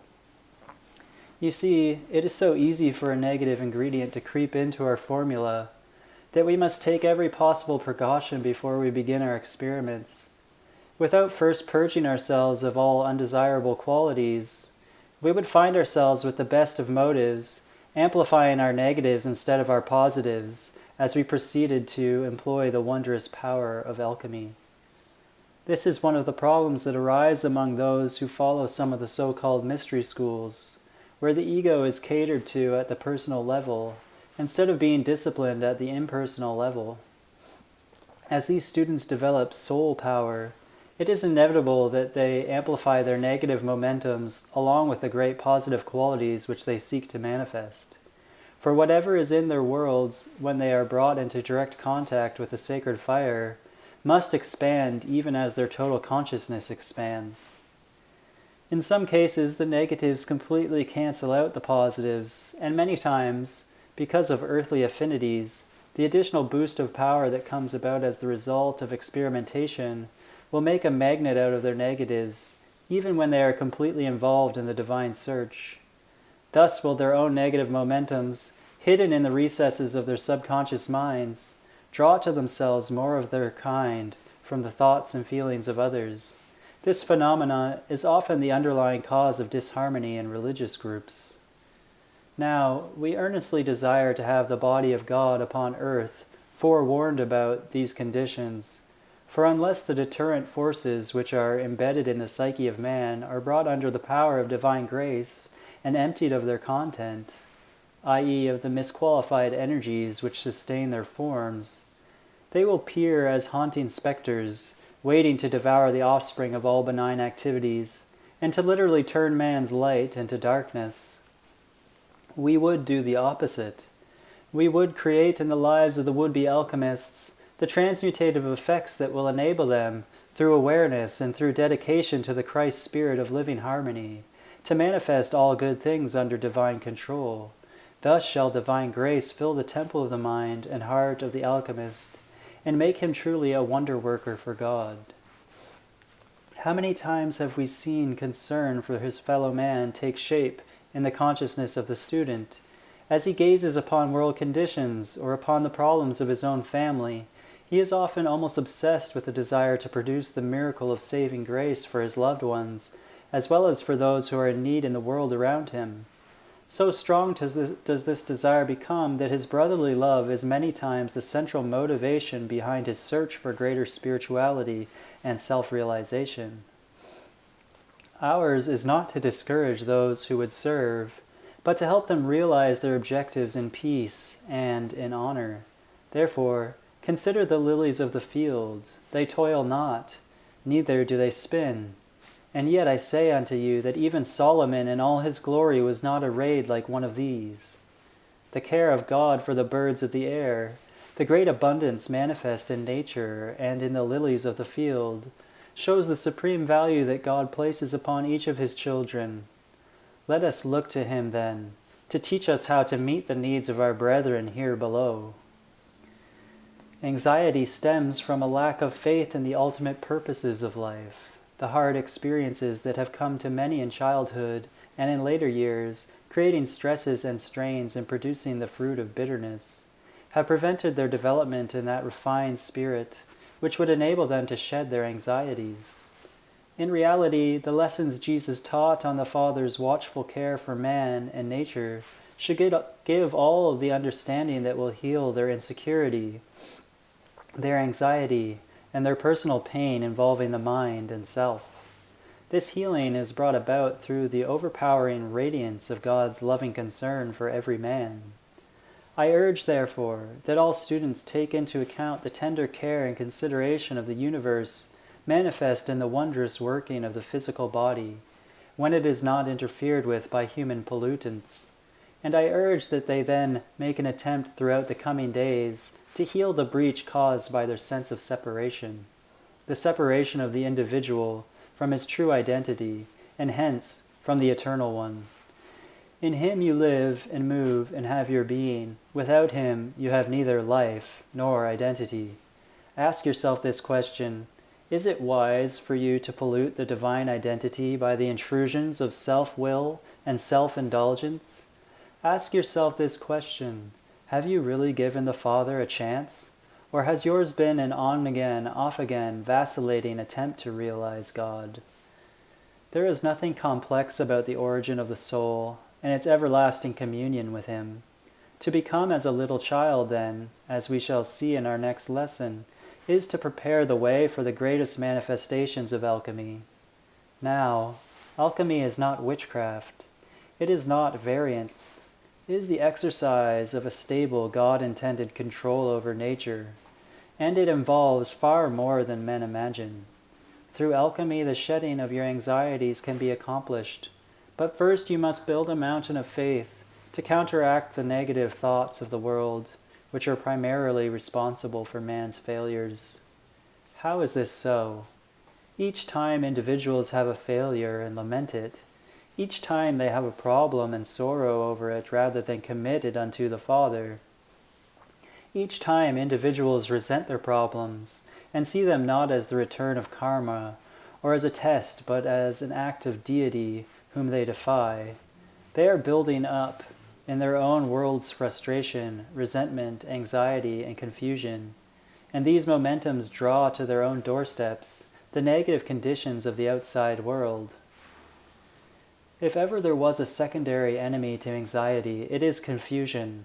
This too can and should be healed by the fires of the Christ mind. For we know that the Christ mind is calm, yet capable of focusing the fiery energies of the Creator to overthrow evil both in the self and in society. But let us make clear that this is a fire whose burning is controlled by the mind. It can be slow or fast. It can leap like a young deer and take its freedom, its dominion, its God control, or it can stand in mid-air like hieroglyphs of living flame and say to all that would hinder the alchemical manifestation, "Pass no further." I urge you to consider, then, the negative thought pools of the world with a view to disengage your energies and your activities from involvement with the misqualified energies contained therein. And I urge you to make your God determination that you are going to clean your consciousness inside and out of all residual substance, which is there as the result of your contact with the cesspools of human consciousness. Anxiety must go. It must be replaced by faith and solemn confidence in the outworking of the divine plan. This certain knowing, I say, is a happy state. When you begin to understand fully what I mean, you will see that the developing of this confidence in the real is one of the greatest ways in which all deterrence to successful alchemy can be vanquished. In fact, all deterrence to abundant living can be knocked down as you cease to fight, as one that beateth the air, as St. Paul once said. And you were born to win, and I say this to counter the lie that man was born to lose. And if you will make this statement, "I am born to win," as an act of supreme faith, it will overcome the world's consciousness of failure, a deadly weight of sin if there ever was one. It does not matter what problems you have faced, for even the most dire situation will yield to the mighty force field of God potency that will be built up through your practice of spiritual alchemy. But why should man draw God's energies for alchemical experimentation and creation when his own world is still full of the miscreations of the mass mind and the weeds of his garden that will choke out his efforts and destroy the good fruit as well? I do not mean that you should not continue your experiments with the cloud. I do mean that you should understand the duality of life and realize that anxieties must go. But in order for this to take place, you must make the conscious determination that it shall be done. And if you do, I promise you that your experiments will not only be purer and more successful, but also that they will produce happiness and the fruits thereof for yourself and the whole human race. Oh, we have so much more, for each master loves each servant's son. For freedom to all I remain. Saint Germain. Saint Germain on Alchemy, Book 2, Chapter 10. Nature yields to the childlike mind. The most important key we can release to the alchemist at this stage of his development is found in these words of Jesus: "Whosoever shall not receive the kingdom of God as a little child shall in no wise enter therein." All of the pristine beauties of nature, the ethereal highlights whose gentle glow can be sensed by the budding spiritual faculties of the children of God, hold as their essential content the sweet creative longing of a child. I do not wish to disabuse the minds of the children of men who have held such high and mighty opinions of the masters of cosmos of any false glamour with which they have clothed our office under the Godhead, almost as a gilding of the cosmic lily. However, I do feel the need to point out, not only from my own experience, but also from the experiences of those who are above me in the hierarchy, that the higher we have gone in our contact with the deity, the more childlike, the more simple, the more beautiful has been his representation. Therefore, we conclude that the innocence of nature herself is perhaps the greatest key to her potential for wondrous alchemical creations. We amplify then the need of the children of God to empty their minds of the dregs of turbulent emotions that have engaged their energies through the centuries and kept them bound to a senseless round of confusion and struggle. The great barrier to spiritual progress has been that men confuse holy innocence and becoming like a little child with playing the fool. The highest masters are childlike, sweet, and innocent. Nevertheless, when functioning in the world domain, they sharpen their worldly senses in order to execute judgment in human affairs. The reason I introduced the subject of becoming as a little child into our study of intermediate alchemy is that every factor of thought and feeling impresses itself upon the sensitive matrices of alchemical manifestation. No thought or feeling, then, can be termed unimportant or irrelevant. Without hesitation, I declare that the most important of all alchemical factors is drawing forth the highest aspects of creation, is the childlike mind, pure and guileless.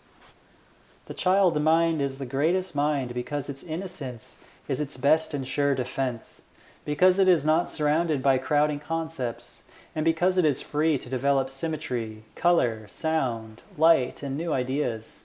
In short, it is free to create, and its supreme goal is to spread happiness in all of its forms and manifestations, all the while maintaining the purity and harmlessness of the child. Let me say, however, that the idea of harmlessness is applicable only to the world of human beings. For how can there be a need for harmlessness unless there first exists harm? When you destroy harm, you no longer have need to create harmlessness.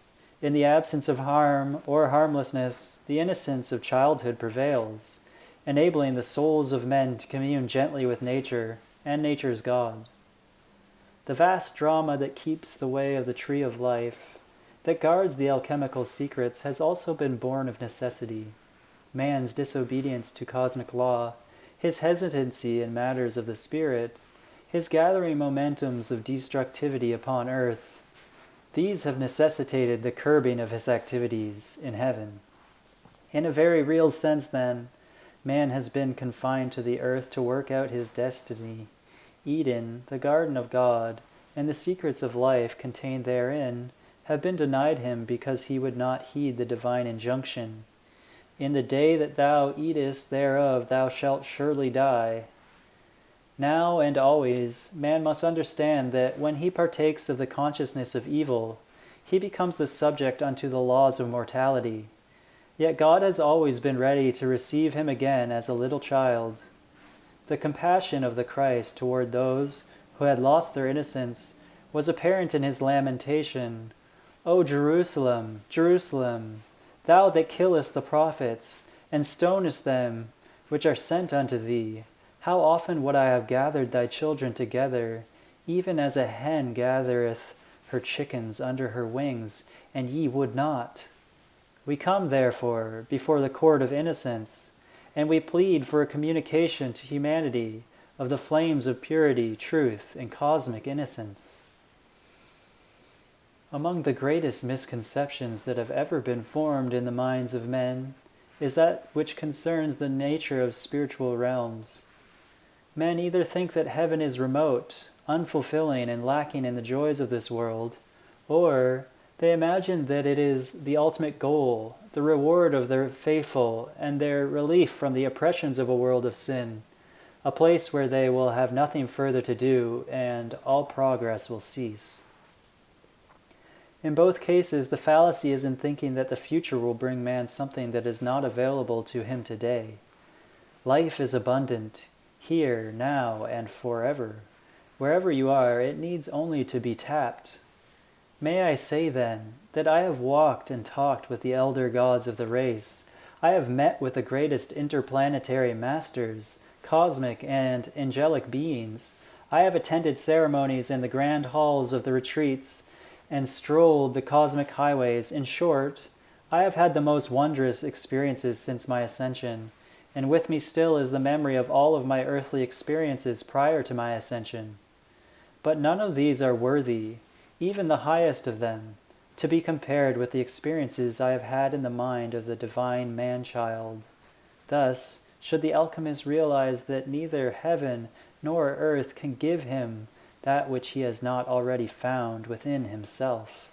Truly, eye hath not seen, nor ear heard, neither have entered into the heart of man the things which God hath prepared for them that love him. What a pity that more cannot shed this false sense of a far-off and future good. The secrets of life are to be found here below as above. The changing of base metals into gold would produce only earthly beauty and earthly wealth, but the changing of the base nature of man into the refined gold of the Spirit enables him not only to master the world of the Spirit, but also to take dominion over the material world. If all power in heaven and earth is given unto me, then I can give it to whomsoever I will, yet would I will to give it to those who would abuse and misuse it to hurt and harm of their brothers. Why was the flaming sword placed at the east of Eden? Why was the continuity of existence interrupted by death? Why did illness and warfare and brutality flash forth and take hold in human consciousness? Why was anger sustained? Was it not because people have been afraid of loss of self-respect, loss of individuality, loss of relativity? Actually, what have they to lose? Nothing but their fears, nothing but their negatives, for that which is tethered to reality can never be lost. Let men learn to empty themselves completely of their attachments to the earth. So shall they begin to enter into the childlike mind and spirit of creative innocence. The greatest angels who keep the way of the tree of life cannot deny those who have reunited with the holy innocent mind of God access to Eden. How can they then deny it to the divine alchemist in man, who in honor reaches forth to take the fruit of the tree of life, that he may indeed live forever? The meaning of the allegory is quite simple. So long as man lives according to the earthy, according to the concepts of flesh and blood, he cannot inherit the kingdom of heaven. He cannot sustain the heavenly consciousness. But when in childlike innocence he enters into the divine domain, he finds that all of the universe is his, for now he belongs to all of the universe. This sweet surrender to the mighty currents of cosmic law and purity shows him the need to transfer from the higher octaves of light into the lower ramifications of self, the power and the glory, the victory and the overcoming, the transmittal and the transmutation. He must shed the glitter and the glamour. He must replace it by light and purity, and do all things well. He must seek for the spirit of excellence. He must forget limitations in all things that are behind. He must have faith in that which he cannot yet see, and know that nature herself holds a cornucopia of loveliness and light, waiting to be showered upon him when the magic word is spoken. How beautiful then is the cloud of witness! But how important are harmlessness and simplicity! How towering is faith! How gentle, sweet, yet mighty is the faith that moves mountains! Because we are approaching a time of greater discovery, I have carefully prepared the mind and consciousness of the students for the most beautiful experiences in the world, but I have not kept them confined to the domain of temporal life. I am creating in you states of inner awareness that will assist you in evolving spiritually, whereby, even if the body were shed, the mind of the Holy Spirit would flow through you and teach you the way of the Christ, the way of the Helper, the way of innocence, and the way of happiness. Humanity are bored, they are frustrated, they are ungentle. Through what you would call the hoopla of life, they have taken on the phoniness that the dark powers have created, spread abroad, and popularized as worldly sophistication, the antithesis of the childlike consciousness. Ye are the salt of the earth, but if the salt have lost his savor, wherewith shall it be salted? We reiterate the Master's statement because it reminds us that the essential flavor of living is in the cultivation of the inner sense of beauty and reality. That which you receive from God is never denied to anyone. They only deny it to themselves in their ignorance. We all have a responsibility to encourage the light to expand in all people, but each one must open the door for himself. Each one must enter into the realization that the divine Redeemer is the divine Creator, and that since man's descent into the lower octaves of human consciousness, the Lord of Light has continued to emanate his radiance everywhere. He is available, yet hidden. He is real, yet cloaked with unrealities. By the minds of men in their life experiences, he is light sometimes covered over. With the darkness of men's misqualifications, he is the great supplier of every good and perfect thing. He combines the green shoot in the crystal snow. He combines the ethereal in the sky that glows. With fiery sun from solar center, his loving heart bids all to enter. Take upon you, precious child, garments of mastery, meek and mild. Dominion need not bluster, yet dominion e'er shall muster each required grace to help the world keep pace with cosmic legions when facing senile moments. Youth and light appear when facing time's election. Shed then all your fears and glow, eternal fires of youthful cosmic innocence. On the brink of discovery, we remain your faithful teachers of light and divine alchemy. Saint Germain.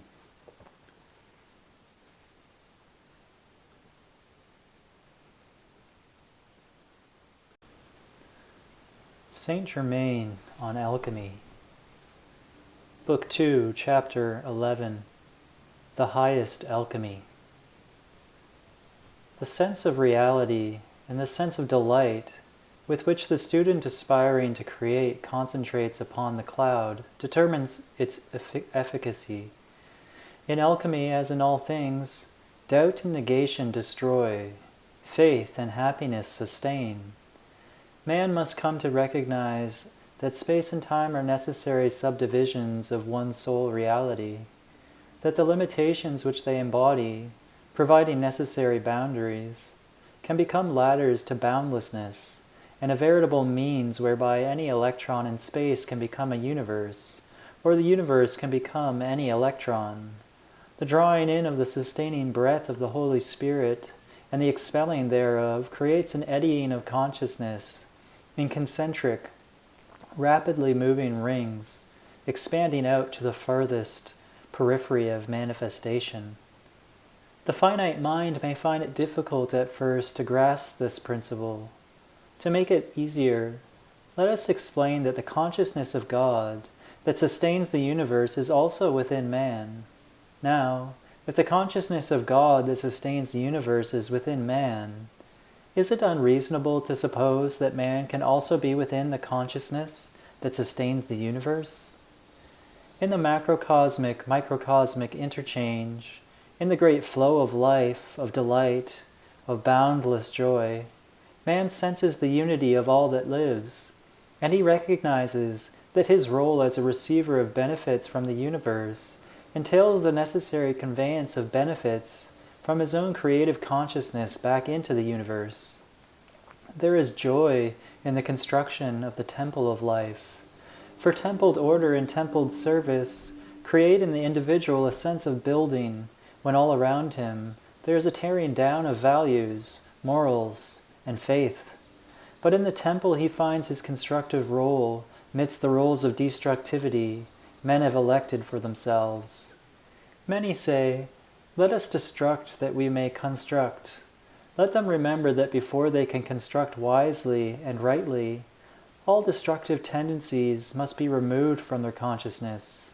For creative law, as it expands the reality of God into the framework of the natural order, automatically wipes out their imperfect images.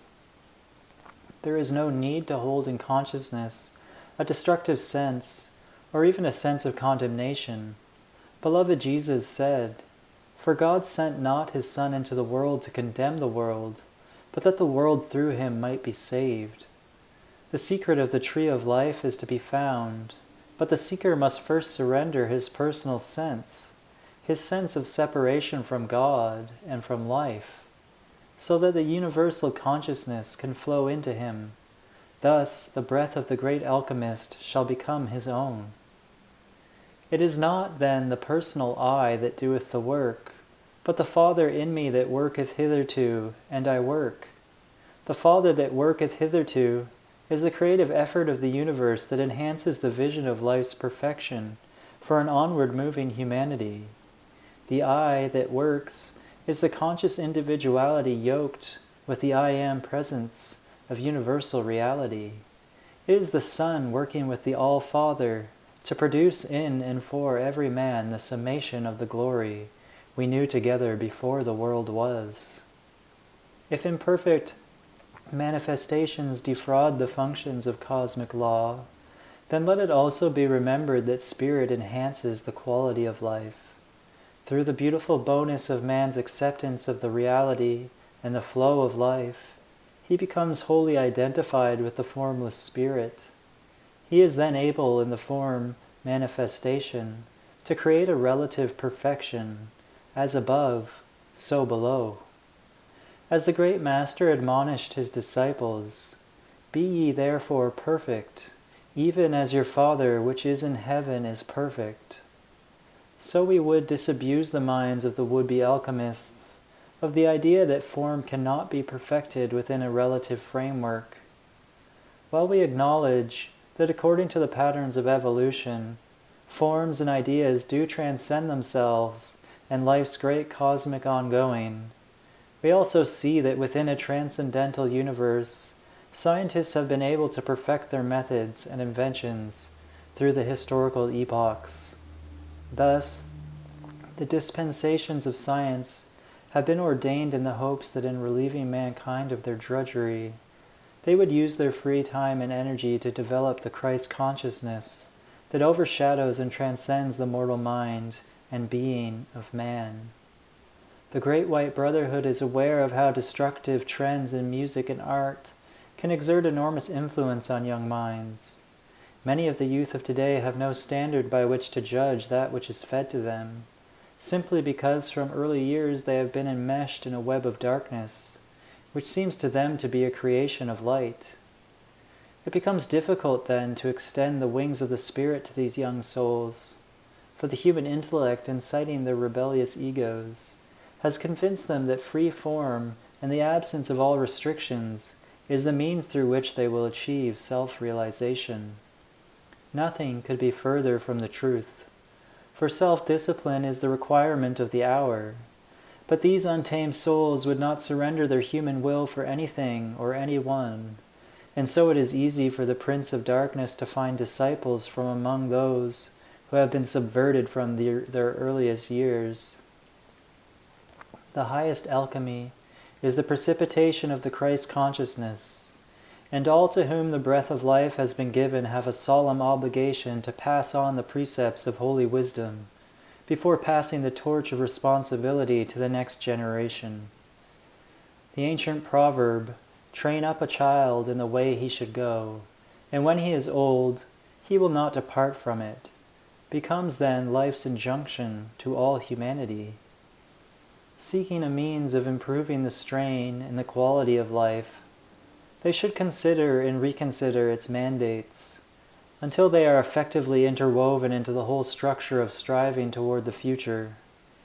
Immorality, greed, selfishness, and dishonor, have never provided for any age any recompense except the destruction of the spirals of the future. Only light can rise, whether in civilization or in individual man. Only light has the power to endow our cloud with the understanding that it is our own future, woven today from the controlled energies of our beings, and determinedly endowed with our highest vision and our richest faith, that will produce the fruit of givingness to the universe in the highest creative God quality. As I prepare you for more advanced efforts made on your behalf and on behalf of humanity, it is essential that I endow you to the best of my ability, through spiritual means, with the vision of what God is. Even in our higher octaves, it is impossible for us who are yet in a lesser individualized state to realize the fullness of who and what the greatest alchemist is. But we can approach the Holy of Holies. We can draw nigh by transcending ourselves, even as he is ever transcending himself, being charged from glory unto glory by the one universal Spirit. We are never bored and never tired by the changeless effort to change, for we are aware that with each step we take, an infinite leap occurs in the highness of us all. God identifies so beautifully with every part of life that there is a gladness in all creation when the higher self makes the giant leap. In the words of the Christ to his disciples of old, I go before you into Jerusalem, the city of God, the city of peace, the cosmic parliament of man. These are the outgrowth of the Father's love, of the idea of the great transcendentalist, of the eternal alchemist, the great Spirit, God the Father, Christ the King, he who brings down the mountains and raises the valleys, he who puts down the mighty from their seats and exalts them of low degree, does all things in order to produce the summum bonum of ultimate reality for every part of life. His givingness is beyond reproach, and if his precepts had been heeded in any age by any society, the thorns of that age would have been blunted and broken. The fragrance of the rose would have surrounded the age. The highest learning, culture, and beauty would have manifested. Pain and suffering would have ended in a relative sense, and through understanding the golden arch would have been seen by all within the scope of their immediate realization. The golden door would have opened wide, and the heart of purpose would have been perceived behind it all.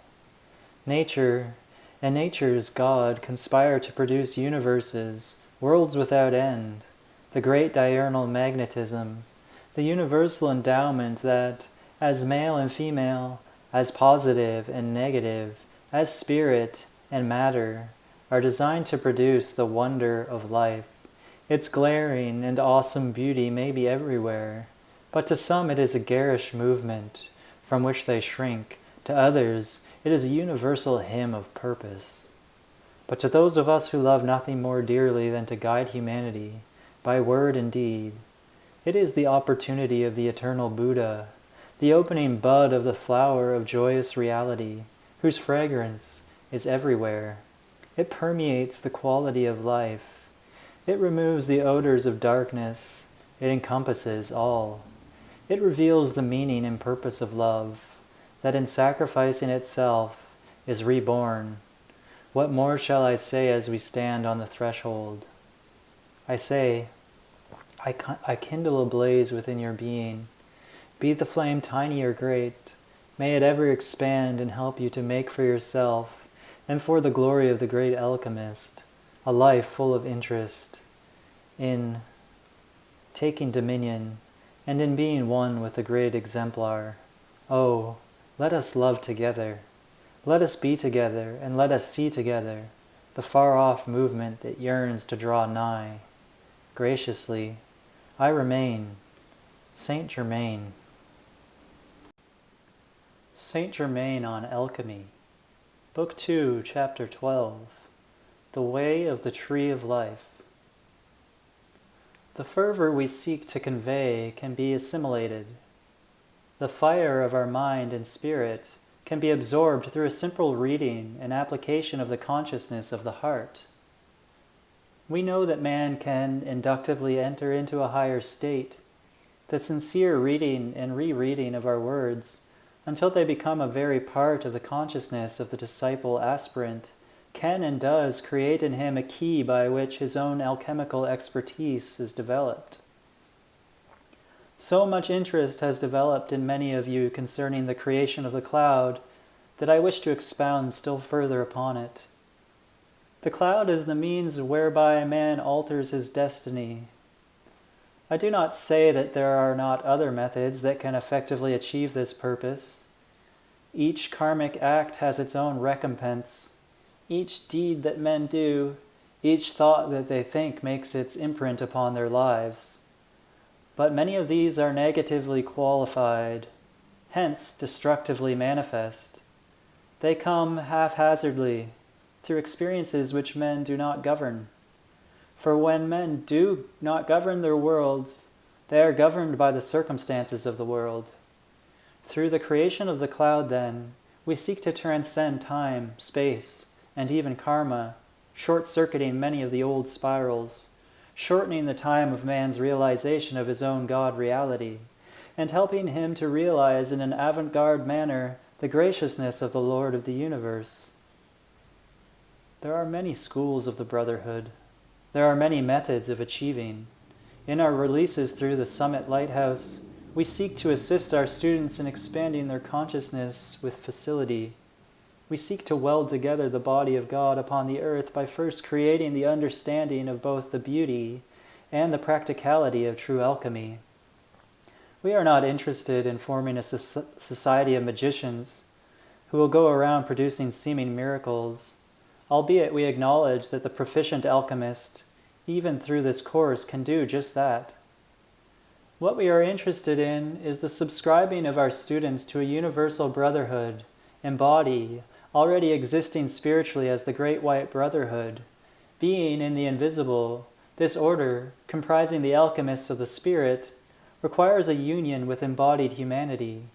For only through this association can we formulate the most beautiful, sustaining concepts that will enable the entire house of the world to breathe the air of freedom and to be infused with the fires of destiny in its individual and collective aspects. Man must see and know that as he is and as he does, so others see and do. Thus, in perception and in action, man can endow the pages of history with a revelatory illumination, thereby fulfilling the fiats of God, take dominion over the earth, and set the example for the age. With each act of grace, man becomes endowed with more grace. Each step of self-mastery raises him higher in the cosmic peerage, until he is crowned at last through the eternal mysteries with the full realization of his own potential. Our cloud, then, in answer to some of your questions, can become physically tangible. It need not be so in order to endow you with the highest graces. Through the cloud you can draw to yourselves God's holy witnesses that have lived in all generations, that have called him blessed, that he has blessed. You can be freed through the light and fire of the cloud from the mediocrity of the present age, and from the degradations of past ages, and their cumulative effects upon the human psyche. You can, as it were, rend the veil of the Holy of Holies, if your purpose be communion with the Most High. As was Moses in the Sinai desert, you can realize through the cloud the full perfection of your glorious I Am presence. Then, through your contact with the I Am presence, the presence of all being, you can develop a culture of the spirit at lower levels that will provide us stairways of safety upon which others may climb. There is never any need, regardless of what outer manifestations or vile astral energies may seek entrance to your world, to yield to these depredations. You have the power of the Christ to cast out unwanted states of consciousness. The great alchemist lives within you. You live within him. Therefore, through your conscious experimentations with the cloud, you can surround yourself with the means of producing change. In our examinations of those who through the ages have worked with the cloud, we have taken note that those who have been convinced of the reality of the cloud, those who have dared to endow their consciousness and being with the very qualities of the cloud itself, have become more and more efficient in its use. For them, each daily experiment in creating change has become easier. I hope that I have conveyed to you in this intermediate course the ideas I have sought to convey. Please understand, however, that the full power and glory can only unfold within the concepts of the total course. It is my hope, as it was to create this series when I first produced Studies in Alchemy, to one day produce for you Advanced Studies in Alchemy.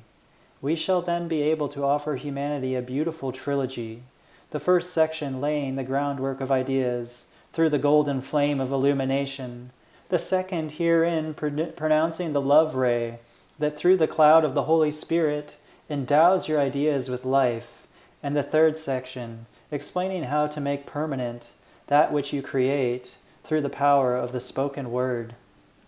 This trilogy will be especially valuable to those who are not only concerned with magic, but who also recognize that alchemy is the means of renewing youth, first in the inward parts of man, and then throughout his entire consciousness and manifestation.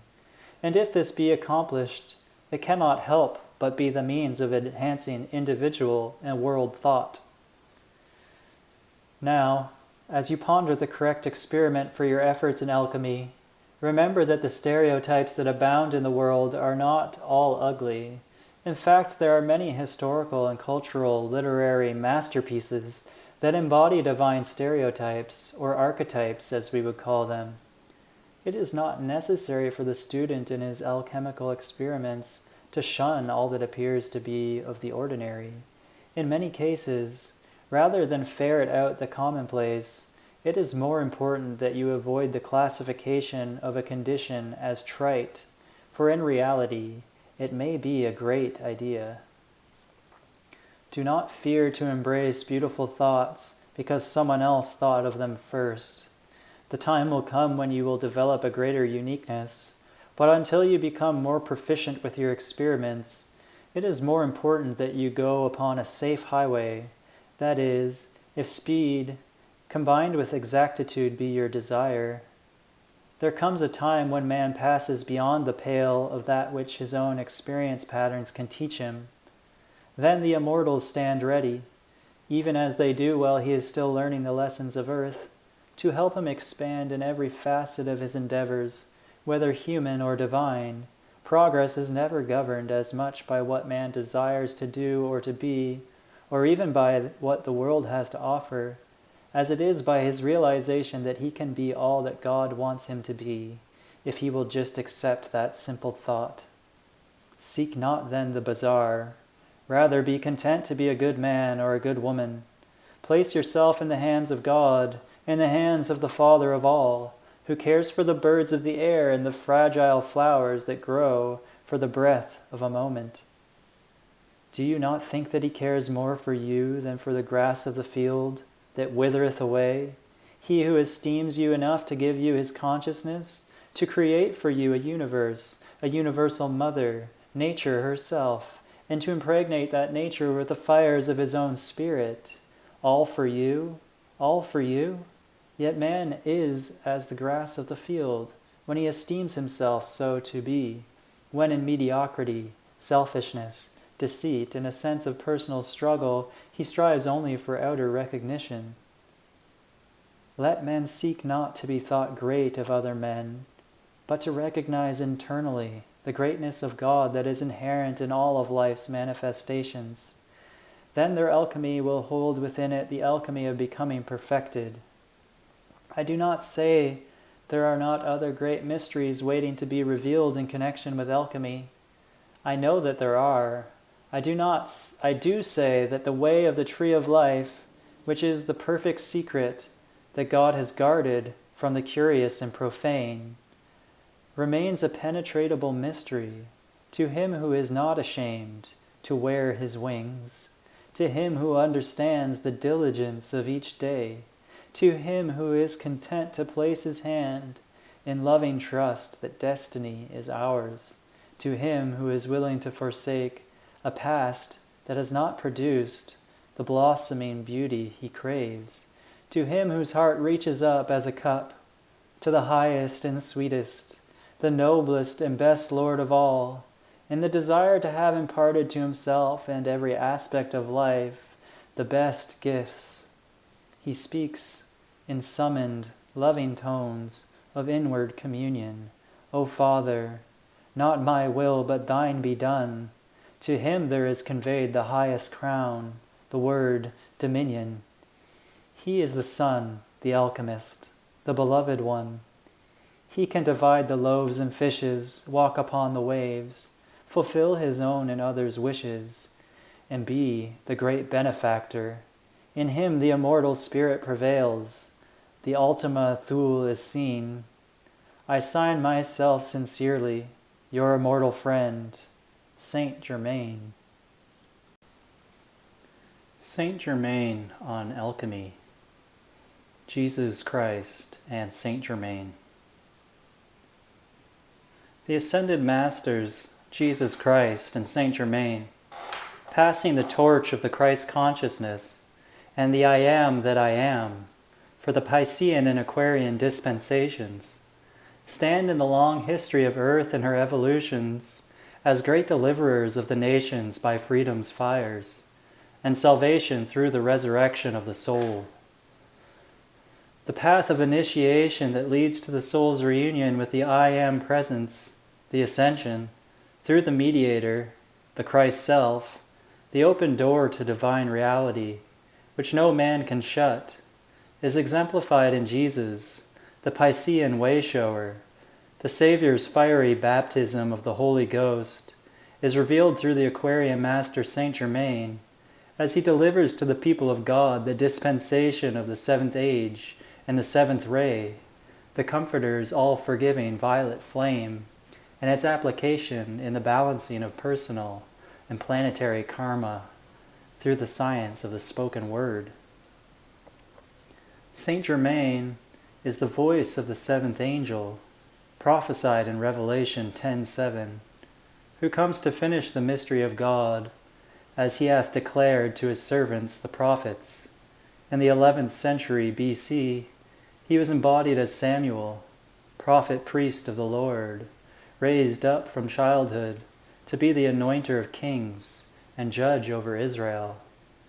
As the sponsor affectionately called Uncle Sam of the United States of America, he is calling the 12 tribes from the 4 corners of the earth, making known to them their true identity as the light-bearers commissioned to serve with the Ancient of Days, to set earth's captives free. Saint Germain brings to those lost sheep, reincarnated souls of the house of Israel, the remembrance of the name of the Lord God, I am that I am. Moreover, he teaches them the power of this lost word, which was given to Moses and the prophets, and was also prominent in the Galilean missions of Jesus.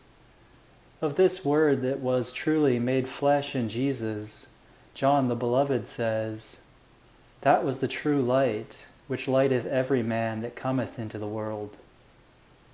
Thanks to the teachings of Jesus Christ and Saint Germain, you too can know the Lord through your Christ self, who is your real self, prophesied by Jeremiah as the Lord our righteousness, and by Zechariah as the branch. By this presence within, every man shall know the Lord, the Word, as he sits in meditation, as Micah observed under his own vine, holy Christ's self, and fig tree, the mighty I Am presence in causal body. Jesus Christ and Saint Germain together, with all of the heavenly hosts, ascended masters, Elohim, archangels, angels, and servant sons of God, who comprise the spirit of the great white brotherhood, the multitude of saints robed and witnessed by Saint John, have come forth from the inner mystery school at the end of the Pisces, in the beginning of the Aquarius, to teach us how to call upon this name of the Lord. Alchemical formulas whereby we may put on our individual Christhood, even while we overcome personified evil and the energy veil of our negative karma, the so-called sins of our past lives. By the law of transmutation, calling forth God's consuming violet fire in the name of the I Am Presence, students of the Ascended Masters' teachings all over the world are resolving relationships, transmuting the records of their karma, removing the stain of mortality in the psyche, and getting the victory over the beast of the idolatrous self. This great overcoming of darkness by light is the individual encounter with the forces of Armageddon, was prophesied by Jesus Christ to his disciple John as he wrote in Revelation 12:11, and they, the true saints of East and West, overcame him by the blood of the Lamb and by the word of their testimony. The blood of the Lamb is the essence or spirit of the cosmic Christ, his person and his teaching, both of which have been withheld from the people for thousands of years by false Christs and gurus, false pastors and prophets, impostors in every field of endeavor, church and state, and in the governments and economies of the nations. Now, through the Ascended Masters and their messengers, the knowledge of the Lord and the divine mysteries held in the retreats of the Great White Brotherhood, until the appointed time, are being brought forth for all to see and know the truth that shall make them free. The word of their testimony is their witness unto the beloved I Am Presence, our God, with us, and their exercise through him of the science of the spoken word, whereby in prayer, meditation, dynamic decrees, and communion with the Lord, his sons and daughters become the effective instruments of the universal Christ and his sacred labor.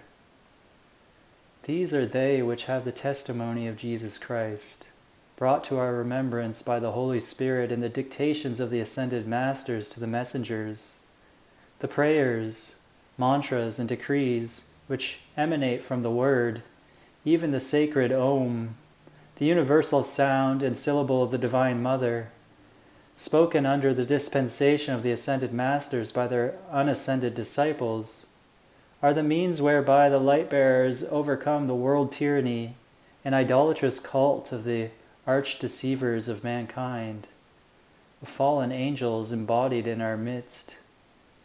In these final hours of the 20th century, this great overcoming following the Great Tribulation is decreed by Almighty God, as is the coming of the Ascended Masters and their delivery of the everlasting gospel to the light-bearers of every nation and kindred and tongue and people. It is the teaching of Jesus Christ and Saint Germain that we must make every divine decree, prophecy, and scriptural covenant of the Lord our own, and then stand fast to behold the salvation of our God. As the deliverers of Jewish and Christian, Muslim, Hindu, and Buddhist, Zoroastrian, and Confucian, and the striving ones whose sacred labor is the religion in the Godhead, Jesus Christ and Saint Germain proclaim the Messiah already come in the person of each one's holy Christ self, whose seat of consciousness and authority in the children of God is vested in the threefold flame, divine spark of the Trinity, sealed in the secret chamber of the heart.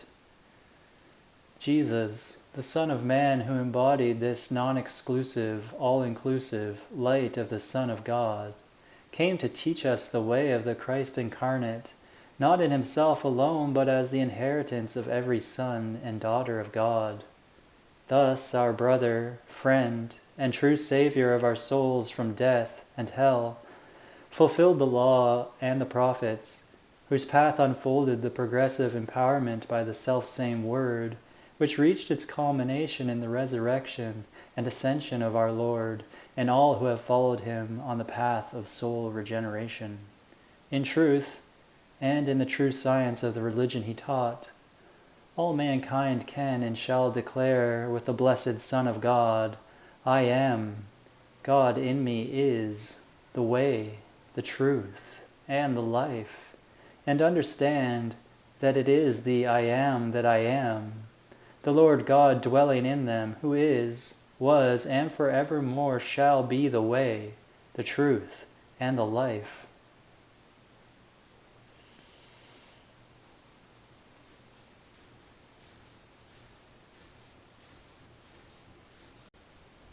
Saint Germain on Alchemy, Book 3, Chapter 1, Power. Gracious men and women, persistency is recognized as a quality which eventuates in the manifestation of some aspect of perfection. The courage which men externalize by holding fast to a specific momentum in the face of every attempt to prevent its manifestation is a thing of beauty, a joy to every heart, and most wondrous to behold. The very thought of power in itself brings delight to the hearts of men. The power of the universe depicted in the heavens tells men of that seemingly far-off aspect of God, for which their souls hunger, but unto which it appears impossible to draw nigh. Hope, together with the element of faith, has enabled men to release some degree of power into their worlds, and to subject it to their control. A. Power defined. Now, power has taken many forms. Abuses have marred its use, whereas virtue has enhanced it. Tyrants have exploited it, and politics and religion have been molded around the star of power, blazing in the firmament of society. The primary types of power are physical, mental, emotional, and spiritual energy in various forms.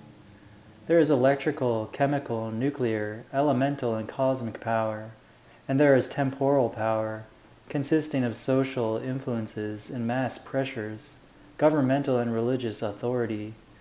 Meanwhile, karmic power affects everyone's status, attainment, and progress. All power is interrelated. Some is stored, some is static, some in dynamic and subject to a rapid decay rate.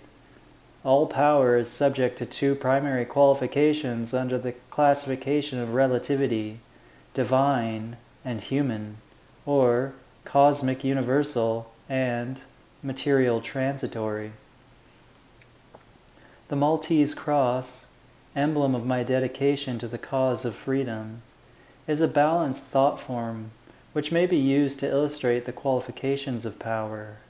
As many realize, a cross symbolizes the meeting of two planes of consciousness, the horizontal bar representing the plane of the human consciousness, the plane of the ego, and the vertical bar representing the energies of God descending from the realm of spirit into the quadrants of matter. The center where the two lines intersect is the point, orifice, where the energies of heaven are released to the earth, and, in truth, it is at this point, which is actually the point of the qualification of power, that great alertness must be maintained by all who use power in its many aspects, including its organic and inorganic forms. The power of speech itself, the power in the spoken word, and the power of the word, whether released by pen or edict of sword, changes the course of history and alters the lives of those affected by its release. Whatever its subsequent use or abuse, the tangled threads of power have always flowed, symbolically and actually, from the orifice of the cross. The Maltese cross is a symbol of perfect balance, both in the alignment of the four planes of matter and the four cosmic forces thereof, and in the inner and outer expression of God's Spirit within the souls of His own. As such, the Maltese cross illustrates the drawing forth of light's energy and consciousness from on high, through the north arm, for the manifestation in the world of form of God's omnipotence, omniscience, and omnipresence, through the west, south, and east arms respectively. And, as we shall soon see, in this cosmic interchange between God and man, The universal light is beamed forth, as above, so below, to the right, to the left, and in the center of a perfect equilibrium of power, wisdom, and love. Blessed ones, it is easy to complicate that which is simple, but it is often most difficult to simplify that which is really complicated. This I shall attempt to do for you in this study. Bear in mind that when a child first begins the study of arithmetic, he is dealing with simple sums in the concrete. In his world of counting things, he can little conceive of the intricate threads of logarithms and abstract equations. Man should then realize that the perfection of the soul in God must take into account the training of the child man and the fact that so-called cradles of negation, example, compartments in the world of form, have been created as classrooms or schools of soul testing, where transmutation and noble changes can be effected that will result in an expansion of the flame of freedom, raising every son of liberty into the totality of his identity and divine manhood. In simplifying the understanding concerning the release of power, it will be shown that the bodies of man, four by definition, are receptacles of that power. Thus, his physical, mental, emotional, and etheric sheaths of consciousness are recipients of the charge of power that is released through the electronic pattern of the Maltese cross. For the purposes of this study, it is best that we consider the dawn, the beginning of each day, as the arbitrary point of origin for power's release, when self-conscious awareness once again floods the altar of individuality, and men begin again to think and to perceive. For this, too, is an employment of power, but one which is often abused by neglect. Few today are aware of the degree of power which God has conferred upon man through the gift of consciousness. Few are aware that they possess the power of focalization and intensification in the proper exercise of their attention through individual consciousness. Nor do they realize that the interpretive and discriminatory action of the God Self enables them to take firm hold of the reins of power, to be in control of their lives, and to be less distracted by the social and karmic responsibilities that are daily thrust upon them. B. Self-dominion, your reins of power. The statement made of old, "He that is slow to anger is better than the mighty, and he that ruleth his spirit than he that taketh a city," should be understood.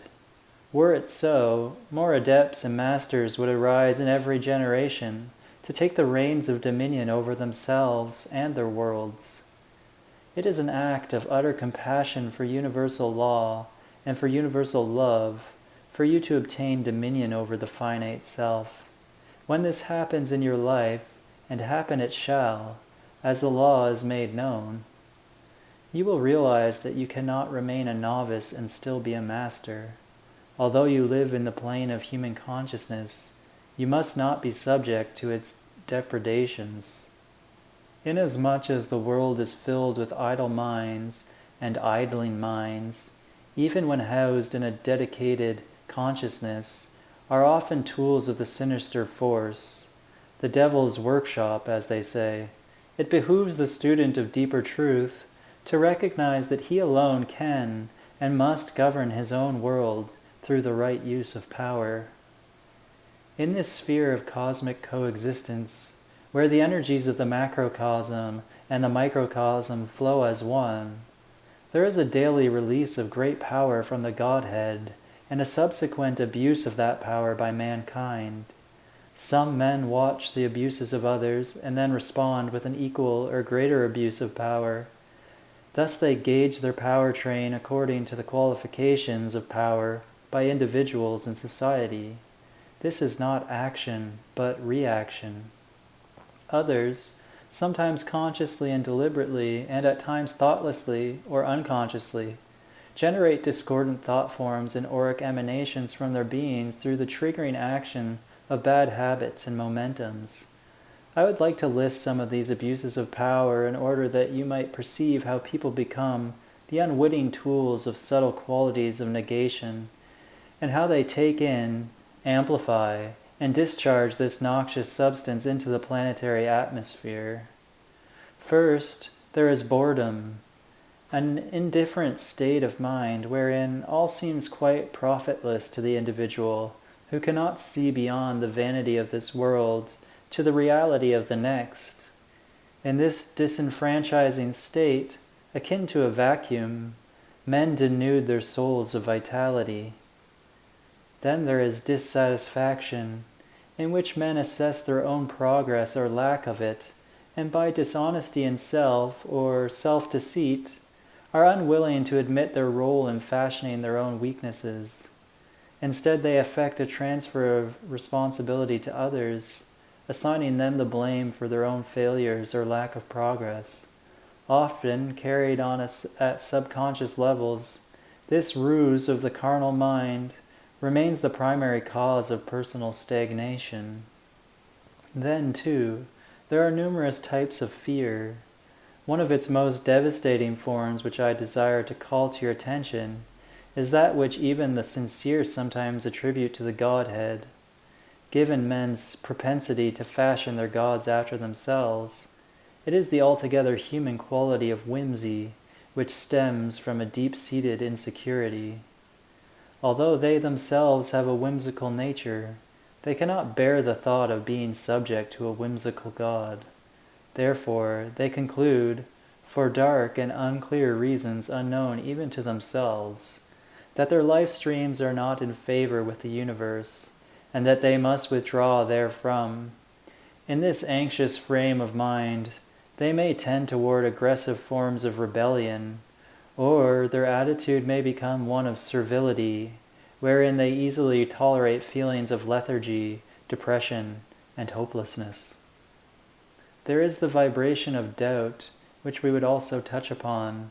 Doubt stems from fear and from a lack of real self-knowledge, while self-doubt, as lurking suspicion, colors one's doubts of everyone else. Some who believe themselves to be fearless and in possession of greater knowledge than they in fact have may not accept the statement I am making. Nevertheless, I shall affirm its truth, and when in the light of greater understanding, men will have dispelled their own self-ignorance, their doubts, too, will fly out the window. But men must allow themselves time enough to achieve this. As the Master said, "In your patience possess ye your souls." Now, there are many other traits and influences that we could go into here, but I do not choose to prolong the enumeration of negatives to which mankind are host. Rather, I would point out, on the basis of a thorough analysis of those I have listed, that mankind's abuses of power are created primarily as a result of their ignorance and misunderstanding of the laws governing the flow and use of energy. Moreover, to the great masses inhabiting the planet, from whom even a rudimentary knowledge of the science of karma has been withheld, it is somewhat difficult to explain the cycles of reincarnation that predestine the return of abused power to the one who has misused it. The horror with which some who profess to be religious view any doctrine that is not approved by the church of their fathers is a millstone about their necks. How unfortunate! For if they are to be free from the shackles of an ancient dogma, they must open wide the doors of their minds, without fear and without prejudice. C. Oneness of life, 4 lower bodies. Now, it must be understood with cherishment that all life is one, and that an abuse of power on the part of any member of the world body has its effect upon all. But, by a like token, the correct use of power by anyone upon the planet brings its blessing to all. Power is energy. Energy stored in the physical body can be measured as the sum total of the energy content of all of the body cells. When this energy is spent, it becomes necessary to in some way reinfuse the cells with energy in order to renew the power of the body. To infuse the body cells with new and vital energy when those cells are already clogged with accumulations of negatively qualified substance, residual deposits of power misused through wrong thought and feeling, is to partially negate the flow of energy in the body. This can cause fatigue or a loss of power, which, if unchecked, eventually results in so-called death, the cessation of the flow of power from the presence to the physical form. Consider the value of flushing out these accumulations by spiritual electronics, and then gradually building up the light in the four lower bodies by the fourfold alchemy of the Maltese cross and the science of the spoken word. Thus, it is most necessary to understand the relationship of the four lower bodies as you pursue the rebuilding of the temple of man as a wise master builder. The mental body interpenetrates the physical body, as water interpenetrates a sponge, having its own reservoir of power. It is not dependent upon the physical body except as the focal point for the flow and distribution of power. Yet the four lower bodies of man are so interrelated that if the mental body is to operate at optimum efficiency, the other three must be in perfect alignment with it and with each other.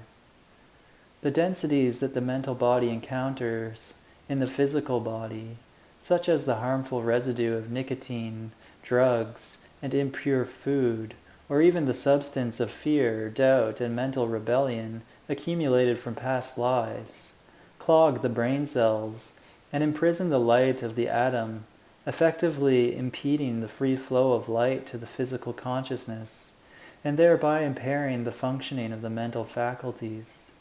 When misused, the power of the emotional body becomes the most violent and volatile of the four lower bodies. When agitated by undisciplined feelings, these emotional energies have a tendency to lead men astray in their thinking and in their actions. The flow of power to the mental body is also greatly subject to the power of the etheric or memory body. In memory's storehouse, the writings of all past actions in present and previous embodiments stand as an electronic record of considerable weight and influence. The power of this record, together with the momentums generated by the misuse of energy, is a subtle pressure that affects the present moment for good or for ill, relatively speaking, unless it is brought under the control of the balancing power of the great God flame within the heart, the immortal flame of power, wisdom, and love. D. The Maltese Cross, symbol of God-controlled power. The Maltese Cross, symbol of the perfect balance of the God flame, as in heaven, so on earth, provides a thought and energy matrix whereby the ill effects of personal and planetary karma can be brought under control, and the power of virtue released in their place, that mankind's use of power might no longer corrupt life on earth. It has been said that power tends to corrupt, and absolute power corrupts absolutely. Power can be used as the bow of the infinite archer to release an arrow of perfection into the heart of man's goal of happiness. As the pursuit of happiness is an acknowledged treasure, let all who would permanently enjoy it ponder the Maltese Cross as a simple thought form through which great truths may be revealed for the blessing of all. Looking at the Maltese Cross placed upright before us, we see that the four symmetrical arms extending from the center are triangular in shape, wide at the outside, giving the appearance of a fanning action. The upper, or north arm, descending to the center, resembles the upper vessel of an hourglass. Actually, it is a funnel through which the great energies of God, the power of God, are descending into the cup, chalice of being. The wide opening reminds us of the infinite energies of the Source and of God's ability to convey these to man, Therefore we know that we need not accept limitation in any form, whether in receiving or giving the limitless light of cosmos. The point of qualification at the center of the cross indicates that you must always consciously determine within your heart and mind to qualify your God-given energy with the purity of the divine intent and with the virtues of your Christ identity. You need not be weak or weakened when you're confronted by waves or discordant energy, whether your own or another's, nor is it necessary for you to be rude in your rebuttal of human error, for it is not the person, but the impersonal energy personally misdirected that must be challenged.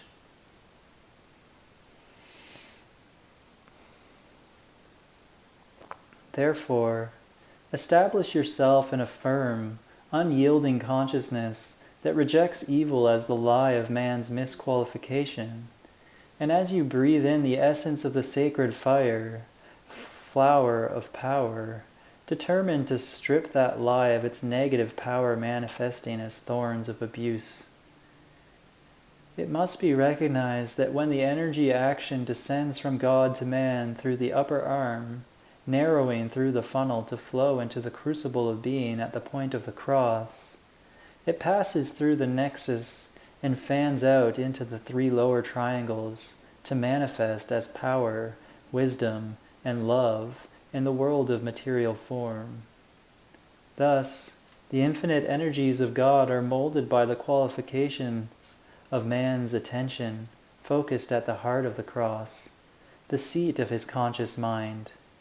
By this means, power congeals in the physical world, taking the form of the thoughts, the feelings, the acts, and the spoken word of man, the release of its potential being entirely dependent upon the motivation and the will of his consciousness.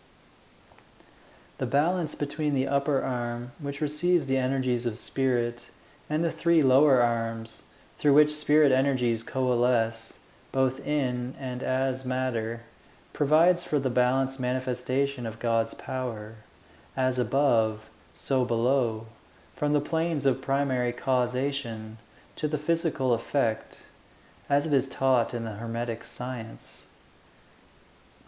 If man's qualification of his quotient of spiritual energy released over the crystal cord from the I Am presence to the heart chakra were retained in purity from the moment it entered the crucible of his consciousness, all that is in manifestation in the microcosm would reflect the perfection of the macrocosm.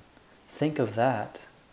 The energies of the three lower arms, fanning out in a balanced action from the center of the Maltese cross, proceed then from the plane of pure being into the form or action phase of the threefold flame. Power by itself, in the left arm, retains the negative polarity unless and until it is qualified with the positive polarity of divine love in the right arm. Ponder well this statement. Now, the left arm of the cross denotes the negative or minus charge of spiritual energy, qualified by the blue flame of power.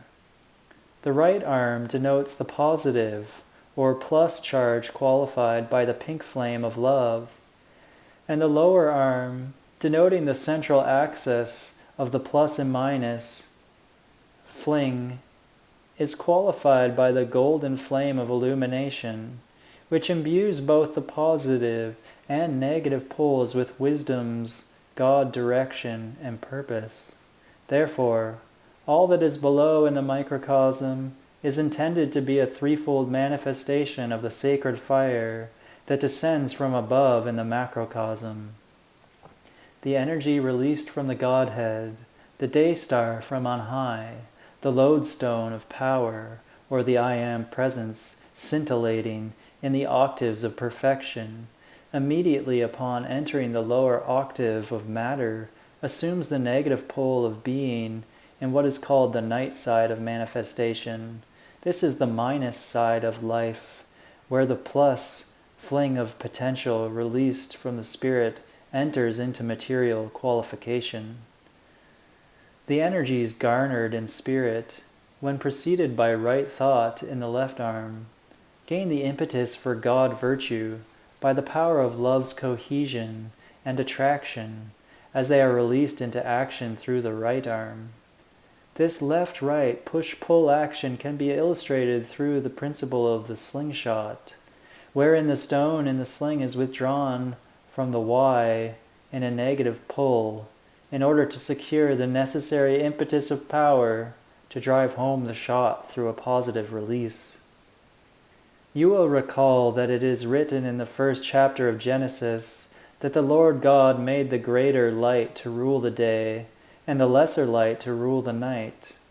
The north arm of the cross represents the day side of being, and the three lower arms the night side. The left arm of the Maltese cross, being the negative arm of the Trinity in form, is itself symbolic of the negative side of life, in which the three lower arms are suspended. Then, too, it is the left arm that denotes the physical nature of man as a cradle or crucible into which God pours his power as a condensation of the fiery intensity of his light.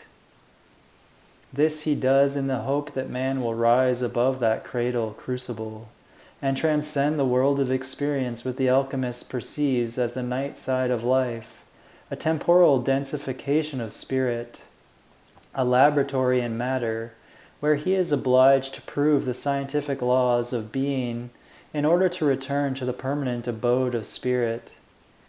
It is out of the dense spheres of this world of experience, which the Hindus refer to as the world of Maya, that the soul of man must rise, purified and made white, into the purity of the great God flame of his being.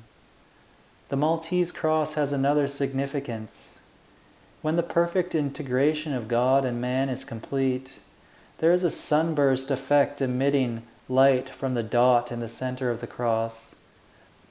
Within the cosmic circle of allness, at the dot symbolical of individuality, there is focused the balance of spirit and matter, a divine oneness of all planes, a union of the Father, Mother, God, fulfilling the spirals of Alpha and Omega. Through the sacred heart of the soul wed to the universal Christ, in the alchemical marriage the light is come, the light does shine. God is in truth the all in all, not only in principle, but also in practical application. For this God, whose Christ, as Paul said, is all and in all, is the all in all within the individualized manifestation, made in his image and likeness. Thus is the fullness of God's kingdom conferred upon his sons and daughters. Thus, through the pattern of the Maltese cross, is the concept of thine is the power realized. God's power, as his light, energy, consciousness, is then entrusted to every man, and it is in the right use of this power in every way, according to the spiritual physical laws of alchemy, which I herewith declare to you in part, leaving the rest to your mystical communion with cosmos, that man can surely come to understand more of the universe and obtain the victory of eternal life. I realize that my writings on alchemy were a disappointment to some students because of their faulty levels of expectation. Some actually became obsessed with the idea that I would give them some form of formula whereby, upon making certain Kabbalistic signs in the air and reciting the secret word or words, precious stones and even money would materialize in their hands, as if out of thin air. I doubt not that if this were to be conferred upon all, it would be the greatest abuse of power conceivable, both on my part and on the part of the universe itself. For if men think that they have karmic responsibilities in the use of that power which they already have, let them consider for a moment what responsibilities they should have if their power were increased. Call not so much for an increase of power, then, as for a better understanding of how to use that power which you already have, and observe how the universe in all of its great wisdom, bursting with desire to give you the vital freshness of being, will confer upon you by direct apprehension those alchemical secrets which will assure you not a continuing abuse, but a correct and glorious use of the power of God until salvation for all. May His peace be with you, as I join you in the release of greater understanding concerning your wise dominion of illumination's flame.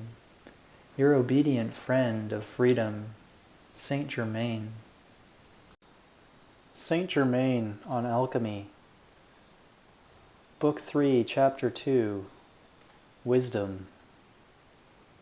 To the precious disciples of Christ, in His mysteries, I come bearing the grail of our Lord. Listen well, lest you skip over the unspoken, the unwritten, the principal thing. Therefore, in thy self-discovery, know also that we are one. A. Wisdom defined. Wisdom is derived from the phrase, wise dominion, and it is to God's own flame of holy illumination that we dedicate this portion of our trilogy, the age-old admonishment. Wisdom is the principal thing, therefore get wisdom, and with all thy getting, get understanding, relates to the acquisition of divine wisdom. Let me here make a distinction between wisdom and knowledge. There are men and women who can easily retain the lines of entire series of plays, and they can speak those lines before a sizable audience with great accuracy and dramatic impact. These same individuals would be at a loss if they were to be called upon to write the play, or to assemble the words and ideas which embody its continuity. Thus, it is not sufficient to possess mere knowledge based on the power of the memory to retain experience. Memory alone does not assure man the proper use or release of stored knowledge at the precise moment when it is needed, nor does it assure mankind the exercise of proper judgment or wisdom once the facts are made available. B. Re-embodiment, keystone in the arch of being. Now, as I have earlier mentioned, it would be most beneficial if the human monad would refrain from prejudgment in matters of cosmic doctrine, and even better if he would universally accept the reality of re-embodiment, for it is in the acceptance of this fact of life that he will truly discern the wisdom of the ages, and more easily understand his reason for being. It is most difficult for people in any age, observing in the lifespan of a comparatively few short years, a series of events relative to the personal self, to be able to judge the world in which they live and the society from which they have derived both bane and blessing, and then to be able to perceive matters pertaining to the spirit and properly assess them. By correctly understanding and accepting his own re-embodiment, the individual develops a cosmic sense of the continuity of self, past, present, and future, and is better equipped to see behind the surface effects of today's circumstances, the underlying personal causes that stretch back across the dust of centuries. Simply because men lack conscious memory of a previous existence does not deny the validity of this truth. Many have experienced the sudden feeling of having done before that which they are doing for the first time in this life. Others recall in a flash of recognition, déjà vu, that they have seen a face or place before. Then, of course, there is love at first sight, which is to be explained by soul recognition from past lives or inner-level awareness. Many have noted with interest the incidents of genius, that some call a gift or talent, in art, music, and science, or other aptitudes that appear at an early age, indicating the soul's resumption of the broken thread of identity. Modern physicians take note of the distinct personality of babies on the day of birth, and all over the world fascinating stories have been documented concerning people's recall of vivid scenes and experiences from a past life. Man has been justifiably skeptical of some of this, yet truth reveals itself not as a pseudoscience, but as the very science of being, without end. Think how glorious, how full of hope life can be, to all who therefore see before them not death, but only self-transformation, as the alchemy of positive change. To all who see in the law of re-embodiment an opportunity for the slow learners and the rebellious to recover in new dignity from error's stains, rising at last from the astral sea of identity, the personal morass of mortality, into the morning of eternal hope and the crown of victorious life. A world fabricated to be the platform for billions of life streams, all created as mere moths destined to fall into the flame and be consumed. A world that is a kaleidoscope of changing scenes and ideas drifting, sans stability, in an endless sea of spinning nebulae and swirling gases, holds no promise for the children of the sun, other than to eat, drink, and be merry, and to die like mortals. What marvel that men have accepted any religion at all when the factor of re-embodiment is denied by the religions and many of their leaders. You see, it was by removing this teaching from the so-called mysteries of the early church that there came into existence the very grave distortion of life's purposes in both church and state that have challenged society to the present day. When the wisdom of God is imparted to man, it makes him aware of the fact that the sum total of all that he is, whether he likes it or not, is the result of his own doings. He sees on the instant the need, as well as the power, to change his ways and to draw himself into alignment with cosmic law. Faith in God mounts up, for hope joins hands with faith, and the personal mistakes of the past appear to be possible of present rectification. The understanding of current failures reveals them to be the result of wrongful acts, human error, rather than a deliberate resistance to life.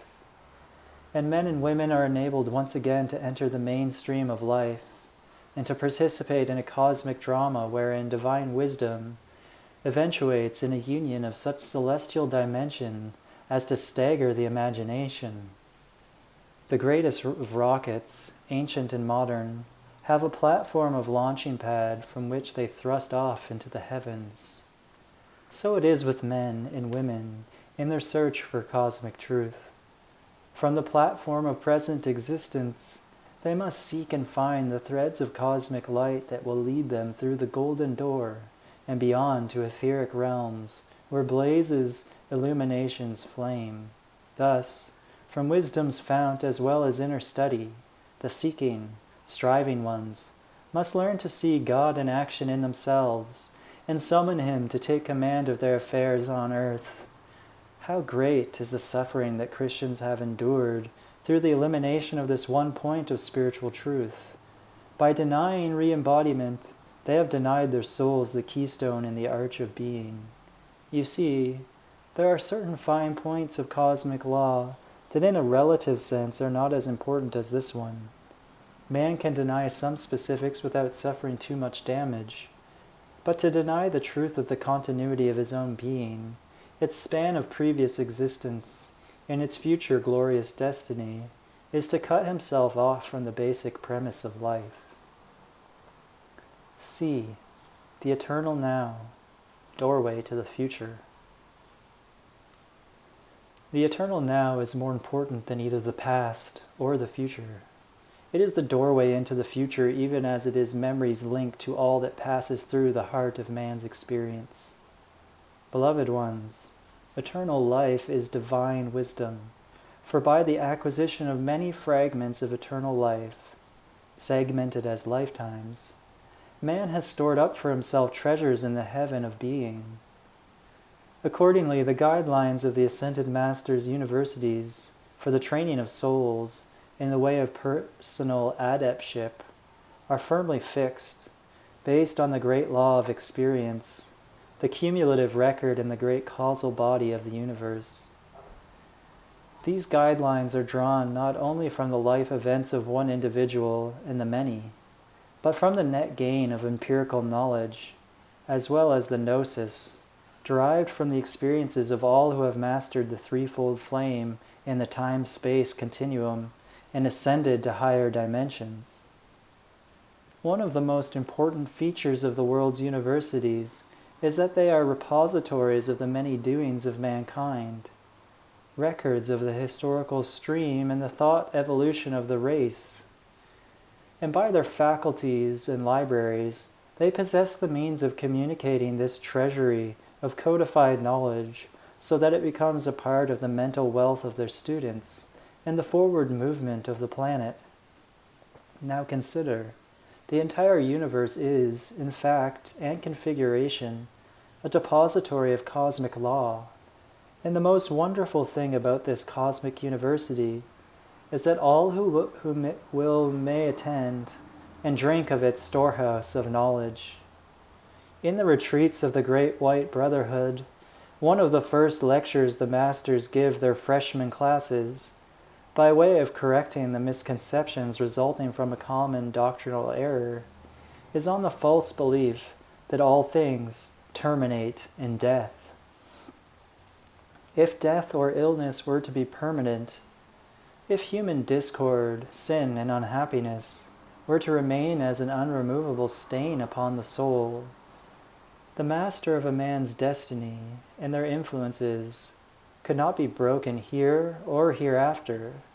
If life's opportunity were to cease by the calamity of sudden and untimely death, no further chapters to be written in the book of life, then individual man could never assimilate the wondrous blessings held in store for all by the mind of God.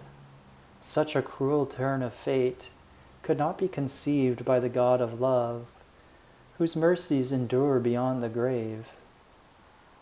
Through the soul's reincarnation, her return to the plane of cause and effect, where she has accounts to settle, imbalances to resolve, more power, wisdom, and love to release from her heart for the blessing of many life streams, the God of mercy extends opportunity to try and try again, and to prove that all death and sorrow, sin and stain can be dissolved in the sacred fires of the Holy Spirit. By right choice and his gracious violet flame, with a working knowledge of the alchemy of the spoken word, souls born again may live to love again and forge and win their immortality. In their classes, the masters point out then that the first and greatest contribution of God to man is the gift of life as a continuum, identity preserved through the divine spark, the threefold flame of life, and the second, which is like unto it, is the gift of free will in the exercise of power, wisdom, and love, choosing step by step eternal life.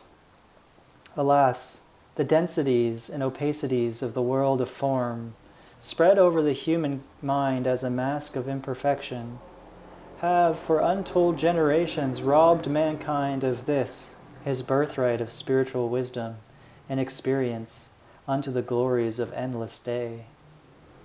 D. The etheric realm, upper and lower strata. Let me take you, then, into new levels of awareness, where we will confront certain facts as little known by people at large. Many have thought about the existence of other worlds and other civilizations. Some have speculated concerning the penetrability of matter and the simultaneity of force fields in time and space, whereby other worlds might co-occupy the position of this blessed earth, yet in other dimensions.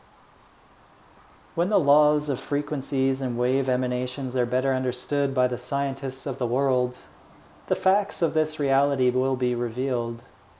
At this writing, it is my intent to speak briefly of the etheric realm. Upon departing from the physical world and drawing their last allotted breath, the spirits of men are often taken into the etheric realm, a higher octave of the matter plane corresponding to their more refined or finer etheric body, which to them has the solid appearance of the physical. Here are scenes of nature, the beauty of earth, sea, and sky, as well as towns and buildings constructed like those on earth, Verily, an entire band of frequencies in the similitude of that to which these departed souls have been accustomed on earth, created for their comfort in the continuity of their sense of self, as well as their eventual transition to worlds beyond. The etheric octave has many strata or levels of consciousness. Some who reach it may be said to live on split levels, for they move from one sphere to another, whereas others become anchored to a specific sector. I do not deny that in the lower etheric realm, which overlaps the denser astral plane, the negative forces have created focuses which are largely responsible for much of mankind's current and past distress. From these mass entities, tentacles of sinister thought forms and demons reach out to control mankind, including the children of the light, with elements of human discord, seducing them by addiction, astral enslavement, and sheer viciousness, which are further amplified and manipulated against people's own best interests by the false hierarchy of the planet, brothers of the shadow, impostors who oppose the legions of light. Bear well in mind that man and women are also responsible for this, their own untoward creation, due to their original departure from the voice of truth in the garden of God, a free will choice for which they alone are accountable. They began to weave cause-effect sequences outside the circle of oneness, and ever since, their children and their children's children have reaped unhappy situations and deleterious conditions which affect their souls, their livelihoods, and families. Most distressingly, when they ever so often make contact with this lower etheric or memory level where old, untransmuted evils gather as floating grids and force fields of mankind's negative momentums. Such contacts are triggered by many situations common to everyday life. Everything from family arguments to violence on TV, horror movies, rock music, drug usage, and astral connections through addictions, gambling, cavorting with spirits, dabbling in witchcraft, or making UFO personalities in science fiction their gods. Although considered harmless as innocent fun or pastimes, these activities, as well as mankind's endless fascination with symbols of death and sex, favorite topics of the tabloids, the soaps, subliminal advertising, and thriller novels, do hold their energies captive to the astral plane in the adepts of control who, in or out of embodiment, make the lower etheric their territory. Attention is the key. For where man's attention goes, there goes his energy, and he himself can only follow. Children of Earth's first godparents, attention! If you would rise in spiritual attainment and in the God mastery of your life, you must go to the mountain of God and fast from all of these distractions to your true selfhood, which derives from the universal one. If you would self-transcend the planes of human suffering in order to aid your fellow creatures, you must also be willing to part with painful pleasures, which you know, deep down inside you, are destroying your very soul by your own free will consent, and place your attention on your I Am presence. The Ascended Masters beckon the compassionate ones to confront the astral E-veil, energy veil, that besets the unwary who are daily falling before the four horsemen. The deadly illusions and adepts of the black arts to which the race have fallen prey must be challenged by the alert alchemist and spiritual benefactors of the race, whom I have called to world service as keepers of the flame, and organized under the fraternal order bearing my sponsorship. You may wonder why I bring all these things to your attention. It is because your souls have cried out for freedom, and the God of very gods has sent me to tell you that you will find it only by your acceptance of the whole truth and holy wisdom. Therefore, consider well my words in this little book, for the hour is late, and another may not come to knock again upon the door of your heart. Now, if all of the etheric levels were manifesting absolute perfection, do you not think, blessed ones, that this perfection, being as close as your own memory and the memory of the planetary body, would not long ago have changed the world of effect so much that only perfection could manifest on earth? Therefore, to accomplish the realignment of the soul with the living Spirit of the Lord, there is a need to make continuous corrections of a kind that adjust the set of the sail by the compass of life. Self-corrections of major and minor deviations from life that devour bit by bit the spirit of a man and his helpmeet and their offspring. And it is the better part of holy wisdom that I reveal it here, in order that you may participate in the recreation of worlds, within and without, by the science of the spoken word, in partnership with the heavenly hosts. Let the extremes of light and darkness, absolute good and the evil one, hold no terror for any. For one moment before I spoke to you or read you these facts, they were still in existence and had been for centuries. Our concern is that by Christ's illumination, the mists of error shall not remain as a controlling or dominant force in your life, in the world of form, but that the chains of all such binding human deviltry shall be broken and replaced by divine direction from the highest reaches of your own immortal God-free being. These facts concerning astral focuses of human discord, already fully known by you at subconscious levels, which I now bring to your waking attention, must keep you on guard mentally, spiritually, physically, and emotionally.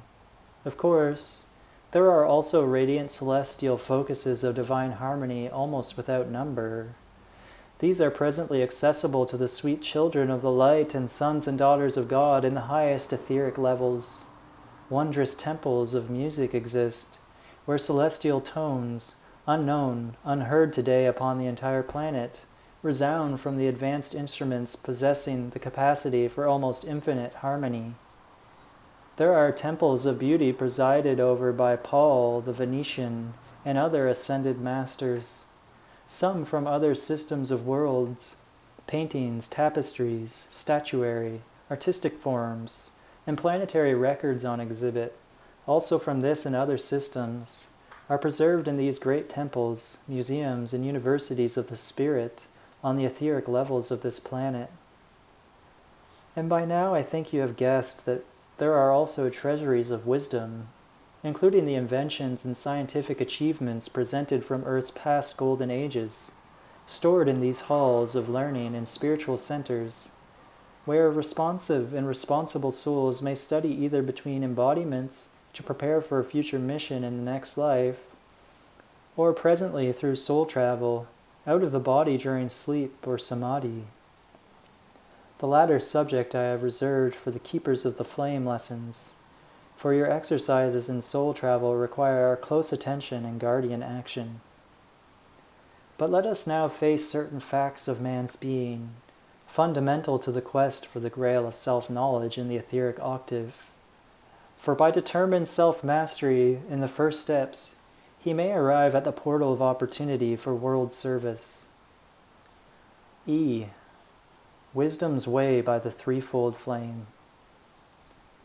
The mere acquisition of knowledge, without the wisdom to discriminate in its use, as we have noted, is not productive in the right kind of fruit, but often becomes a wholly ego-centered activity. Wherefore, when the flame of wisdom is utilized by a life stream, invoked from the heart of his own beloved God presence, and the dross of wrong thinking colored by human emotion is burned out of the cells of the mind and the lower mental body, then the way is cleared for a flow of great wisdom into man's consciousness and use. To tap the resources of the cosmic universities, men need pure hearts. We do not deny that the violent rebels against the cause of Almighty God have taken heaven by force, as has been said, perceiving the veil by psychic means, drugs, satanic rite, and the black arts. They have penetrated beyond the strata of the ordinary, at times employing various chemicals, herbs, and human pharmacopoeia in order to escape the realm of the present self, and present karmic responsibilities, yet finding but temporal reward for their stealing of forbidden fruit, for the law does not allow them to keep their ill-gotten gains. Let me point out that the way to paradise lost, the way to the Garden of Eden and the Tree of Life, can be found by legitimate and wholesome means whereby the satisfactions of soul mastery, impersonal integrity, integration with the whole, are achieved each step of the way. This is a part of holy wisdom, for merely to acquire power without understanding the meaning or justice of justice and mercy, as I have long stressed, is an error for which the life stream is fully accountable, both here and hereafter. Inasmuch as mankind's karma holds them accountable for so much already, I see no reason why they should further complicate matters by acquiring power, without acquiring the wisdom to properly apply it, and the love to restrain its selfish abuse. And therefore, I choose to make certain suggestions here and now that I believe will afford souls of light and alchemists on the path entry into a higher spiritual realm, as well as their proper use of God's energy here and now, to the blessing of all in this perilous physical octave. Some of you are aware of the fact that the threefold flame, which is being interpreted in part of this trilogy, is only 1/16 of an inch high within the average human heart. It is made up of a blue plume, a yellow plume, and a pink plume of radiant, God-charged electronic light. Each plume is a manifest focus of God qualities. The blue plume of spiritual power relates to faith, goodwill, and the divine intent. The yellow plume of divine wisdom relates to illumination and the right use of knowledge, the expansion of the intelligence of the Godhead into the chaliced heart and mind of the earnest aspirant to godliness. The pink plume of divine love is the crown of life, which provides a permeation of the qualities of mercy, compassion, justice, and creativity. Divine love as radiant light is also the crown of God's happiness, which he sheds forth by his mighty light rays throughout the universe, whether the universe is aware of it or not. Let me point out that the sunshine yellow plume, or sunburst of divine illumination, that is within everyone, released through the south arm of the Maltese cross at the pivot between the positive and negative arms of the cross, is the secret key by which man can unfold his own wisdom flame. This central plume of the tripartite flame of life must be consciously expanded within heart and mind through the invocation to the I Am presence. For as the animating principle of God's own mind, it is given freely for the use of all who will make the call in the name of the Christ.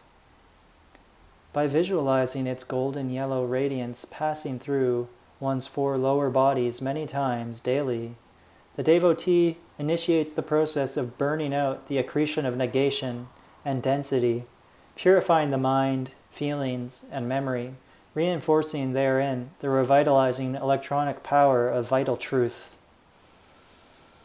As he joyously assimilates wisdom's fires, these displace and consume the dross of erroneous thoughts and feelings previously assembled in the human mind that prevent the flow of light through the human consciousness and, until transmuted, remain the enemy of every man seeking God illumination.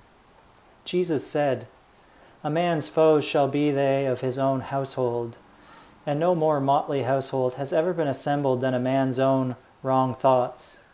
It is not necessary to pull up the weeds of those wrong thoughts all at once, for the wheat may easily be removed along with the tares.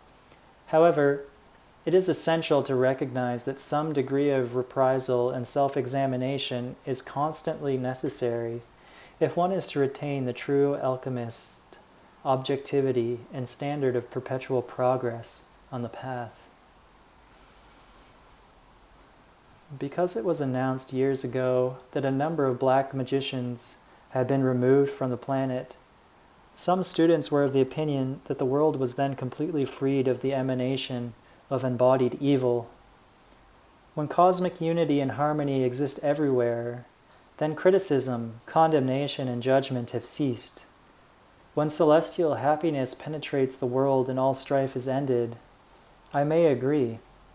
But, for the time being, the presence of many more black magicians who, by free will, have chosen the left-handed path is apparent in the outplaying of atrocities on a world scale, alongside of pleasure cults and rituals of darkness attempting psychic suicide. All this in fast motion, as you read my very words. So goes the world, a la 1984. By their fruits ye shall know them, is the criterion to be applied to the international scene, as well as to the individual. People may hide for a while behind a mask of perfection, but the great unfailing light of God penetrates behind all masks and brings each one to judgment. There is no escape from evil karma except to turn from it and do well. Let every man be aware, then, that it is his duty and responsibility to nurture self-concern, for by concern for himself as to what thoughts he shall admit to his mind, and what motives and feelings he shall allow to tarry in the chamber of his heart, he is able to purify that mental world of his, and to guard it by purity's flame, in such a manner as to be of greater benefit and service to others. Indeed, can the blind lead the blind? As the Master Jesus said, shall they not both fall into the ditch? By a forthright will and willingness, reinforced by the decree of your word, remove then all barriers in your being and consciousness that you know impede the flow of the God flame of illumination. Use the violet purple flame of freedom. Welcome it into every atom and cell of your world. Each day ask your God presence for greater wisdom and for an increase of the flame of illumination and its right use. In the name of the Christ, and by the threefold flame within your heart, demand of your great God self a balanced flow of power, wisdom, and love, and see what life will do for you. F. Balanced achievement, the way of mastery. Imbalance, where giantism occurs in one aspect of the threefold flame, causing it to be out of proportion to the others, prevents the achievement of daily goals, as well as the goal of individual Christ mastery. As the tangible balanced flame of illumination expands from within your consciousness, it gradually enfolds your being until God, as holy wisdom, is enthroned upon the altar of your heart. But with each increase of wisdom, the power and love plumes must also rise by the fiat of your devotion to goodwill, else wisdom's gain will not be retained. Likewise, with each getting of power, there must come the attainment of wisdom and love in perfect complement. So too, love is actualized only through an equivalency of power and wisdom. Recognizing that balance is the golden key to Christhood, you will understand that you cannot know for yourself nor bring into manifestation that which you have not first realized within the realm of your outer or inner experience in God. Such experiences become ultimately meaningful, beautiful, when woven through the rhythm of the balanced threefold flame. This accounts for the differences expressed in men's employment of the faculties of mind and heart. While some have denied themselves the graces of heaven, others, the so-called ignorant or uneducated, are not necessarily bereft of the blessings of holy wisdom. Neither do the learned always receive them as a little child. For holy wisdom is imparted not only through study in an outer sense, but also through attunement in an inner sense with the great spiritual powers of light, God-free beings, and circles of initiates who live and move and breathe the sacred fire breath in the higher octaves. Masters of the Far East, and those who have risen from ancient temples of Lemuria and South America, Frequent the retreats of the Great White Brotherhood on the highest etheric planes, receiving, as the law allows, those who mount the spiral staircase of the degrees to seek and find their abode of the Spirit. That men need not wait until they have passed from the screen of life to obtain greater divine wisdom should be a source of great happiness to all who read these words. It is true, in fact, that for those who do not successfully attain the goal of the ascension at the close of this embodiment, their succeeding incarnation will be enriched through present diligence to precepts herein imparted. And let me assure you that for those who do attain the goal, whatever is done in God's name today is the achievement of eternity. Nothing divine is ephemeral, nor can it be taken from anyone. All divine blessings are permanent, and this is their wondrous inherent quality. With all thy getting, let it not be the mere fretting away of the hours, with so many waiting at the portals of birth, yearning to breathe the planetary air, even though polluted, and to bask in the sunlight here. Let those who have this opportunity to right all wrong, to obtain entrance into the eternal kingdom, to overcome error, to enthrone the rightful deity, and to challenge every false opinion, except from the Godhead, the scepter of their own wisdom's dominion. None can obtain who will not try. None can obtain who lack faith. All who will can summon the holy energies and glorify God in that feeling of infinite happiness that comes to those who cherish the outpouring of light's radiance in its balanced, threefold flame of power, of wisdom, and of love, which abideth forever. Most graciously, I am Saint Germain. Saint Germain on Alchemy, Book 3, Chapter 3. Love. Precious seekers for your own freedom, know that the full power of the 3 times 3 is the mighty momentum of the stream of love that issues from God's heart, filling the universe with abundant joy. It flows forth into thine own heart. This is the cosmic fount of pure love that springs up as the crowning radiance of each manifestation in nature, and the angelic hosts, and in man. It is to this love of God that we must pay tribute whenever we drink in the floral fragrances of the blossoms of natural beauty, nodding in the sunlight and the gentle wind. This love is also the motivating power behind all angelic action. Therefore, those who would draw very close to the angelic hosts, that they might receive their protection, radiance, and blessing, will be most wise to keep harmonious at all times, and to shun all forms of human discord. The greatest love ever to be found in man is the love which lays down its life daily to keep the well-being of its friend.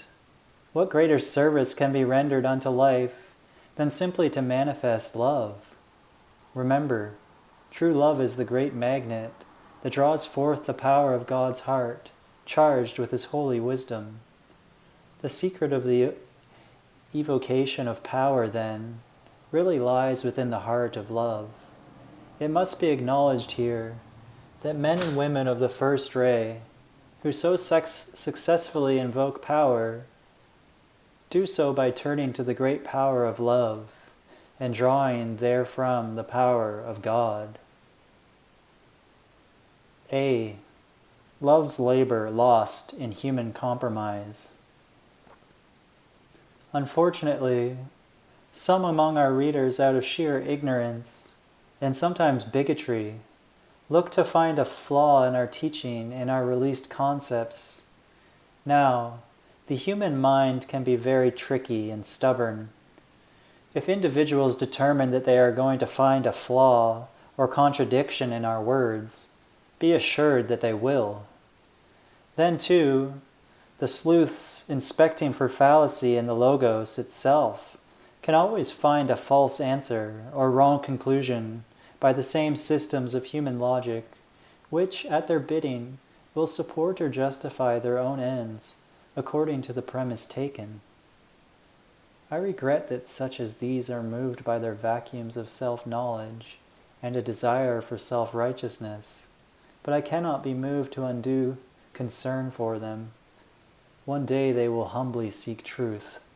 However, I am concerned for the sincere and would therefore mention the law of relationships involved in the polarizations of the human consciousness, as opposed to the law of divine polarity inherent within every attribute or beatitude of the Godhead.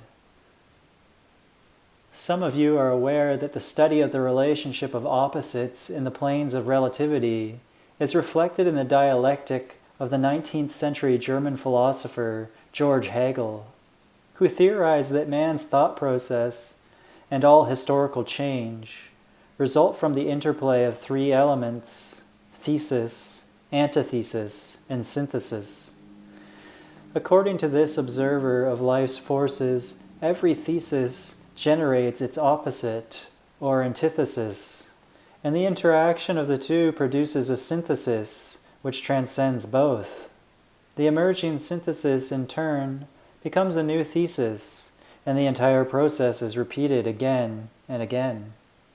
Thus, in the Hegelian dialectic, all progress is brought about through the inevitable conflict of opposing forces, a principle Karl Marx turned upside down in his dialectical materialism, wherein he replaced Hegel's idealism with economic materialism.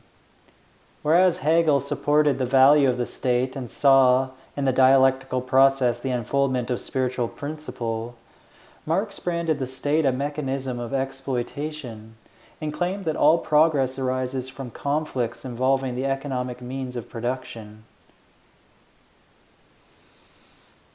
You who understand the premise of the Ascended Master's teaching to be the law of the One do not always take into account this law of relativity governing relative good and evil, perceived by psychologists, scientists, and the worldly philosophers. Moreover, in the world of Maya, where good and evil are always relatively in opposition, we must also reckon with the negative misqualifications of the absolutes of power, wisdom, and love, upon which we have been discoursing. Therefore, we would touch upon both the human and the divine equations. The law of one, based on the unity of being, also functions within the framework of human reason in human events, and when it comes full circle, in the individual's experience, supports truth and exposes error.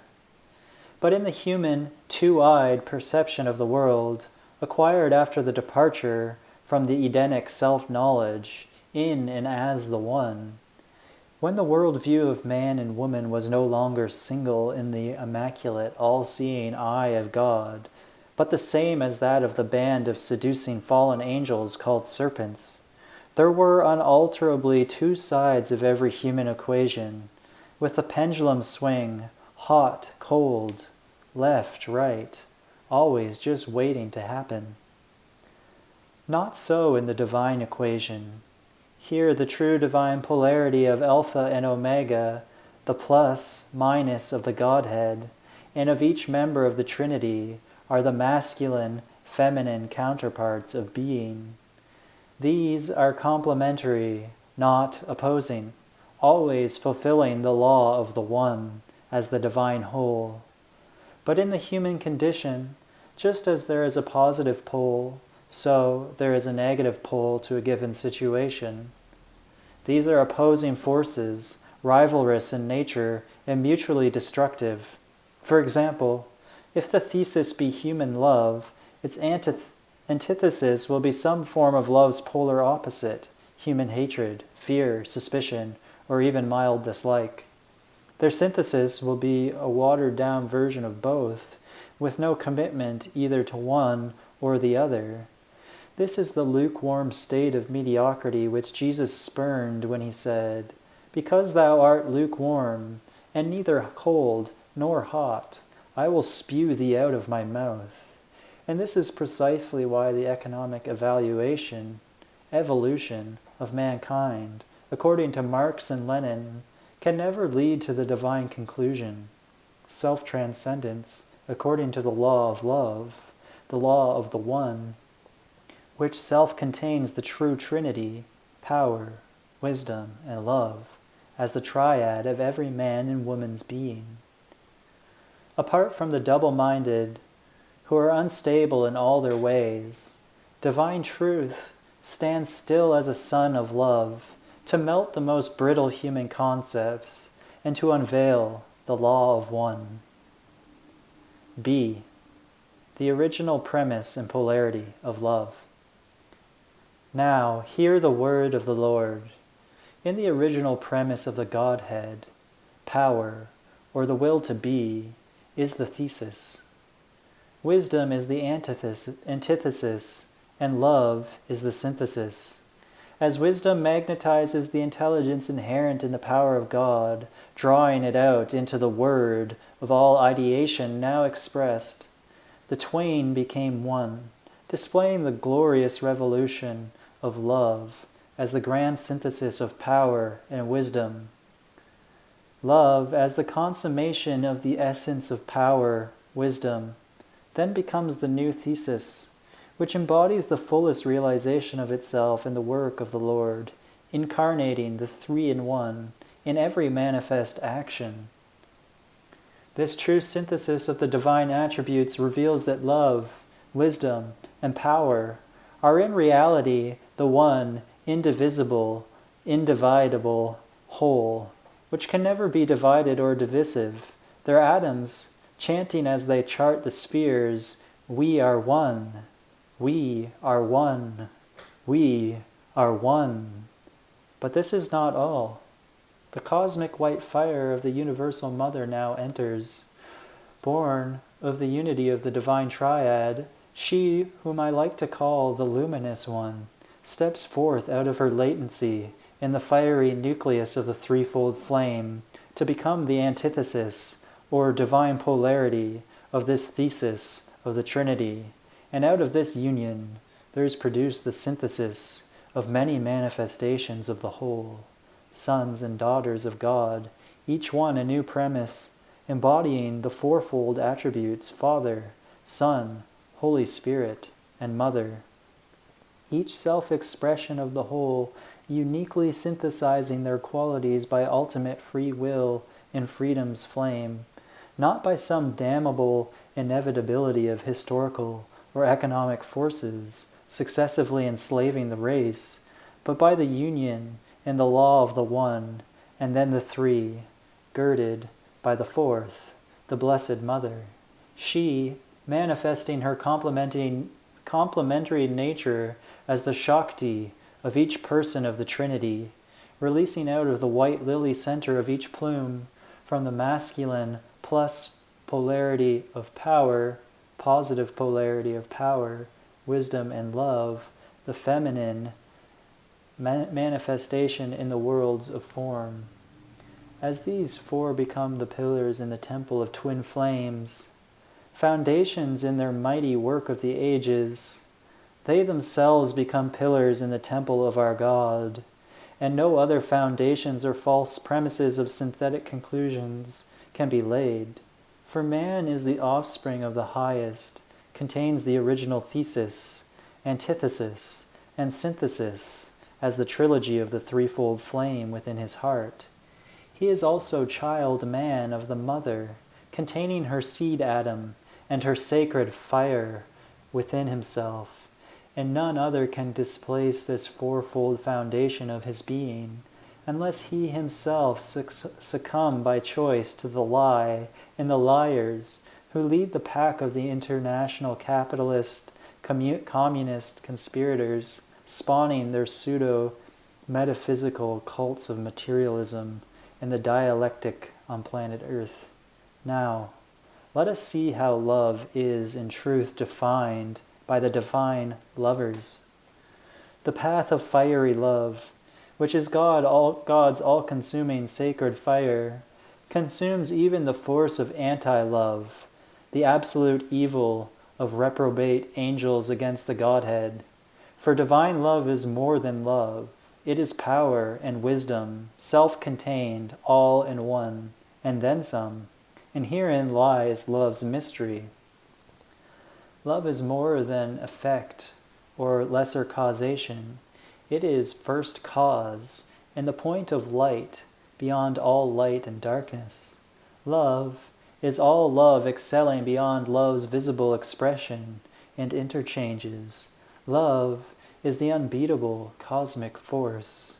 True love, divine love, in its very magic, can still be known by twin flames dwelling in the twilight zone of adulterated love.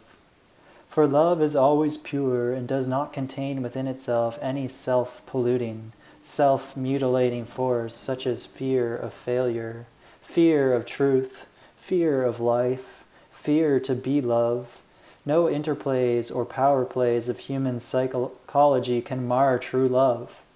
But these can and do mar human love in incubation, waiting, tending the flocks of consciousness until the angel of the Lord should trouble the waters of the mind and raise a single drop to the sun, whereby the whole fabric of human love surrenders in the embrace of the divine. True love is always understanding, yet not necessarily always understood. It speaks with the shepherd's voice of authority, never the petty tyrant. It chastens, peeling away by its caressing flames the layers of self-deception of child man. Love, as discipline, has the hardness of the diamond, shining mind of God, that alone can bind the tyrant ego and set the captive free. From Christ's heart of true love, then, the words, "Father, forgive them, for they know not what they do," are easily uttered. Love has no imitators, for God alone is love. You see, in the human sense of love, there is love's thesis and antithesis self-contained. Thus, humanly speaking, that which has the capacity for human love also has the capacity for human hatred. And this is precisely the source of life's tragicomedy. But the divine is not so. In the absolute, where self-disintegration is not, where the law of human synthesis does not neutralize the plus and minus of the divine magnet, the attributes of God's power, wisdom, and love are always personified in the polarity of twin flames, representing the divine whole of the Father, Mother, God. In the Hindu tradition, these divine incarnations of the male and female principles of each plume of the Trinity are given names and are cherished as emanations of the deity. In this relationship of the divine absolutes, Father is thesis, Mother is antithesis, and the whole of their creation, including the fruit of their Christ consciousness, is the synthesis, their reason for being, and for being the divine incarnation.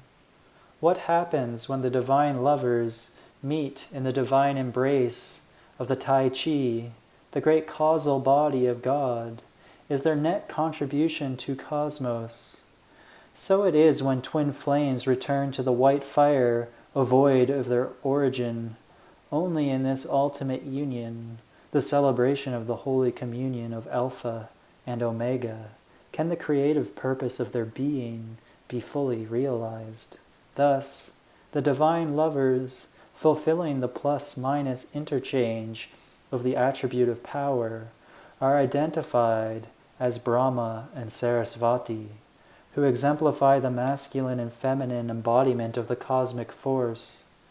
Notice the word I used to describe this yin and yang is not synthesis, for if either half of the whole were to lose the magnetism of this polarity of cosmic forces, the worlds of form would collapse.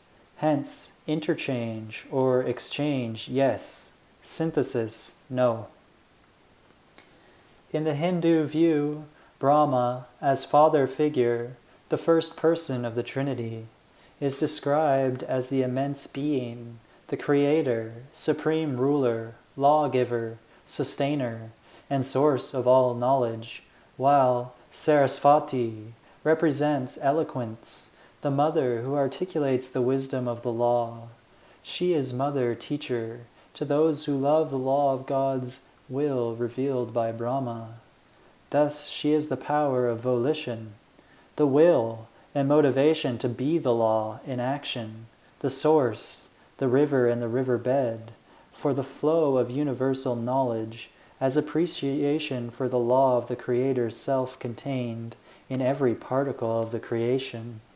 Likewise, the pair in polarity who comprise the law of the One in the attribute of wisdom are known and loved as real personalities, Vishnu and Lakshmi, embracing the circle of qualities attributed to one or the other, yet lovingly shared and divinely surrendered in the whirling sphere of their oneness. Thus, in heaven two equals, one undivided whole. On earth, two in one often sacrifice their true identity to the human synthesis, which becomes the new thesis, the distinction of the two parts of the original premise neutralized in the moving stream of relativity. For you see, relativity has no fixed polarity, and therein lies its mutability. But above, in the shining splendor of the sun, Vishnu, the immortal sun, stands the embodiment of cosmic Christ's wisdom, whose essence is duration, the enduring quality, the very continuity of the consciousness of God. He is cohesiveness personified, bonding by wisdom's love, the cosmic forces conceived in the universal mind. His way is liberation by self-knowledge in the highest God-self.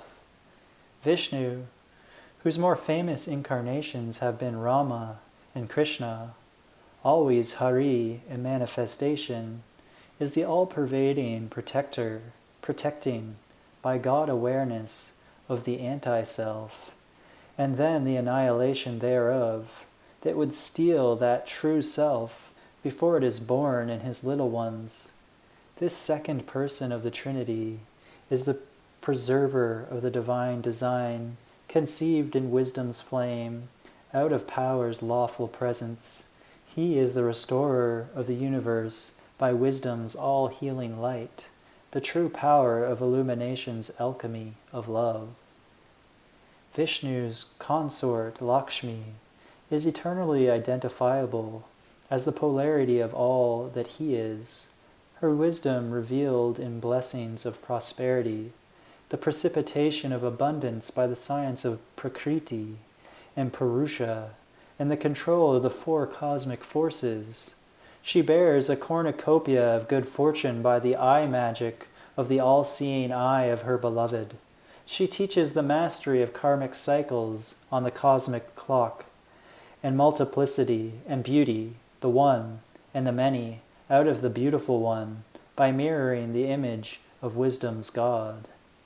So too, the Holy Spirit comes alive in the charming personages of Shiva and his Shakti, each one a sphere, yet simultaneously a half of the other. These divine complements of love stand as living proof before all souls in love that the opposite of divine love is not hatred, but the balance, whether of masculine or feminine charge, of compassion, of kindness, chastening with firmness, giving and receiving gratitude as active and passive modes of the same verb, to love. The dual nature of Shiva, the Lord of Love, himself the destroyer, deliverer, is complemented by his consort, who is in manifold form as both demon slayer and child saver. Parvati is the name of the benign daughter of the mountain, the beneficent gentle mother and wife. The face of Durga is that of the fierce defender of her children, terrible and menacing to her enemies, the goddess beyond reach, while Kali, another metamorphosis of Shiva's feminine nature, represents the supreme night of the mother that swallows up the grid of karma and the time-space worlds that contain it. She complements Shiva's power in the destruction by love of the energy veil. She is the mother who lays down her life for the cause of her consort and her children. Her dread appearance is the symbol of her boundless power. Thus, the spherical embodiment of absolute love by cosmic twin flames consumes the forces of absolute evil in the form and personages of anti-love arrayed against it. This force is embodied by the original betrayers of love, the fallen angels, who would, if they could, transfer it to love's own. Remember then, always, to differentiate between love's self-contained, pure polarity of being, and love diametrically opposed by a force alien to and outside of itself, and never make the mistake of confusing the two. The law of perversion by misqualification of the original principle in the practice of the black arts, by adepts of the left-handed path, we see, is all confused and mixed up with the adaptation of the Hegelian synthesis to the communist worldview. In order for their theory to come out, they must insert seeds of corruption in every thesis they desire to swallow up by the creation of a synthetic, trumped-up antithesis. If Christ's truth be the premise of the abundant life on earth, the lie of Antichrist as opposition to all that Christ's truth is and stands for will be set up as antithesis to tear down, break up, compromise, and destroy. And the devil's delight is to hold up his red pajamas and say, "See me, see my way of merry mediocrity, see my synthesis of two opposing systems that won't work without my intercession and expertise." But oil and water do not mix, nor bond and free, nor the ways of heaven and hell. There is no human solution or dissolution to the divine thesis. The cosmic honor flame stands alone, all one, as the flaming two-edged sword to keep the way of every man's tree of life. Its purity, all-consuming, is its only response to every synthetic, antithetical assailant of its divinity untouchable. And the divine alchemist knows the harmony of his elements, in which admixture will cause explosion and injury to life, which is the universal solvent, and which will change base metals into gold, and how to heal the flaws of gemstones, and the gemstone of the heart. For my thoughts are not your thoughts, neither are your ways my ways, saith the Lord. And the twain shall not be forced to meet by devils disguised in philosophers' robes, bearing their synthetic white stone and their compromised solution, which shall be their own dissolution in the end. See, the rock that is higher than I. Therefore, in love you must come up higher. You must meet love's standard. For divine love will not be compromised, nor can it suffer dissimulation. Love is the rock that David knew to be higher than the I. Lead me to the rock that is higher than I, he implored. Thus, contrary words of criticism and condemnation, words of harsh or hypocritical judgment, words of malintent, do not spontaneously spring forth from a heart such as his, accustomed to attunement, yea, that lives and breathes God's mighty flame of love. Have we not heard as John heard? He that loveth not his brother whom he hath seen, how can he love God whom he hath not seen? This maxim still speaks truth when made to read. If you do not see God and sense his love, you cannot truly love your brother. So Christ commanded his own, that he who loveth God love his brother also. Therefore, let your own actions be your index to your attainment on this path of the third ray, for they do speak, and speak they shall, more than to thyself. You see, the true love that inspired the universes can be drawn only from God's heart, the center of all being, the great source of life, power, truth, wisdom, and love, and every benign quality that springs therefrom.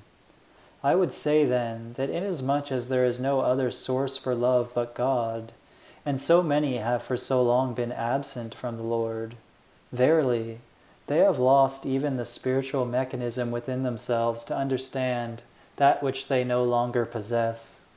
Now, if any find that he is unable to summon love for his brethren, or compassion for the world and its problems, let him consider that this problem indexes a state of spiritual dryness.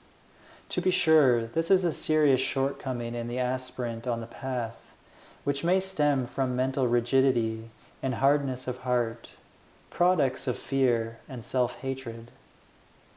But perfect love casts out all fear, and all torment that fear begets, and thy soul hath need to be infused with eternal love by a mighty invocation, fervent in the Holy Spirit. He that fears evidences that he is not yet made perfect in love. He belies the fundamental principle of his relationship with God, and concomitantly with his beloved twin flame. Without faith in this relationship, there can be no other lasting love. For, as Paul says, without faith it is impossible to please God. Without faith in love, it is impossible for us to be pleased with ourselves or with any of our relationships, all of which come under the canopy of the first fruits of our love, trust with our Father, Mother, God, and our divine counterpart. As Christ spake to his disciples, "Cast the net on the right side of the ship, and ye shall find," so let all who would manifest more love recognize their need for greater attunement with almighty love through the record in heaven of the Father, the Word, and his Holy Spirit. For even those who do not feel the mighty heartbeat of universal love, and who have been unsuccessful in amplifying its release on behalf of all life upon earth, can through the heavenly trilogy correct their deficiency, which, I might add, is not to be taken lightly. Unless you, alchemist of the sacred fire, would be adept of the mysteries, continually enkindle love, love as compassion and kindness, love as tolerance and tactfulness, love as approbation and support, patience, long-suffering and forbearance, love as gratefulness and merciful forgiveness, and actively expanded as a flame flower, a many-splendored rose whose tender petals unfold all of these qualities and so many more. The law of balance as God's justice will cause the wisdom and power aspects of the threefold flame to be reduced to the lowest common denominator of your externalized love plume. I cannot honestly say that I marvel at the number of spiritual seekers who desire power over themselves, for mastery, and over other parts of life, for control, while ignoring the great law that requires man to express a true and lasting love toward God and self and brother before he can possess both the wisdom and the power of that very love which gave birth to the creation. Remember that just as God cannot be invoked in part, the unfed flame, the fullness of the tripartite flame of power, wisdom, and love, must be invoked in its totality and completeness from the Father, the Son, and the Holy Spirit, revealed by Jesus Christ. For it is their focus of the divine whole, the creative spark of God's desiring within you, and no partial manifestation can generate the cutting action of the whole that arrests light's antithesis, the darkness, that would clutch thee to itself, torment, enslave, and possess thy soul. Only thy faithfulness to the Father and Son, thy hopefulness and charity in the Spirit of the perpetual Helper, will set free thy captive heart, and release both light and spirit of the seeker from the dungeons of self-division and the divisive ones, Thus, day unto day does the glory and power of God's kingdom expand from within the threefold flame of the heart, rarest of all immortals. D. Divine love defined. We must acknowledge that there are many types of feelings which are called love, but which in reality are not. In releasing our trilogy here, we slant our words not wholly to the advanced initiate, nor wholly to the beginner, but to a median state, where both shall derive the benefit. Therefore, again, let us define love. As the worlds were framed by love, love is both sagacious and potent. For each part of the unfed flame is complementary to every other part, and to the whole. Yet love in essence is the very inmost being of God, for love in manifest action is God in manifestation. For God so loved the world that he gave his only begotten Son, that whosoever believeth in him should not perish, but have everlasting life. This love of God to us is fully expressed in the gift of the Father's presence with us, in his gift of the Son, whom we know and love in Jesus Christ, in the Emmanuel of our Christ self, and in the gift of the Holy Spirit. Everyone who loves is born of the Spirit, and finds love's fulfillment in his Trinity, and in its expression in every part of life. Thus, it can be said, and truly, that he who loves not has not yet come unto life, for he who knows neither self nor neighbor in the image and likeness of love.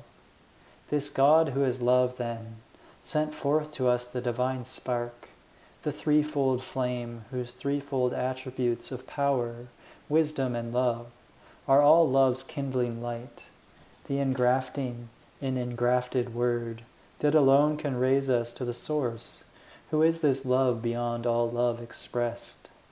Truly, beloved, love is the Lord's holiness with us, and in his name we say, Holiness unto the Lord. Holiness unto the Lord. Love is penetrating and expansive. Love is enfolding and transmutative. Love is forgiveness and understanding. Love is wisdom and strength. Love is virtue and purity. Love is dedication and constancy.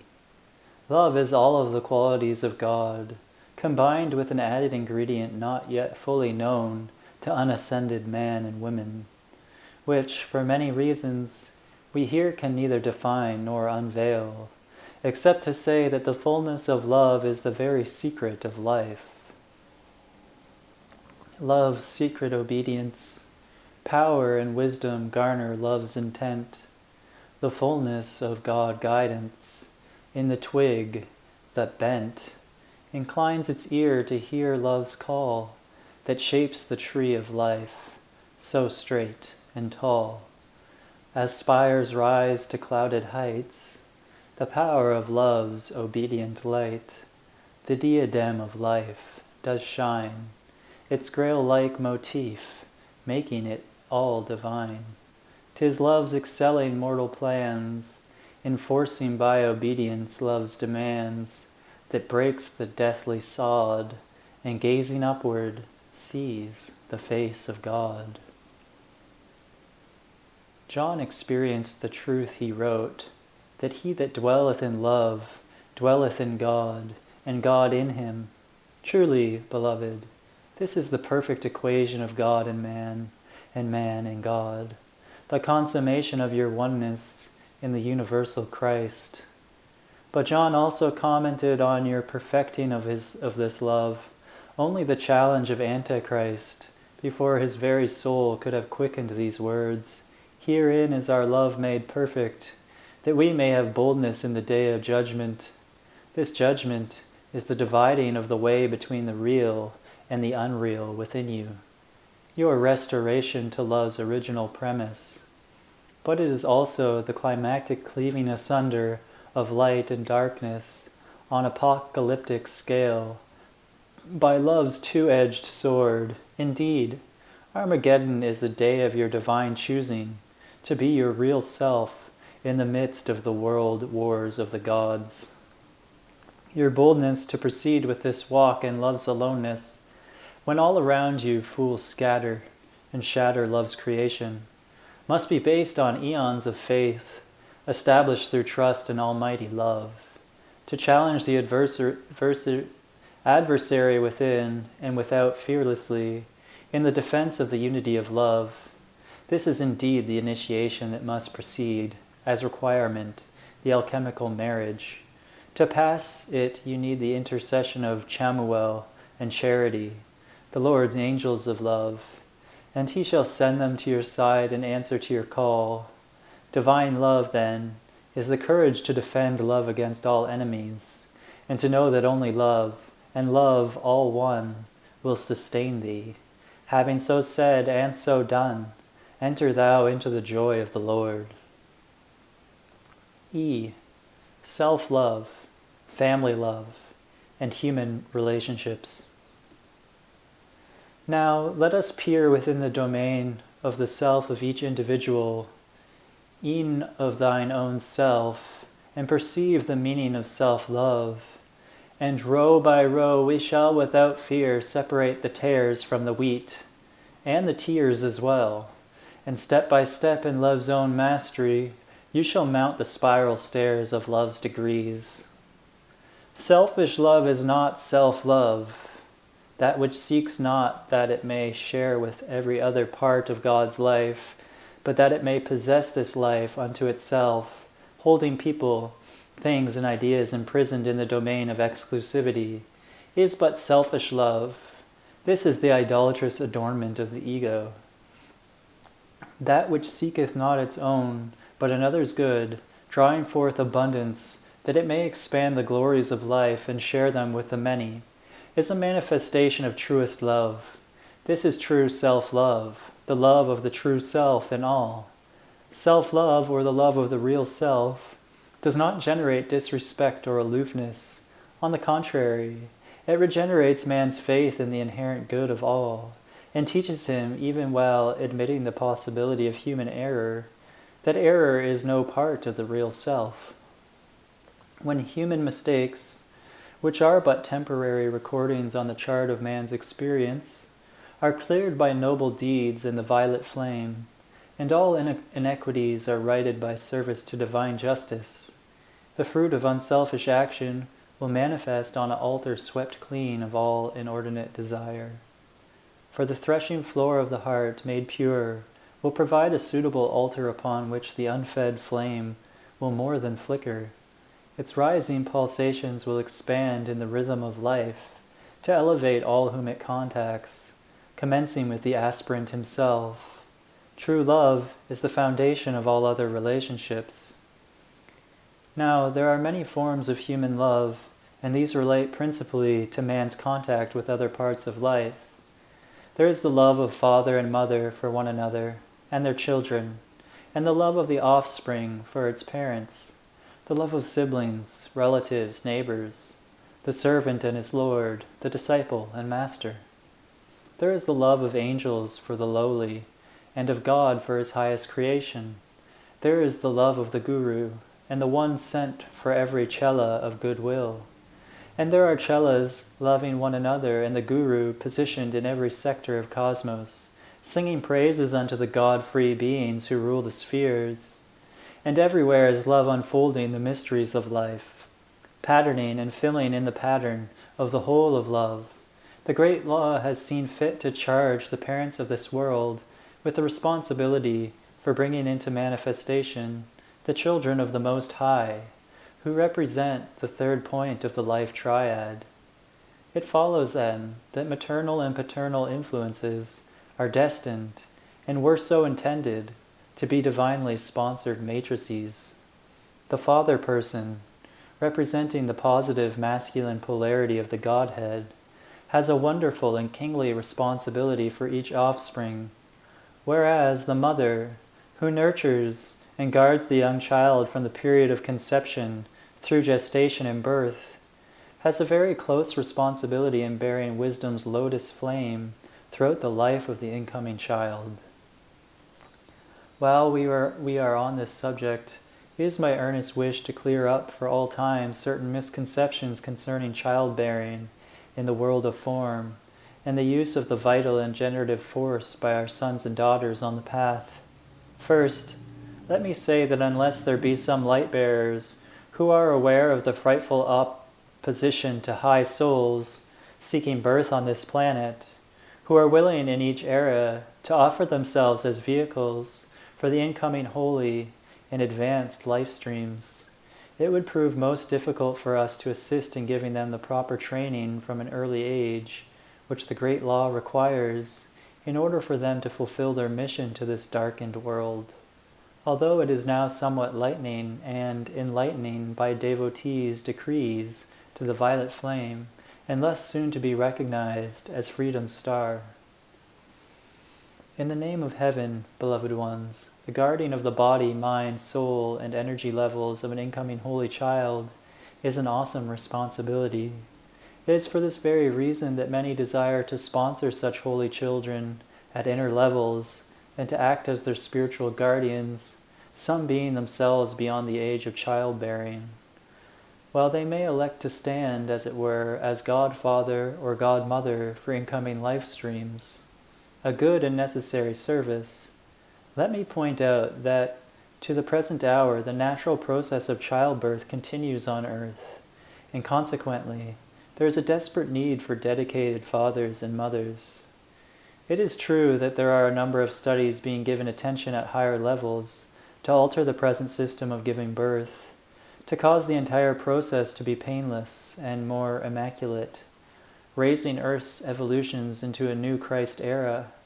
Yet we must be most practical and admit to the power of God's love to flow forth through His embodied sons and daughters, both to generate and to regenerate all life upon earth.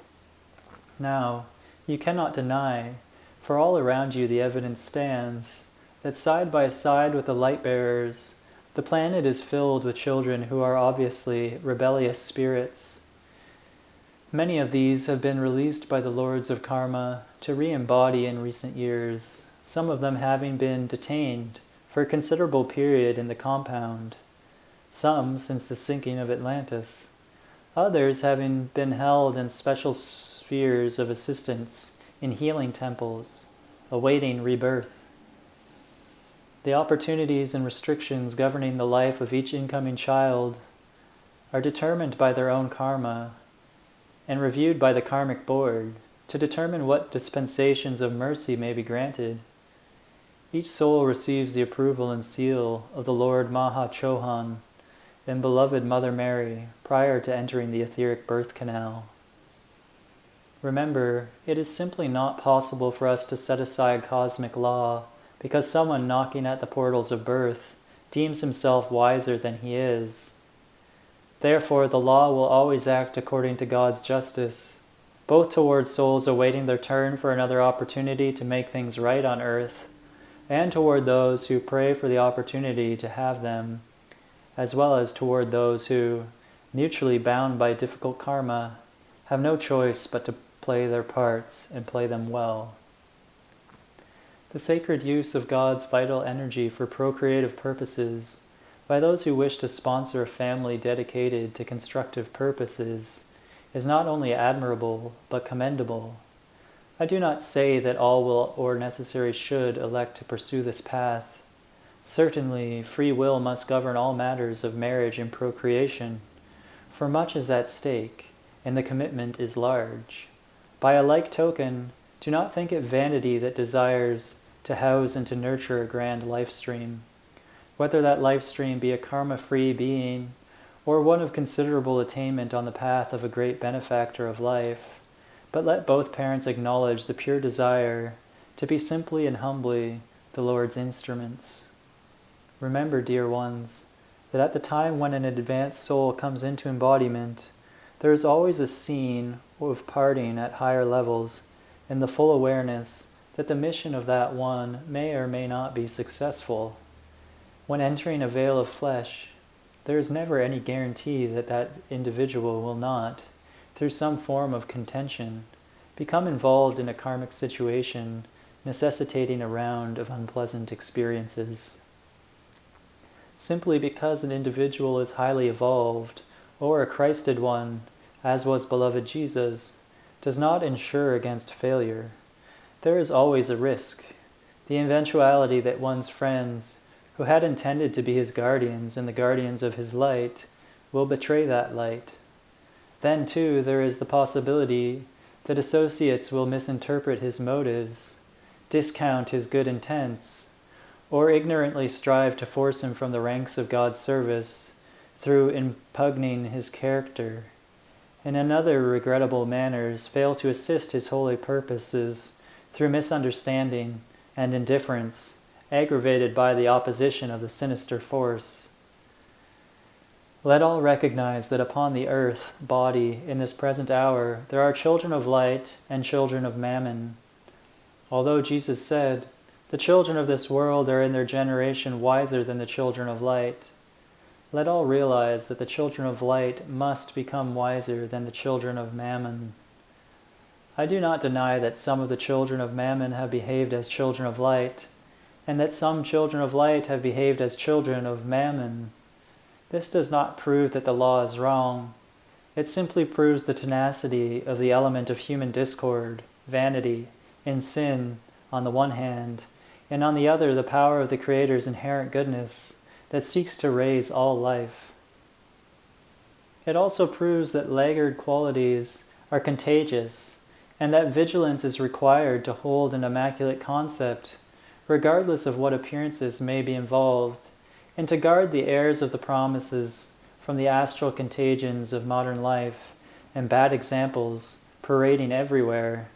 Certainly, virtuous motherhood, such as Mother Mary offered, is yet the requirement of the hour. Inasmuch as I am dealing here with interrelationship between people, I want to point out that in the case of employer and employee, there ought never to exist any form of slavery or tyranny. It is as much the responsibility of the employee as the employer to see that this slavery does not exist. Therefore, let brotherly love continue. The word of the Lord, recorded in the 2nd chapter of Genesis, brings to mind love's enduring tribute to the creation of twin flames in the white fire o void, and their divine love, which endures unto the blessings of all other human relationships. It is not good that the man should be lone. I will make him a help meet for him. Where the karma of twin flames does not allow their togetherness in a given life, soulmates as partners on the path, brought together for a special service, also provide the polarity for the cosmic wholeness to be nurtured on earth in the complementary roles of Alpha and Omega. This statement from Genesis concerning man's aloneness has also been correctly interpreted as meaning, it is not good for the manifestation to be all one. Therefore, I will make individual parties of my all oneness. Or, as the Lord promised Abraham, I will multiply thy seed as the stars of the heaven, and as the sand which is upon the seashore. And so, let the love of the individual parts for one another and for the whole exceed self-love and excel into an expansion of love within the creation in honor of the Creator, finding thereby reunion with the one life, which is all in all. F. Christ love. The great and awesome power of creativity that floods forth myriad and wondrous forms in nature and in man, that creates cosmic beings and angel messengers of fire, holds in cosmic mind the truth that a love not wholly integrated with the allness of the cosmos in the oneness thereof would not be God, would not be good. Inasmuch as goodness requires some objective manifestation of itself in order to love, the great creative will of God was and is to create many self-expressions in form. The wondrous design of twin flames descending from the sun to unveil in flesh the faces of Alpha and Omega, in so many ways, sons and daughters of the Most High, children of the One basking in the love play of angels and elementals, guarded by nature spirits, luminous presences and mighty beings of the Elohimic spheres, all in one grand hierarchical order, that each one, from an electron to a star, might in receiving his love, return that love, not only to the central Sun in the Creator, but also to all creatures he has made, dwelling now in the peripheral worlds of time and space. Few have reached the level of St. Francis of Assisi in their comprehension of this concept concerning the multifaceted parts of the one undivided whole. I would therefore call to your attention the great depth of compassion and the true scientific understanding of the psychology of the soul, far in advance of his time, which your blessed Kuthumi externalized in his embodiment as dear Francis, and which remain to the present hour in his ascended state, the outstanding qualities of his service with beloved Jesus in the office of world teacher. Truly, his life was a message of God's love, born in the chalice of the fiery heart of the saint for all life's expressions. Dear Francis's love for creatures great and small compassed the sea, the sky, and all. His love the outbreathed universe did frame, as stars in soul compassion's flame, on path where every open heart did sing, and hopes did rise like bird on wing. O love, thy flame shall bear one yet on high, O love that lives and cannot die, to cross the bar and then become a part of God's own fiery beating heart. For where I am in shining knowing free, I feel the power of truth fill me. What thrills me most as cup runs over now is this great truth that I am thou. How great was his example! Yet the great example need not be anyone with whom you are familiar, or it may be anyone with whom you are familiar. In the history of Christendom, the great example finds its purest form and expression in the figure and divinely human personality of Jesus. And yet I do not blaspheme when I say that many men and women in embodiment today have, through their devotion to Jesus and to the great God's self, received the same sacred love tokens from God's heart that the Almighty imparted unto Jesus. The dove of the Holy Spirit has rested upon their heads, and its snow-white radiance of purity has flowed from their hearts. Though not always well known, the divine gifts of healing, of miracles, and of teaching and preaching the Word of God have been given unto them also. Some have founded no new religion. All have supported holy endeavors and sought to be examples of God's purity.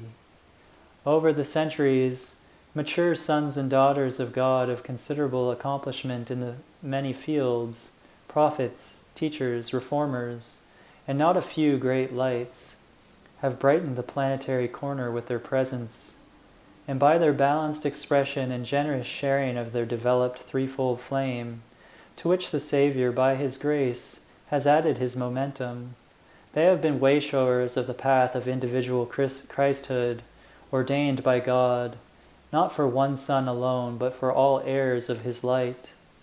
For unto all who believe in the reality of the Christ flame in Jesus, the Master has the power to make them, by love's enkindling power, by the engrafting of the Word, to make them, I say, more the Son of God. Thus it is written, John 1:12. And thus the ascended Master Jesus Christ initiates his disciples today by the heart-to-heart impartation of his flame unto those who work his works and embody his word. I would therefore offer this plaudit on their behalf, this acknowledgement in freedom's name, that the world is not so poor as it sometimes considers itself to be in the manifestation of this great God essence of love, but that it already possesses a great wealth of divine love. a love all too often unrecognized, even when seen, a love that commemorates Jesus' devotion to his fold and upholds the standard he set for those who would follow him indeed. To them he also paid tribute with the words, "A new commandment I give unto you, that ye love one another as I have loved you. By this shall all men know that ye are my disciples, if ye have love one to another.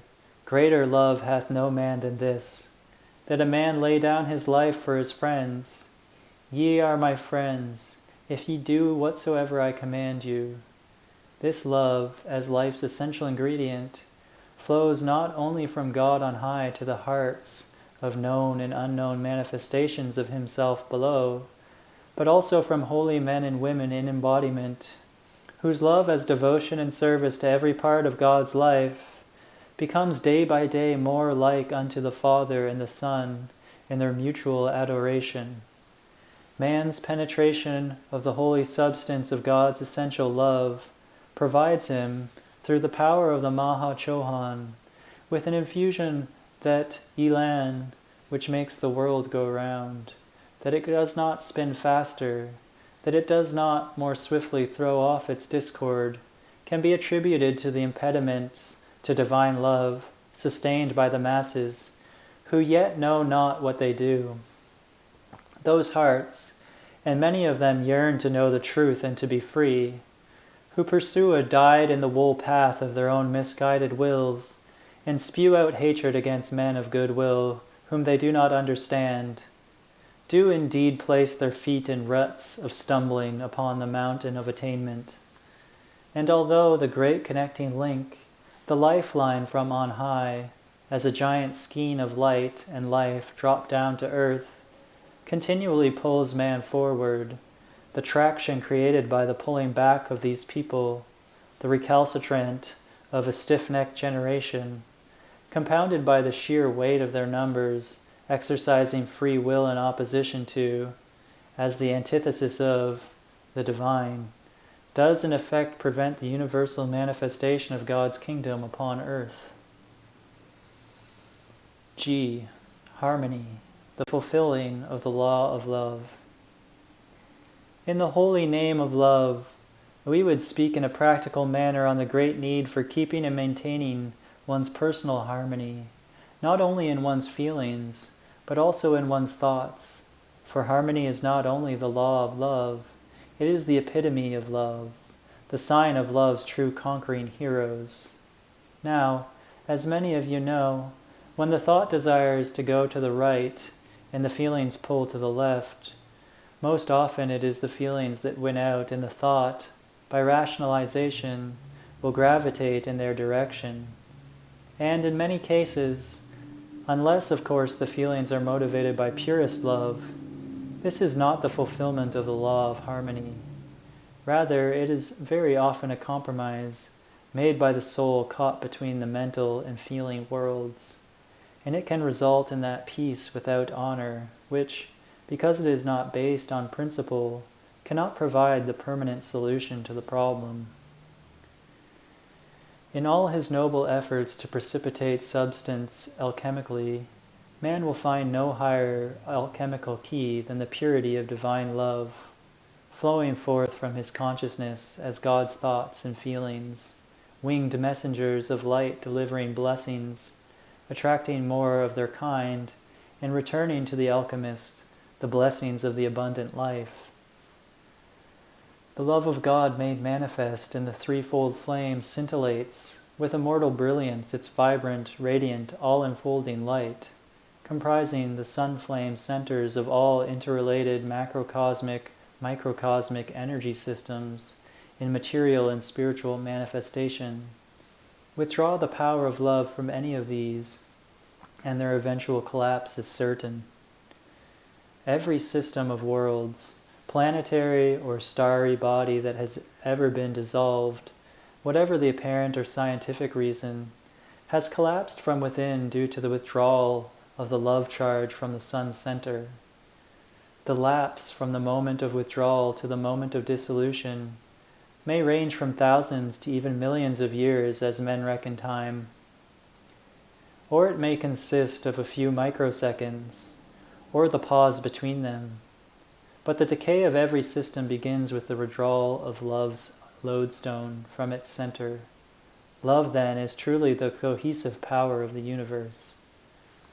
One of the most dreaded diseases upon earth today manifests as a result of mankind's hatred toward one another, which, when it returns to the sender, drives the love element from the cells, thereby causing a perversion of their function.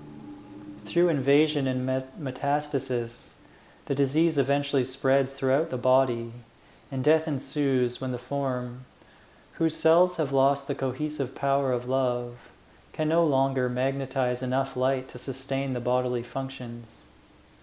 Though the cause may be ancient, having lain dormant for lifetimes, the karma comes due. Only flood tides of love and oceans of violent fire can bring permanent resolution to the festering hatred that lodges in the psyche of man. Yet to this day some have vowed to bear world karma in their members. Saints without blemish are these who take into their bodies the world's sin of human hatred.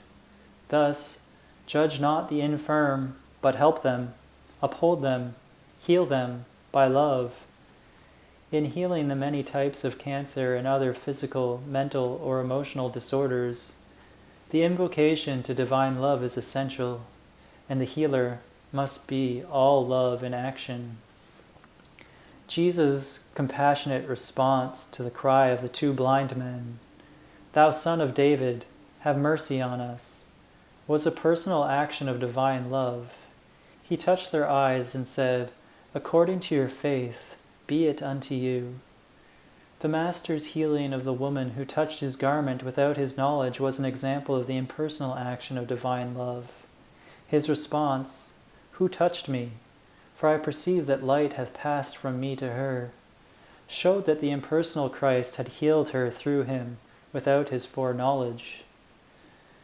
Divine love as the living Christ, the Son behind every Son of man, is both personal and impersonal, and it is fulfilled measure for measure, as ye are able, in every one of you through the cycles of the law of your being. The law that is ever love in manifestation. When you exercise it, the law of love unites the purity of justice, mercy, and freedom in perfect balance through the threefold flame within your heart. Let those who will discount the law as love and deny its corrective measures as an action of love. I charge you to remember the words, "Whom the Lord loveth, he chasteneth, and scourgeth every son whom he receiveth." In closing this trilogy, then, I say unto all, let not selfish love carry you into the byways of delusion, far and apart from your brothers and sisters, in those other parts of life whom God has made. Remember, too, that those who have chosen to embody elements of evil ever seek to divide the children of the light by subtlety, flattery, hypocrisy, money schemes, sexual entanglements, etc. You yourself can name the rest. Whereas true love would unify the sons and daughters of God in the very essence of holiness and world service. To pay tribute to love is to pay tribute to the great drawing power of God's own tripartite flame. Love is God's flame of being and manifestation. One day the scientists of the world, through special instruments, will be able to measure a portion of the love flame and its radiant energies, but never will an instrument be made that has a scale great enough to measure the all-encompassing power of infinite love. Infinite love can best be expressed as the manifestation of God. The manifestation of God can occur in everyone. It is the destiny of man that shakes from man his dust. Love, then, is the fullness of God as he manifests man. I tell you, there is no limit to the degree of God's love, which anyone who will may manifest. Anyone who wills to invoke it, to be it, and to share it, may be the answer to love's call and calling. Here in the realm of divine love is the city of God, the 4-square city described by beloved John. as the place of conscious attainment, where the fullness of your aspirations may find unhampered expression. Here your soul looks out upon the great wide open spaces of the creation. Love has unlimited new worlds to conquer. Love is the promised land, where the strength of the lion's nature is given to the heart of the lamb, and the good shepherd of the eternal covenant seals all in the victory of the expanding, three-in-one flame of God good, worlds without end. For thine is the kingdom, the consciousness of God, his wisdom. Thine is the power, the unlimited, inexhaustible strength to be and to fulfill your fiery destiny. And thine is the glory, the crowning light of love's diadem of perfection, forever and forever. Amen. Thy God hath willed it so. I am faithfully in freedom's cause and service. Saint Germain. Saint Germain on Alchemy. A Valentine from Saint Germain. Although I would compose a sonnet valued by the world, a poem that light of love upon it, a challenge to be hurled, the spear I shake, and now do make a willing of I am, to be the break that all may take, O lovely God, I am. For thou hast sought, and to men brought, opportunity and plan, but men have thought, and oft been caught, by delusions in a jam. Now if the power of truth this hour earth's freedom course must chart, there must be men, O valiant men, to rally from the start. To see behind the shams of men, the fraud they have created, attacking truth and sons of light, whom they have oft berated. Now I might add, this is not so bad, assessment of our friends is bad enough, through lacking love how they have underrated. But we who've been a part of earth and felt the lash of tyrants bold, for freedom's sake we now do make a call to hearts of gold. Stand stalwart then, and let your heart be framed by fragrant flowers, not earthly substance that will fade. Choose immortals from heaven's bowers, and see thy heart as altar chalice, loved by God and man, and holding forth forevermore tripartite flame, 'twill exalt the plan. You are never alone, but always one, with us who love you now, and as all came from central sun, our love's eternal vowed. May I, on this occasion, speak of the heart to those of you who are perhaps familiar with the subject, and at the same time, inasmuch as many new souls are joining the ranks of those who read and love the pearls of wisdom, may I say to all that your heart is indeed one of the choicest gifts of God. Within it there is a central chamber, surrounded by a force field of such light and protection that we call it a cosmic interval. It is a chamber separated from matter, and no probing could ever discover it. It occupies simultaneously not only the third and fourth dimensions, but also other dimensions unknown to man.